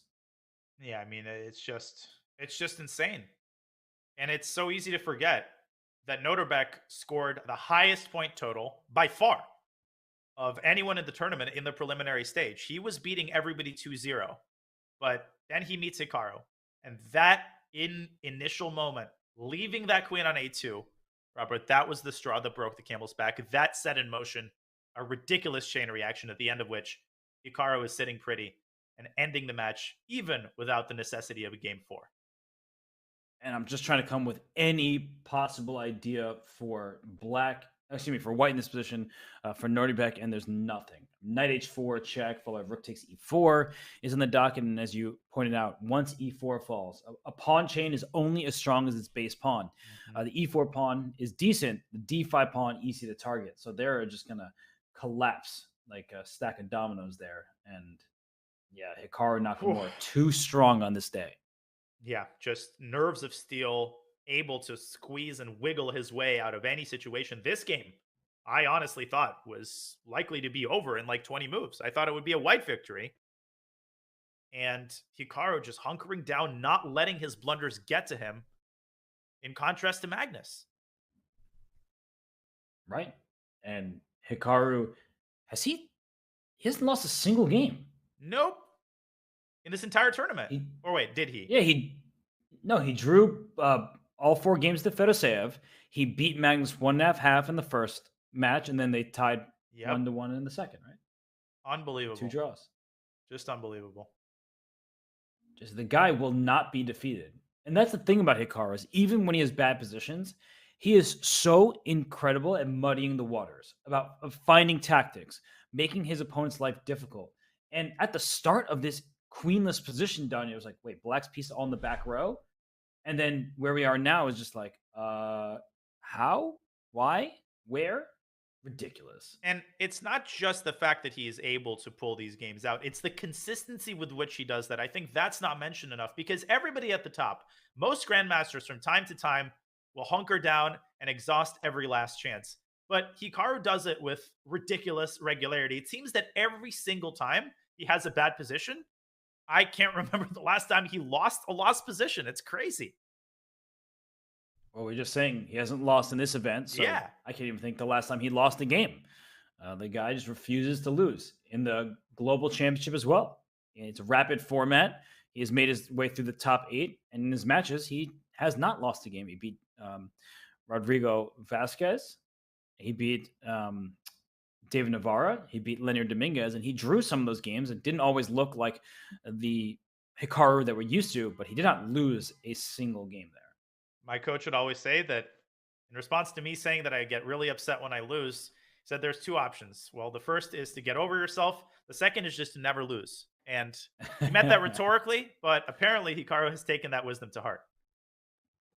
He's just not losing in games at this stage. I mean, of course, he lost a heartbreaker to Ding Liren in the final round of the candidates. That is what allowed the Chinese number 1, number 2 player in the world behind Magnus Carlsen, to face Jan Nepomniachtchi for the new crown, because Magnus Carlsen won't play. But look at Hikaru right now. Right? The guy is just on cloud 9. He is just looking around, and he is ready to sail through to the finals and face the winner of Jan Nepomniachtchi and Magnus Carlsen.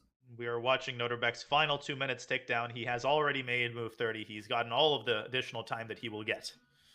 And with every ticking second, the desperation of the situation is becoming more and more inevitable. Hikaru will rest. He will watch what might be the final game between Magnus and Nepo, a must-win for Magnus. Robert, it is a crime for anybody to leave. Cancel your weekend brunch. Don't you dare turn on the TV. You are staying here, because this, I think, is going to be an epic game 4 between Magnus and Nepo. I already looked at the time. I was like, way past brunch time. I'm getting hungry just thinking about it. And Hikaru is thinking about, wait, what am I going to eat after this? He's like, look at this. What's for dinner? I have to say, in my time in Iceland, I'm not a big fish person, but the best fish I've ever had has been in Reykjavik. The fish there is unbelievable. Do you know who is a big fish person? Who? Fedoseev. Really? I should know that about him.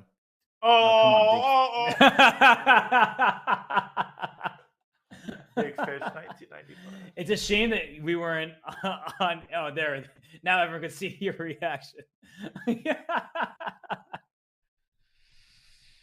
Oh. No comment. No comment. Oh, come on, Danya. You'll be okay. Even Nodirbek is cringing at that pun. That was good, and you know, That was you're good. just jealous. I like it. I like it. I am just jealous, especially in context of my Dirk 9 van Geusendam. Yeah, that was not the best one you've ever come up with, I'll be honest. You can be honest, okay. You won't hurt my feelings. You can find a new commentator tomorrow. Woo! No. Need you here, buddy. All right, fine. And that resistance did not take long. Wait, also 20 seconds remaining. Like, Nodirbek hasn't moved over. He just went knight d2. No, but takes the bishop b4. Yeah, this is... He just didn't find a move, simply. This is tantamount to capitulation. Mm-hmm. No fun here to have the white piece in this game. So, swap, bishop b4 at the end, and you're dropping e4, and your pawns still are not moving anywhere. If a draw kept white in the match, we would still be talking about this game. Given that a draw wins the match for black, there is simply nothing left to discuss. And I think Nodirbek might simply either resign or offer a draw. Same thing after Hikaru uncorks these last two moves. And he does. Mm-hmm. And that is all she wrote, ladies and gentlemen. Yeah, knight g5, maybe one last try. The problem is you get one check on e6, and then it's still not good enough. Yeah. Bishop d6, I think, is the most prudent. Just solidifying, securing that pawn on e5. Yeah, 7 knight g5, minutes for e6. Hikaru. One check, and that's it. And the king moves away, and your pawns are still stuck. So bishop b6 looks great. I guess bishop d6, knight g5. Oh, no. If you play knight f7, then the king still remains on c7. You can't give the check on e6 and then go knight f7. Yeah.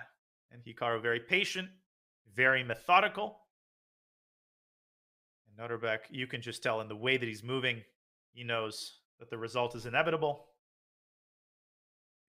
Yeah, you got to feel for him, right? Because he was dominant. If this had the same format or the same tournament structure as the World Rapid Championship, which he won, he would be the Fischer Random Champion. But it was a group stage on the way to a knockout. And sadly for him, he will find himself in the consolation match tomorrow against the loser of Nepomniachtchi Carlsen. But still, I mean, it's going to be tough to take in this defeat to Hikaru, but he'll be proud of himself. He should be, at least. He's played great chess. This is the part where we're supposed to say that Nodirbek is only 18.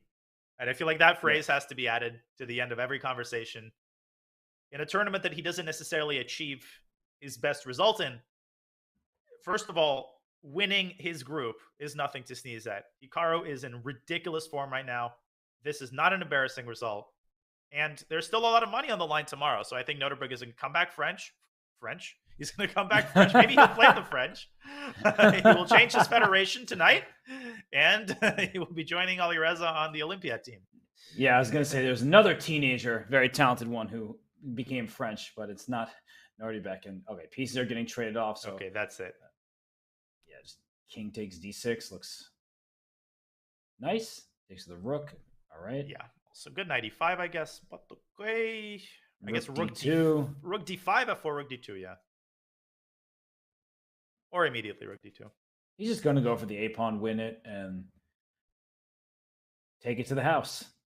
White resignuto very shortly. Resignuto. Yeah. As they say in Italian. Nice. Rook a2. Knight c4 only way, and then push that pawn to a4 to a safe square. If you want to take the Soviet schoolboy approach, you take on c6 and then go king d5. You're like, no, I have to draw. I think Hikaru wants to win. Yeah, a4. He did it. Jesus, I can't even talk anymore. We have another game to commentate. You'll be good for when that one comes around. Rook c3, take a3, and this all right, time to resign. It. There it is. Resignation.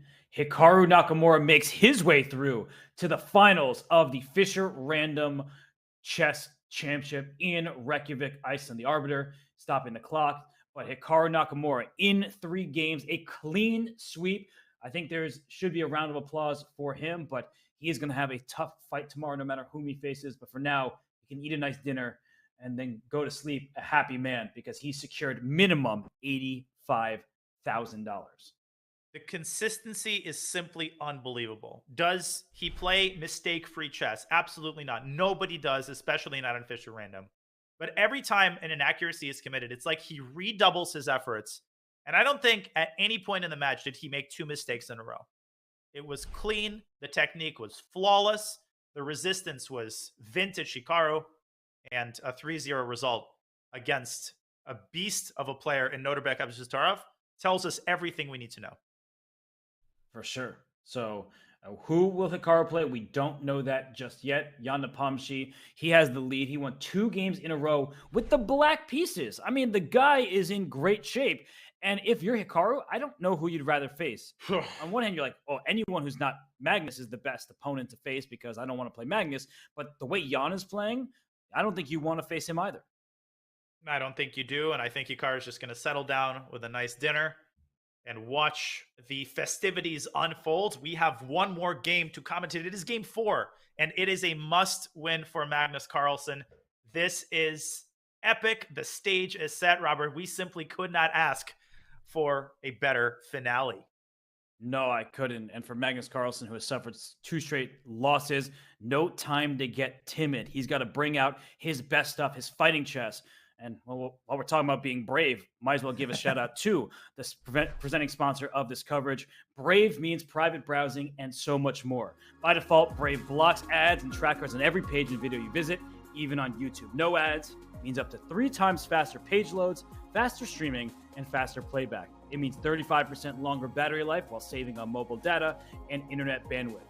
For Android, iOS, and desktop, get the best browser for gamers, streamers, and creators. Switch in 60 seconds at brave.com/chess. Don't you switch the channel away. Daniel Naroditsky and myself, Grandmaster Robert Hess, will be right back in a few for more from the Fischer Random World Championship. This coverage brought to you by Brave.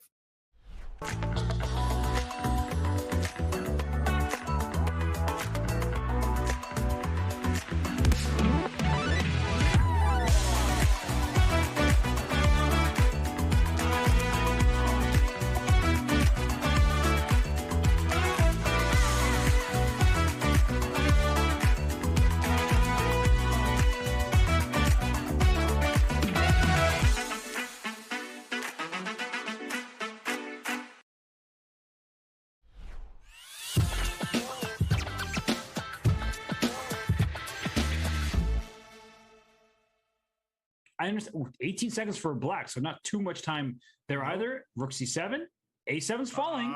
It is. e4, he pushes the pawn. This is getting a little messy. Takes a knight f1. Knight f3, like knight f3, king e4, knight e1. Move! Oh my gosh, 0.9 seconds when that move was played. On b1. Move the rook! I was going to say king c2 and run the king. King knight e2, g3. knight d4. Takes it. Takes it, a7. Oh my gosh! Takes it right. Knight c2 was winning. But there was checkmate in 1 for black after knight takes g3. Oh my god, that was me! And instead he played here, and they're losing on time. Oh my knight god! a7 wins for white. Oh my gosh!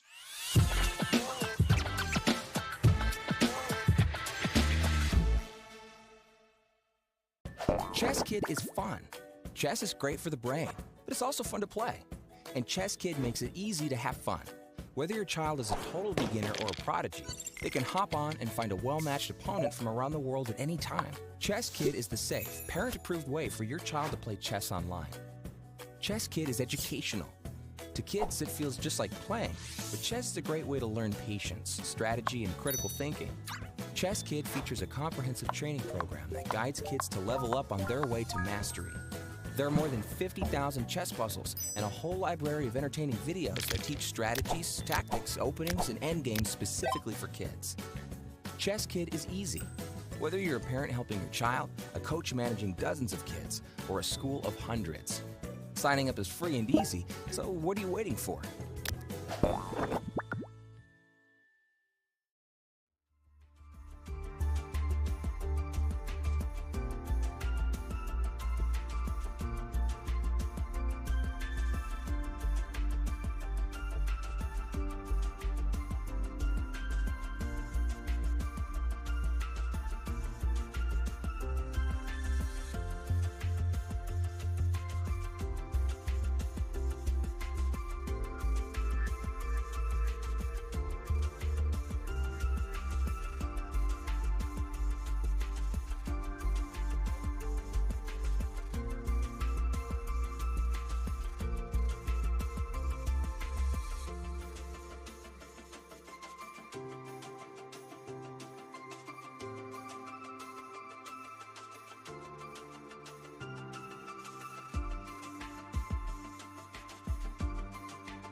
We are back here at the Fischer Random World Championship. We see world champion Magnus Carlsen looking agitated, Danya, and I think that's putting it nicely. Agitated, shifting his seating position, holding his head in his hand, something that he has been doing a great deal in the last 2 games. And the last thing that one can do is blame him. The world champion has struggled with blunders all tournament long, and it has come to a head in these last 2 games. Listen, he was up 1-0. What a complete 180 we have had, and all credit to Jan. His strategy has worked to perfection. It has, and there's a reason he's won 2 games in a row with the black pieces against the strongest chess player on the planet. But this is Fischer Random, and right now the player who has the most to celebrate is Hikaru Nakamura, because while Jan Nepomniachtchi has his lead thus far, Hikaru has cemented his spot in the final. He is receiving minimum $85,000, and now it's a matter of whom he will face, not whether he'll make it there. He swept Nodirbek Abdusattorov 3-0. Listen, given the world champion's form, I think he almost would prefer to face Magnus. And the point that I wanted to make is that for Jan, it is absolutely crucial not to try to artificially alter the strategy that brought him success in the previous 2 games. I think what an inexperienced player would do is say, hey, now that I need a draw, let me try to modify the amount of risk that I take. Let me try to play more conservatively. That is not how Jan Nepomniachtchi achieves success. He has to play the same way every game. And I think we're going to see the same Jan who plays quickly in the opening, takes risks as the position demands, and somebody who is actually playing for a win in this game as the best way to achieve the desired result. Yeah, I agree. And there's no real way, we've talked about this, to play for a draw in Fischer Random. Yeah. You just don't know what to do in the early stages. There are no forcing variations. There's no theory that you can rely upon. So for Jan, what do you think? Is he going to continue playing at that ridiculously fast speed? Or do you think the nerves might get to him and he might slow down a bit, and that actually might be bad for his overall match strategy? Well, perhaps that's something to discuss with Nikita Vitugov. I think for Jan to keep his nerves at bay, playing quickly will actually help him, because Jan's intuition is so legendary that I think when he plays quickly, chances are he, at the very least, makes very strong practical moves. When Jan starts to second guess himself and double and triple check things, I think that that will have a detrimental effect to his play. So my prediction is that we will indeed see the same kind of Jan Nepomniachtchi craziness in terms of clock management that we've seen in these last 3 games. And we look at Magnus Carlsen, who is staring at the board, trying to figure out his game strategy here, because, with the position, the knight in the corner, maybe we can pull up a board and show everybody what that position is, just to remind our viewers of the randomness of Fischer Random. There are knights in the corner, right? There are bishop on G1, and the bishop on G1 never got out for Nodirbek Abdusattorov. So, when you look at that other game, you remember what has happened in your own. You're just looking around this board like, this is weird. I think Magnus is probably expecting Jan to repeat the knight g3 move, which was also played in the Hikaru game. But I wonder if Magnus will adopt Jan's strategy of pushing a lot of these kingside pawns. Something tells me Magnus will try to play a little bit more solidly in the opening, but we'll see. We'll see. Yes, because Jan played ambitiously. He was like playing a King's Indian. We were discussing that opening before, and he sacrificed a pawn, then a second, opened up lines, and was able to defeat Magnus Carlsen. So Jan now gets white. We saw the handshake. We see him sitting down. Jacket is off. And will he play knight g3 on move 1? Looks like a reasonable try. But I'm most curious about his speed more than anything. The moves, of course, will tell the story. But the speed with which he plays them, I'll be curious if he keeps up that confident style that has allowed him to win 2 games in a row. Well, seatbelts fastened, ladies and gentlemen, as the ceremonial first move is made and then retracted, as is traditional.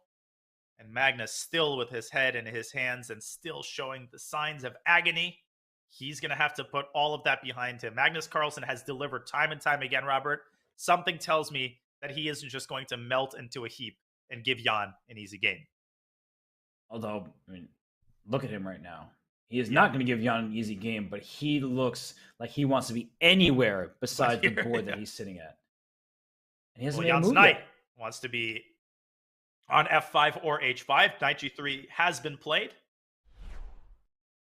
And Magnus with f6. Never Whoa. play f6. f6. Now that is a surprising move, Robert. Are you kind of puzzled by f6 as well? Just instinctively. I don't think really understand that move.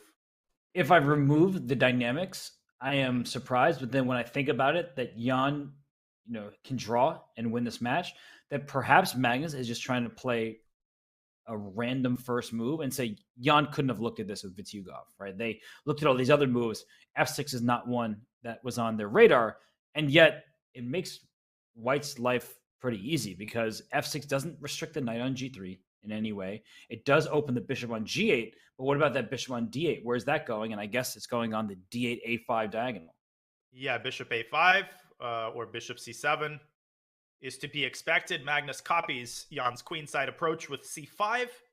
And at least the tempting move for me is bishop C2, building a little bit of a battery and inducing perhaps another weakening move on the king side. So I'm curious if Jan will go for that, or will he instead put an accent on queenside play? He does, with knight A1 to B3. Totally logical move as well, Robert, getting the knight out of the game. For sure. And what should give Magnus some hope is our featured chat that, Black has won 5 out of 6 games today. And I actually wonder what the overall scores are, because I wouldn't be surprised if Black playing with the black pieces does wonders for players here. And knight B3 about this particular position, just normal development here for Magnus. He already seems like he's struggling to make early moves as Jan continues to play quickly. And this is obviously the kind of strategy that Magnus has to adopt as he focuses on unbalancing the position as quickly as possible, breathing some chaos into the board. And B5, I like this move. This move looks combative, but in a measured way. It doesn't look like a tilt move. And Jan responds immediately. And now C4. Okay. And if the knight jumps to D4, then play E5. Just start throwing your pawns forward. And it was a worthy pawn sacrifice, but I think you're about to win the pawn right back. Yeah, C4. Now, does the knight have any alternative scores? I don't think so. You basically have to play knight D4 and bear the brunt of Black's early pawn storm. And it's on the board. Knight D4 has been played. So after E5, where's he moving his knight to? F5, I guess? And then would you follow up with D5, or would you capture that pawn? No. I apologize. It's been a long day. No, Mercy. But it also Mercy. You're used to having a bishop on F8. So not only you're hanging knight D6, you're hanging the G7 pawn as well. Let me just show this line. E5, knight F5. Queen takes B5. There's no knight D6 because of bishop. That's a rook. Stopped me in my tracks. Oop, sorry. Oh, you're all fine. So back we go. After knight F5, I think the move G6 is likely. So I don't think that Jan wants Magnus to just keep pushing pawn after pawn and just move his knight all around the board. So I feel like a retreating move is a good option, but where to? So you're having your eyes on knight F3, perhaps? I guess by elimination, yes. Knight C2 looks like it makes less sense. It blocks in the queen and the bishop. I'm not playing knight C2 ever. Yeah, no. Get that out of my face. So knight F3. I guess Black will play D5. And perhaps Jan will take the materialistic approach and just cling to his extra pawn on the queen side and say, hey, you don't have any pieces developed. I'm not worried about your pawns alone. And maybe that's a fair statement, right? What is Black going to do? There's no checkmate, anything of the sort. But the question I was asking before the game started, how would Jan spend his time? So far, it's about an even matchup on the clock. I mean, I think Jan will spend a little bit more time figuring out his move here. But to me, that's a good sign for Magnus, that he finally has Jan sitting and thinking and not just confidently making amazing moves. And I haven't uttered this phrase because I've been so enthralled with Jan's strategy, but I actually think he rushed it on the forced move. C takes B5 was far from forced. He could have defended this pawn with D3. He could have counterstruck in the center with D4. I think those moves merited a little bit more consideration than he gave them. I guess D4 was not possible because of a mate on A5, but still, it just seems like Jan has been dragged into the kind of position that he would prefer to have with the black pieces. That's right. This is sort of the style he just won that game with the black piece. A good point there, Danya, that he is walking into a position that he would prefer from his opponent's vantage point. So he's thinking he's down on the clock for the first time in forever. And again, this is good news if you're Magnus Carlsen or one of his fans. You have Jan exactly where you want him, in a position that's dynamic, where there are chances for both sides, where Jan is not just blitzing everything out, where the pawns are storming for black, and you can see how white's pieces are restricted. I think this is all you could ask for if you're Magnus. It most certainly is, and Jan senses the gravity of these next few decisions, investing perhaps the longest think of this entire match before deciding to drop the knight back to f3. And intuitively, this makes a lot of sense to me. I agree that knight f5 maybe would have further doused the initiative in flames, and g6 anyway by Magnus Carlsen, even though there's no knight on f5. What do you make of that? Wow. A big decision there by Magnus. He just wanted to keep a knight out. That's clear. I guess queen takes b5 was met by that knight f5 tactic, hitting the g7 pawn. We can show that real quick. The g7 pawn would have been under attack, and a fork on d6. A monster fork, a family fork. So he... Oh, you can't castle. I thought you could for a second. Based on no, I was doing. just showing that there's a darn bishop on g8. And even if you could, there would still be knight d6. True. So here, black would have to part ways with this incredibly important pawn on g7. So Magnus with a prophylactic move restricting that knight on g3. Who needs development anyway? I just like the speed with which Magnus is playing. He is playing like Jan does, and it's worked out perfectly for Jan Nepomniachtchi. So why not for Mags? And h3? Bishop h2 and castles is what he wants. Wow. What a setup. That I like it. Brilliant. I like it. I think that's brilliant. Like, completely seriously. I think that this little quiet move, h3, which I did not have in my... I was looking at c4 pawn. I was thinking maybe I'll play a4 for white or b3 or do something. He just plays h3, and his next few moves are bishop h2 and castle, like you're saying. And he's saying, well, there are no more weaknesses in my camp, and you're lacking development. All 8 of your pieces on the back rank. And the scary prospect for black, as Magnus continues to push his pawns forward, is that ultimately, once white completes his development, bishop h2 is played, all Nepo needs to do, Robert, is strike once in the center. And if Magnus doesn't develop in time, his entire position could turn into dust, like in the span of one move. Wow, really nice play here from Jan. Fianchetto, Fischer Random Queen style. b5. Good move there. And white should just castle and then play d3, as you're indicating. And it looks like just Nepo's don't play picking up the d3 pace. right now. And he castles. But d3 would have been a huge blunder instead of castling, because that bishop a5 check that you're showing now. And that's how you lose games in Fischer Random. Exactly. You miss these unconventional avenues and diagonals. And Jan picking up the pace. The clock still totally not a factor. Both sides over 20 minutes. And it's clear to me, Robert, that Magnus has to accelerate his development. But what does he develop first? Nothing is developed yet. His king is still in the center. This is a difficult decision for the world champion to make. Right, because he needs to win this game. So he knows that b3 or d3 is probably b3 at this point, is offering some trades. And he's playing with a piece that he's captured, the pawn that he just took on b5. But I mean, it just doesn't feel fun to have this. Maybe knight b6. Just try to figure out where your pieces belong, other pieces belong after, and just cover everything that might be attacked. But yeah, it's such a challenging moment. Yeah, maybe solidify the pawn on c4 in order to take the sting out of b3. Another situation where I would pay very little heed to the eval bar, at the very least until black is able to set his development in motion. I would take white here any day of the week, especially on Saturday. Yeah, I'm with you. I think one thing that I'm trying to keep in mind is normally when we hear queen trades in a must-win game, we think that's bad for the side that is trying to catch up. So for Magnus, you don't want to trade queens. But just because the queens are traded doesn't mean the game is immediately a draw. So b3 and b takes c4 is the next couple of moves. I actually don't think that Magnus should fear the queen trade. So just let's make the move b3, just for argument's sake. And then I'll make the move bishop e6, so I can play knight f7 next.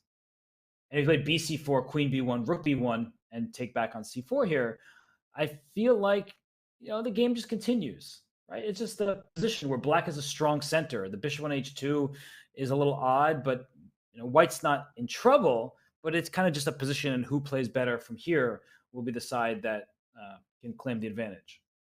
Especially given Magnus Carlsen's legendary endgame prowess.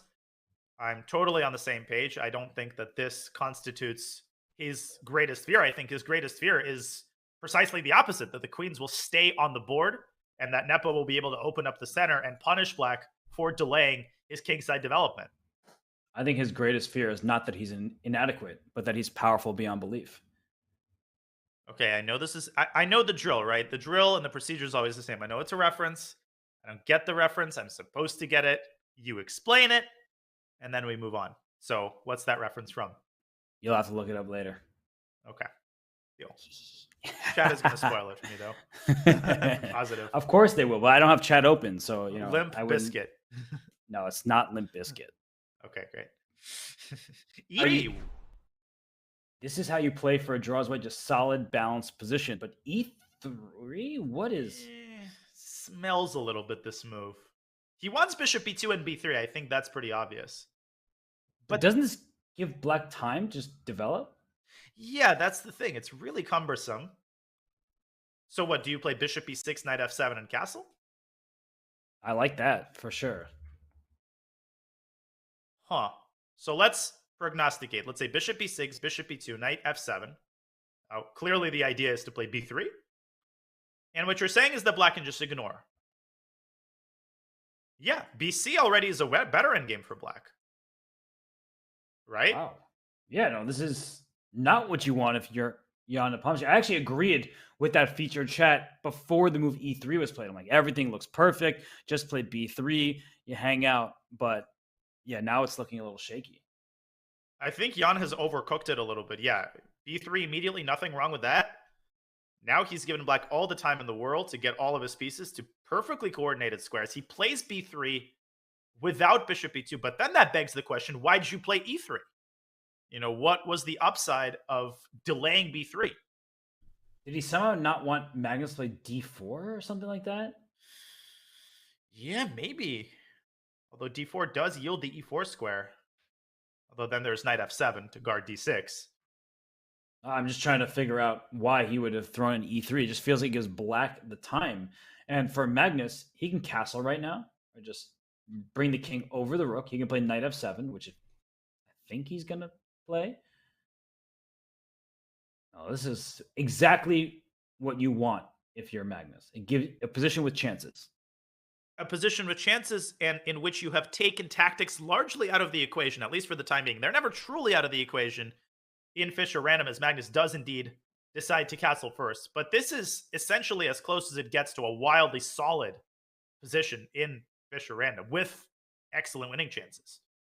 And it's one big problem for Jan is if bc4, queen b1, rook b1, if those are our next few, actually we might just see this happen now. As they are. I think Magnus can even take with the d5 pawn on c4. That may seem counterintuitive against the principles that your coaches have taught you in chess. Oh, you want your pawns together. You don't want to create an isolated pawn for yourself. And he does just that, because look at the pawn on d2. That is a backwards pawn. You can't push it up to d3 or to d4 because of the c4 pawn. So now black needs to move the bishop from d8, bring a rook to d8, and just play down the d file. And Magnus for sure is better here.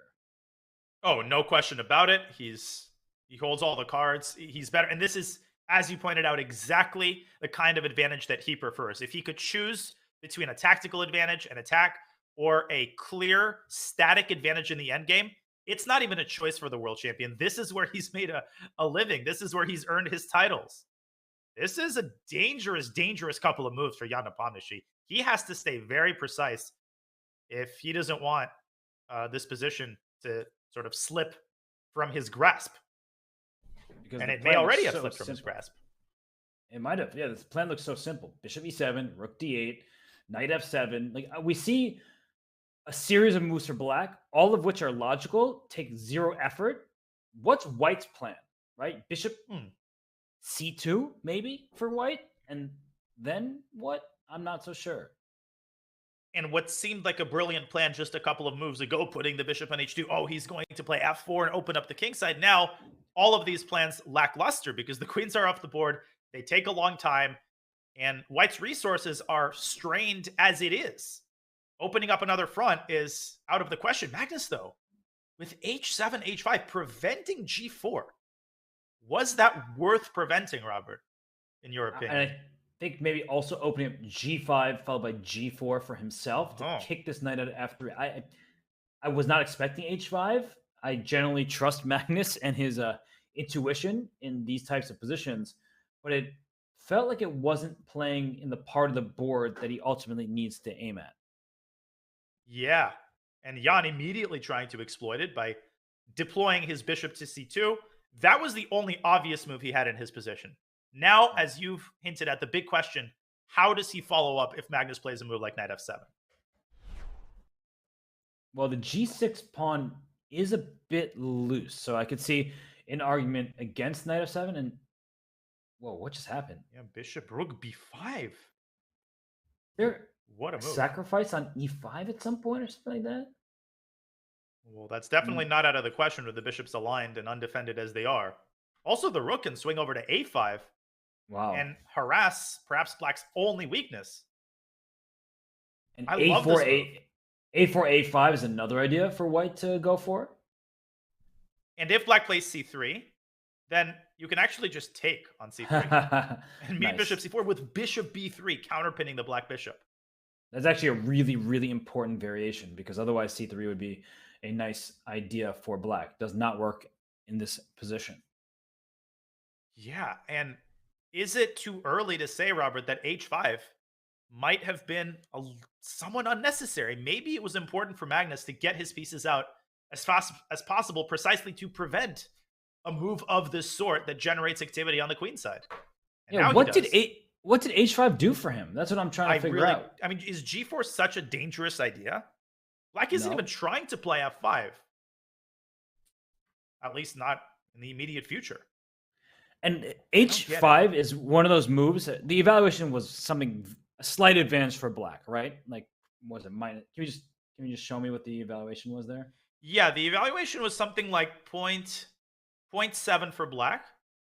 Okay, 0.6, 0.7 territory. Yeah, and immediately after h5, it's already like 0.1, 0.2 in White's favor. And it's interesting because I think when we consider terminology, blunder, inaccuracy, mistake, error, whatever it may be, when you go through a game quickly, you're like, okay, h5 is just a move, like it's whatever. But it actually seems to be a huge mistake from Magnus, right? It didn't give away the advantage to Jan. It's like Jan's winning after the move wasn't that kind of blunder, but it just gave Jan the one move he needed to get active and start creating ideas of his own. Whereas h5 doesn't, it just prevented g4 maybe, but I really am having a hard time breaking down the rationale for the move h7, h5. I do as well. I'm on the same page. I think Magnus just didn't have his priorities in order. The priority should have been get your pieces out ASAP, pile up on the d2 pawn, make it difficult for White to attain any activity. And he's given Jan that one extra tempo, given his rook a chance to dive into b5. With that being said, Robert, the position's still probably to Magnus's liking. If you showed him this position before the game, he would probably say, give me this. I'll take it. And Jan doubling rooks on the b file, making strides to free himself and get his pieces active. Rook fd8 is met by what exactly? Is met by, I guess we're about to find out. Rook fd8 is on the board. Could it be rook a5? Then rook d7, I guess. Just keep defending everything. Yeah, that's a bit of a paper tiger. Maybe sending the a pawn down the board is, has a little bit more meat on the bone. Right. But because I don't know. f5 is too difficult of a move for Black to make work. Yeah, it's important to point out that if the knight drops back and Black plays e4, you say, I win the d2 pawn. No, you don't, because the f3 knight swings over to this beautiful outpost that Black creates by pushing the e pawn. And then Black can resign. Yeah, exactly. With such a knight, yeah. Okay. And the bishop on h2. Yep. In Botvinnik camp, if you allowed such knight, you get kicked out immediately. You should. I mean, the bishop on h2 and the knight on d4, yikes, that's a problem for black. So f5 is not even about to happen. So rook a5 seems fine, and maybe king f1, just bringing the king toward the center. But then maybe already c3 is possible. Oh, okay, so I walked into a tactic. But even like c3 is not totally the end of the story. White could even sack an exchange in some lines. But of course, given the the match situation, Jan will try to play a little bit more conservatively. Rook a5 has been executed. Mm-hmm. They killed it.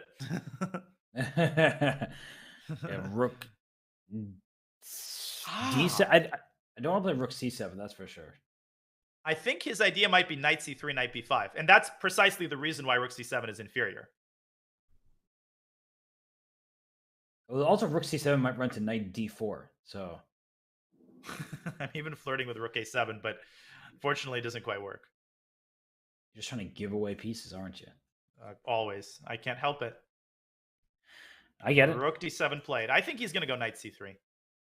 And then after king g7, you're going to go knight b5? As superficial as it looks, I will challenge you to defend that a7 pawn. It seems very superficial, but he's going for it. Superficial Jan. That's why they call him that. Actually, I have an idea. So king g7. Okay. Knight b5 is meant by rook c5, maybe? Uh-huh. And if rook takes a7, there's a little tactique. Little tactique. It's not the end of the story.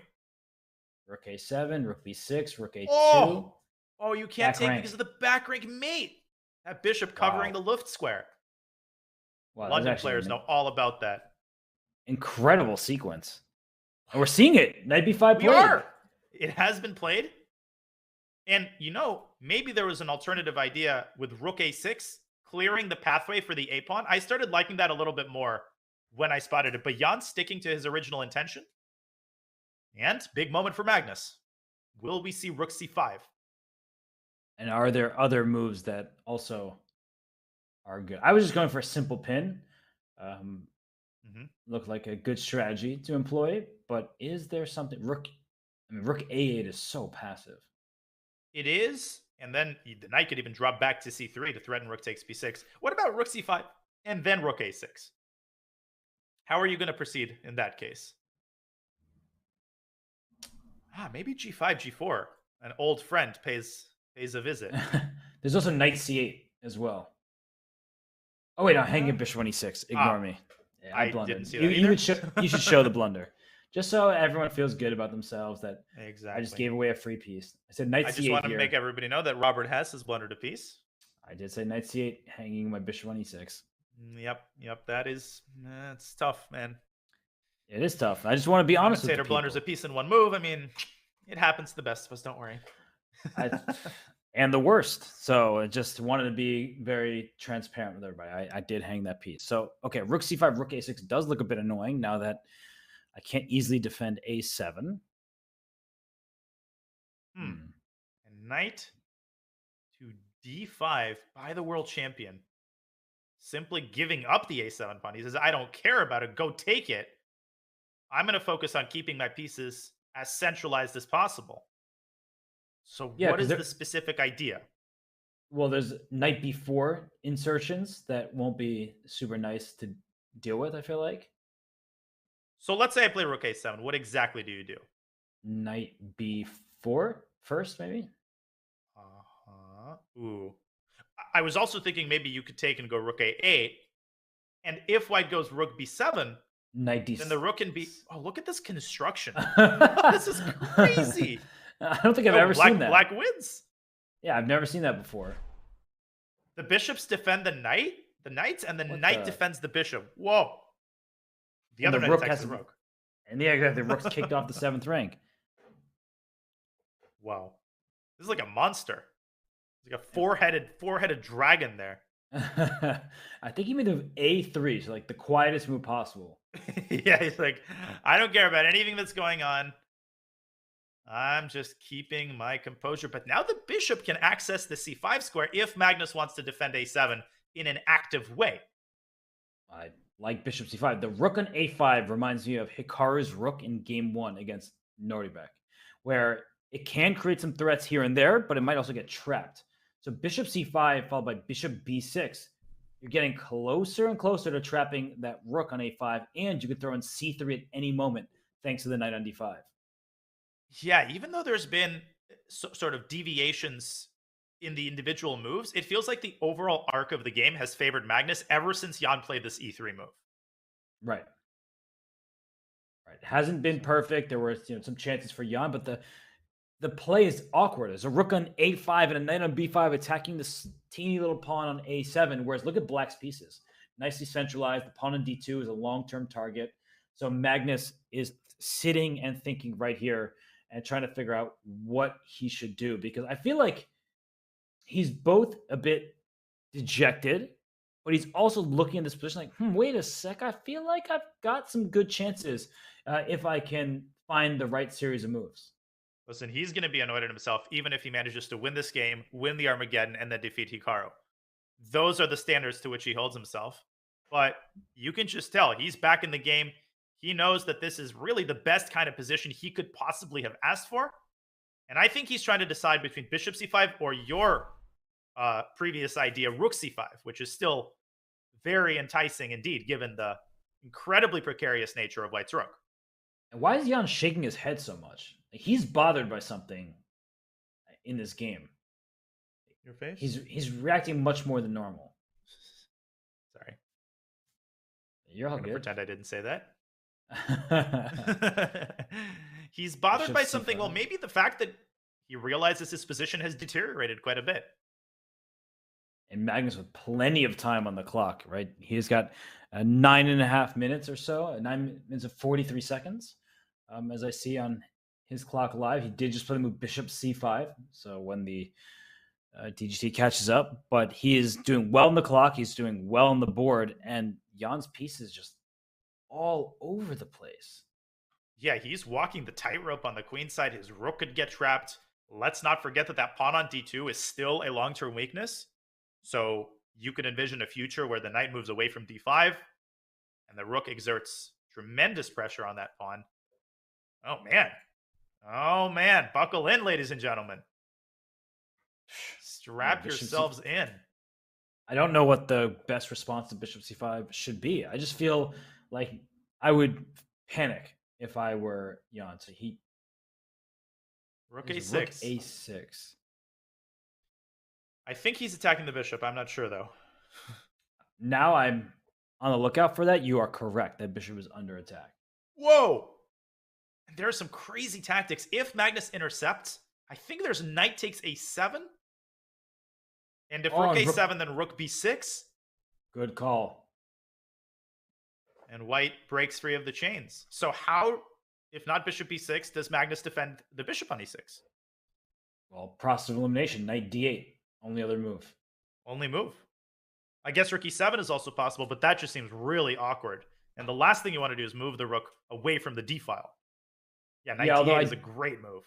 Don't really want to move my knight away from the coverage of e5. I understand you're giving up a minor piece for a couple pawns, but something about that, the dangling tactic is annoying me from afar. This h5 move, if Jan manages to sack on e5, Magnus is going to regret he blunders knight a7. Or did he? Does he see something in this position? And what could it be? Well, we have to keep an eagle eye on Magnus's reaction should Jan take on a7, because that will tell us everything we have to know. And it's such an easy thing to overlook. So Danya's point, if knight takes a7, the bishop should not take on a7 because rook takes e6. You're just giving away a piece. So white gets a pawn there. If you take on a7 with the rook b takes b6 seems impossible because the knight defends the square, but then the a7 rook lost its defender, and then white ends up a pawn to the good. So this is a beautiful tactical sequence for Jan Nepomniachtchi. And if he finds it, he may very well be forcing his way through to the finals because pieces are getting traded off. Knight takes a7 forces a lot of liquidation. And if Magnus tries shenanigans with rook a8, then The idea still remains as strong as ever. Rook takes b6, and in the end, again, that bishop on e6 hangs, giving the knight enough time to evacuate back toward b5. Oh, my lands. The calculation has to continue. Bishop d5, knight b5, bishop takes f3, and take on d2. But I just feel like white should be thrilled. You have two minor pieces for the rook, and the pawn's not fast enough to c-pawn. And you have this now new Luft square for the king on g2. No, Jan will accept this position with open arms. And I'm going to almost guarantee that he plays knight a7. Jan Nepomniachtchi does not miss opportunities like these, especially not when he's in this kind of form. Right. No, he's seeing all the tactics today.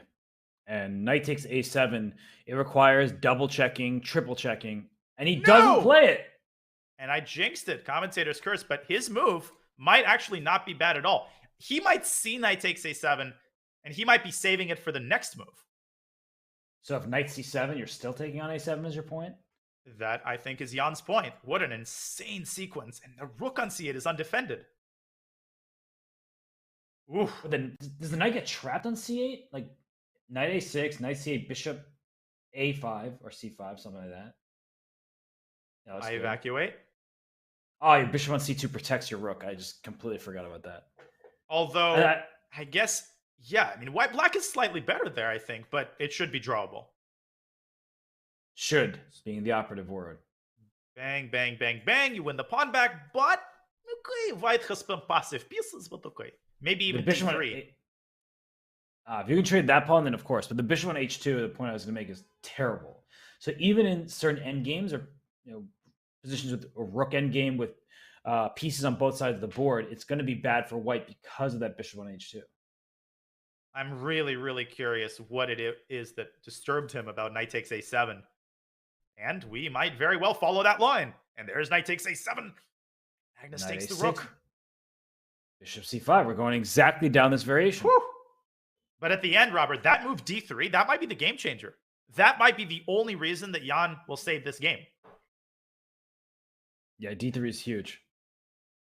Because when the pawn's on one flank, the role of the relative activity of the pieces, the impact of that is so greatly diminished. There it is. And Magnus looks very upset. Yeah, he's seeing pieces come off the board. He is not happy about it. So maybe rook b7 is wrong. You don't want to trade too much.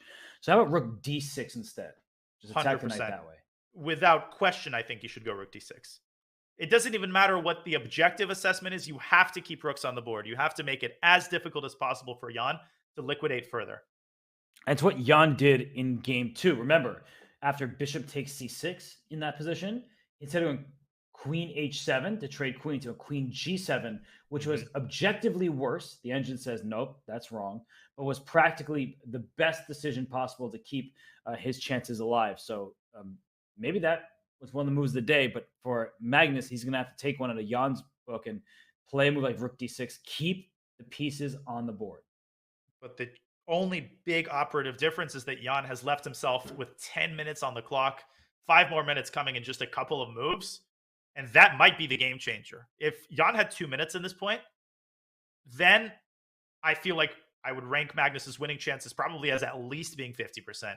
As it stands, given Jan's confidence, given his form, given the time situation, I think Jan should be able to hold this with accurate play.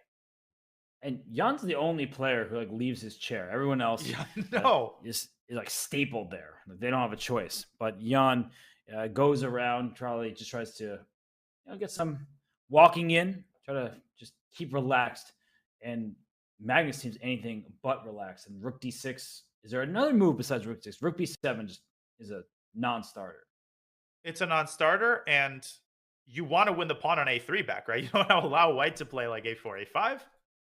So I simply don't see another alternative. I think Magnus is contemplating rook b7. He's evaluating that position with pawns on the same flank. No, rook to d8 is his choice. What a move. He wants to leave the d6 square open for his knight, potentially. Knight d5 is instantly with knight d5. You have to take that thing, right? I would imagine you do, because if you play bishop a3, that's also non-starter to do rook a1. Knight d6 by Magnus. You were right. That was his idea. And what about d3 here? Oh, d3? There might be bishop takes d5 and c3. Is that possible? Bang, bang, bang. Okay, if this pawn can be captured, then white is out of the woods officially. But rook b3, there's some sort of bishop d4 That's move? what I'm looking at. Oh, but then I take and go rook b6. That bishop wins the game. Ridiculous. At last, it has waited for its moment in the sun, and that moment arrives. Now, here's another thought. Can white play the sort of plebeian knight c3? Takes rook a1. Yes. This doesn't win a piece, black has this move, but this should not present too many difficulties for white, I think. No, you're happy to trade off as many pieces as you can. No, this is exactly what Jan would want. No, it looks like Jan is just playing great chess today. Not perfect chess, but he's playing very well. Won 2 games with black, and now here with white in game 4, Magnus is going to have to find a winning idea out of thin air.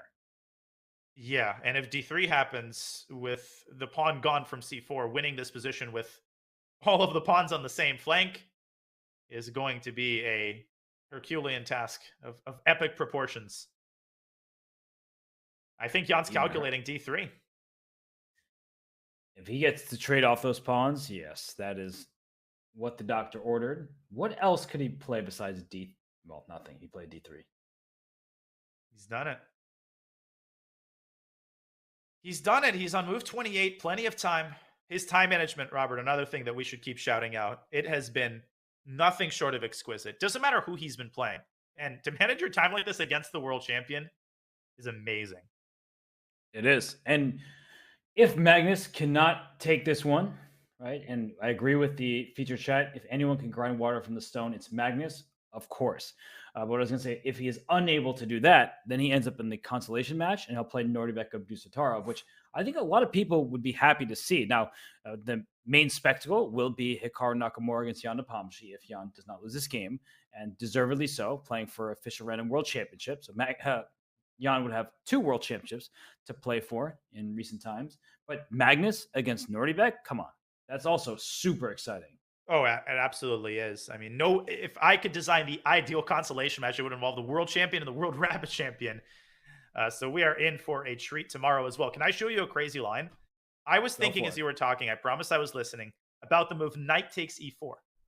And the point is you're attacking f2, and after bishop e4, bishop d5, if you can force the trade, black has chances. But white plays rook d1, black plays knight c7, and knight takes e5 saves the day for white and essentially wins the game as well. Because at the end of the line, you also hit the rook with the bishop. Wow, that's actually a beautiful sequence. And that actually might be a detail that Magnus overlooked, because without that, he has to allow the symmetrical pawns on the same flank. And without those pawns, 4-on-4 on the king side looks like a very easy hold for Jan. And Magnus nervously fiddling with a pawn in his hand, trying to find an idea, anything that allows the game to continue, winning chances to stay alive. He's got 3 minutes for the next couple moves, but he also will gain 5 minutes when he reaches move 30. But time is not the issue right now. It's the position. Trades are being offered, and without pieces remaining, and that knight on a6, Danya, that's the problematic piece right now for Magnus. And also, let's not forget that Magnus has not recaptured on a3 yet. In a classical game, I think if anybody is contending for an actual advantage, it is white. A Nepo is going to bail out if given the opportunity, but that pawn on a3 is not easy to capture because of this constant threat of rook a1, skewering the minor pieces. Very annoying. 2.5 minutes for Magnus. I don't think he sees anything. I don't think there's anything to see. No. I think at best he equalizes this position and he can't afford to make a draw. So he can't even, mix things up, create complications. The position is becoming dry. And Magnus, you can tell, he knows it. Oh, there's the water. His face. there's the water. The swipe from Magnus, but he's not swiping right on his position. That's for sure. Most definitely not. Most definitely not. And now he's below 2 minutes. He seems to have had that pose, the pre-move posed for a long time, but he just doesn't know what to do. And to squeeze water from a stone, Robert, as you said, you actually need some spark. You can't just do it, with pawns on the same side of the board. And even Magnus won't be able to produce any chances here, I'm afraid. Yeah, look at him. He is more or less resigned to the fact that he is not going to be able to win this game. He's looking bothered, not often. Don't even know how many times it's ever happened where Magnus has a lead in a match and he does not win that match. But Jan Nepomniachtchi, what a performance from him. Game 1 was not particularly great from the white side. He was missing tactics that Magnus capitalized on. But in games 2 and 3 with the black pieces, he was just a beast. I'll be real with you. After Nepo loses game 1 with white, you just start thinking about their world championship match. And okay, Magnus, starts from a clean slate today, no more blunders. And all of a sudden, the total 180. Credit to Jan, credit to his second. So I'm sure had a conversation with him after that initial loss, calmed him down, and Jan reemerged as a 3-headed beast in games 2 and 3.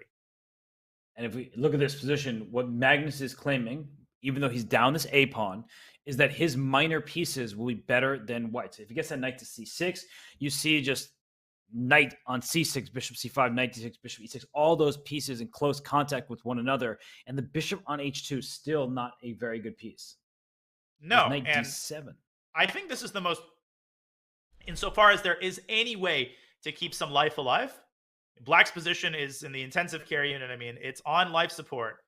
But with his pieces remaining active, there are always going to be chances for some kind of swindle in the center. Maybe bishop D5 and E4, maybe a timely F5. Magnus is going to exhaust every last chance here. That for a fact. Right. But for Jan, you've already reached move 30. You have 11 minutes on your clock. You're feeling good. And as Furyk Sharp said, Jan has, everybody at the top has had games where they blundered away a win or a draw in a position where the results seem to be a bygone conclusion. No, we're not saying that this game is over. No, it's not. Knight D7. Just trying to figure out where the pieces belong. There's a possibility for the future G5, some expansion for Black. You mentioned F5, not easy to get away with because E5 will be loose. But Jan, look at those eyes. He is calculating. He is looking at this board, and he is trying to rely on his calculation, not on just, it should be good enough. He cannot afford to let his guard down. And something that you, I think, have pointed out before, Edward, the one thing you can't afford to do, let your guard down, but you also can't afford to start looking only for bailout options. If you start playing unobjectively and you go for piece trades, that's how Magnus gets a little squeeze. Even if it's an objectively drawn position, Jan has to draw this from a position of strength. And that means he's got to nurture his advantage here. And I think knight d2 is an excellent way to do that, eliminating any possibility of bishop takes d5 and e4. Also probably understood that Magnus might want to move the bishop from c5 and put a knight on that square, hitting the bishop on d3 and the pawn e4. So bring the knight back to d2, defends the pawn on e4, and I think it's just a great decision. Jan is just making one excellent move after another. I think he is determined to not give Magnus even an iota, even a scintilla of a chance to complicate the game. Rook a8, knight c7. Ugh. Wow, that would be a really ugly way to end this match. Bishop a7 by Magnus, and he's going along with your idea, trying to stick that knight on c5 and undermine the support of the d5 knight. Makes perfect sense. I think white can play knight c4, just offer some trades. Yeah, probably is about that time. What if knight c4, I take it, and then go knight c5? Okay, you're not threatening knight takes e4 because rook b7 kind of stuff. But yeah, probably not. Although I kind of am. You kind of are, you kind of not. Yeah, I actually think that's a good move. No, I am, because at the end of the line, you're going to experience problems with your back rank. The bishop on h2 is so bad. That's a terrible piece. If only it was like on g3, then white would have zero issues. Or if the king would be on h1, white would be able to play f3 and bishop g1, but white isn't quite in time. f3 runs into the discovery. That's right. Huh.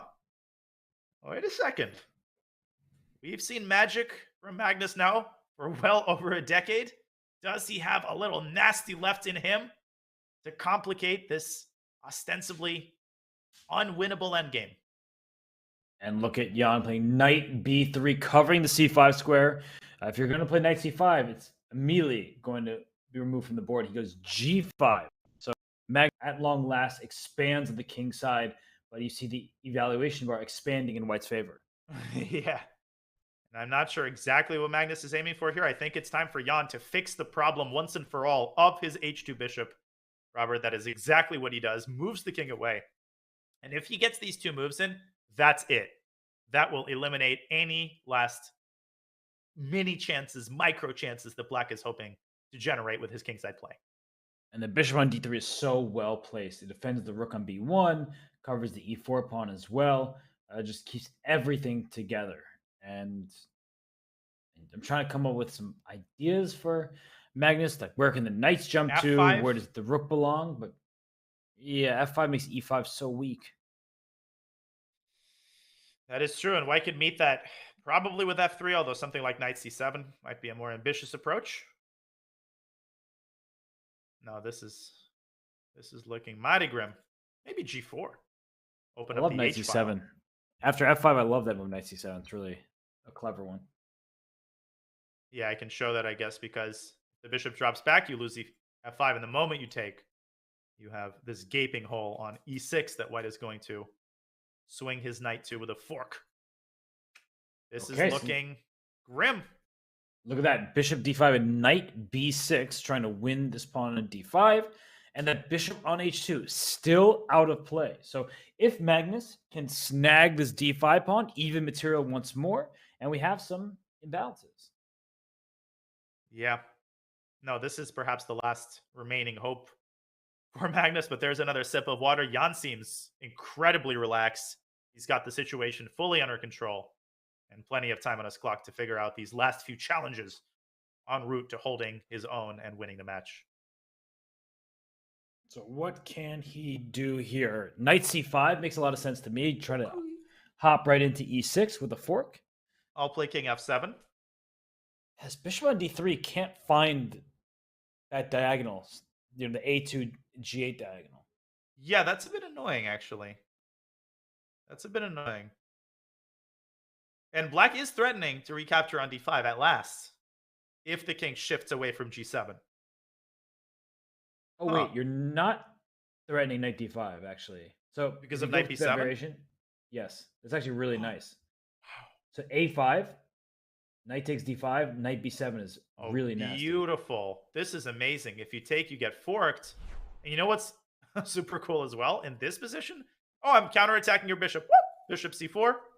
And that picks up a7. And that move, king g1, that's such a money decision by Jan because it eliminates all of the back rank problems. Yep, bringing the king towards the center, making sure that he can escape. And as you're showing here, trading the knights was the point for the 7th rank check. So he played knight a5 instead of knight c5. So he's heading for c6. Oh, and after knight d5, I think he's got that knight b7 idea. That's funny. You called it. You think knight c6 is coming, and then knight b7 happens. You're like, oh gosh, gotta resign now. Little misdirection. I guess Magnus has to put his rook on the 7th rank. That might be his only move. And that does finally reinforce the threat of knight takes d5 at last. He takes a4. Isn't knight b7 is knight winning? b7? It's over after knight b7. And he plays it instantly. Yes, and Magnus resigned. I think Magnus allowed it just because he couldn't play it for win any other way. Jan Nepomniachtchi is our second finalist. Magnus has had enough of Fischer Random for the day. And Jan Nepomniachtchi, Hikaru Nakamura, that is your championship Sunday showdown. And what a showdown it's going to be. Both of these players are in phenomenal form. There is nothing better, Robert, than a match between two players who are just knocking everybody out. This must feel amazing for Jan. Obviously, a little revenge, a little nasty there for Jan Nepomniachtchi as he knocks Magnus Carlsen off, forcing him to play the consolation match. This has been incredible. Honestly, incredible. Yeah, 3 wins in a row. I mean, the important ones were rounds 2 and 3. It's kind of like 2 wins in a row, and the third one's like a 0.75, right? It's like the game could have been a draw, but Magnus couldn't afford it. But the point is that when his back was against the wall, Jan Nepomniachtchi loses game 1. He strikes back immediately. And not only in one game, in the second one, in the third game as well, you see Vityugov, you see Photochess, Maria Emelianova there as well. It's a jubilation in Jan Nepomniachtchi's camp. He has won 3-1. And he, unless that was a draw offer, right? That could have been a draw offer by Jan after knight b7. Like, okay, you're going to lose, so we might as well make a draw. Right, as well. Either way, Jan makes it through. He is ecstatic, and he has a chance at 2 different world championship titles. And he is just riding one of the greatest waves, perhaps the greatest wave of success in his entire chess career.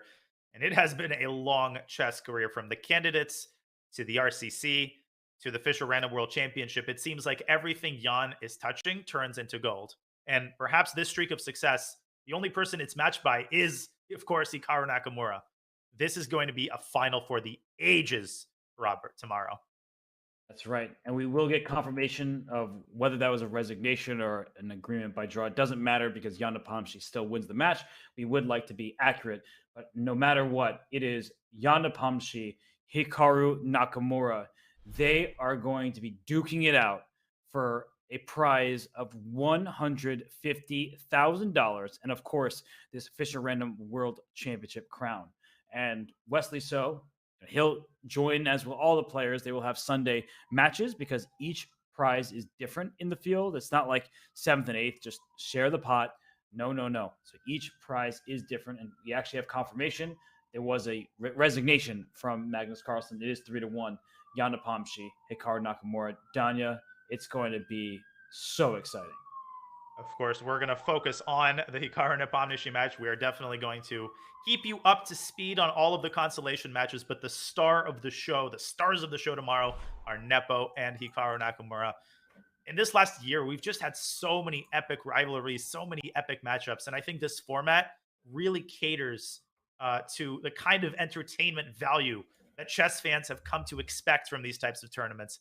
I can't wait. These 24 hours less, these 16 hours cannot go by fast enough, Robert. I just cannot wait for the gong to sound tomorrow and for 11 a.m. Eastern to arrive. Oh, it's going to be super exciting. As we mentioned, $150,000 prize for first, $85,000 to the runner-up. Not bad. And Magnus Carlsen, Nodirbek Abdusattorov, and everybody else in the field, they will be playing for prize money, right? The difference between 3rd and 4th is 15 grand. Otherwise, it's 5 grand in the matchups we'll see. Fedoseev will take on Wesley So. Matthias Blubaum will take on Hjorvar Stein Grettersen, the Icelandic local hero, the #1 player from Iceland. So it's going to be a lot of fun. But before we get to tomorrow's action in the Fischer Random World Championship, the women's candidates continues. Anna Muzychuk scored a huge victory in Game 4 of her match. Wow. So she leveled the score against Humpi Koneru. It is 2-2.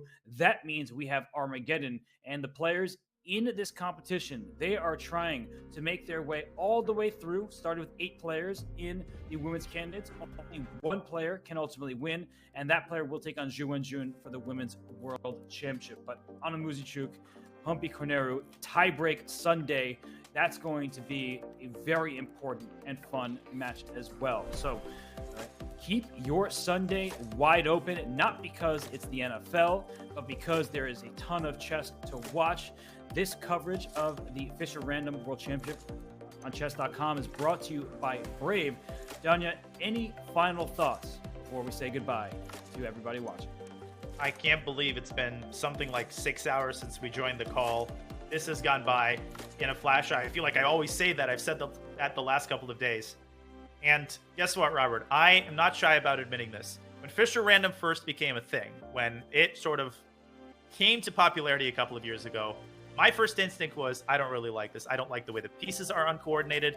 I don't like the lack of opening theory. I don't like the weird tactics. And as time has gone on, as I've gained experience playing Fischer Random, but most importantly, as I have gotten the privilege to watch these incredibly strong top players duke it out in these unconventional positions, I have gained a great appreciation for the uniqueness, for the richness, just for the amazing qualities that Fischer Random brings out on the board and for the qualities that it forces the players to display as they try to navigate their way through the complexities. Jan Nepomniachtchi, Hikaru Nakamura, they have demonstrated these qualities in full force this tournament, and I cannot wait to see which one of them is going to outlast the other come tomorrow. No, it will be an epic showdown for a world championship title. Whether it be Jan Nepomniachtchi or Hikaru Nakamura remains to be seen. We hope that it's just the start of more Fischer Random events because they are exciting.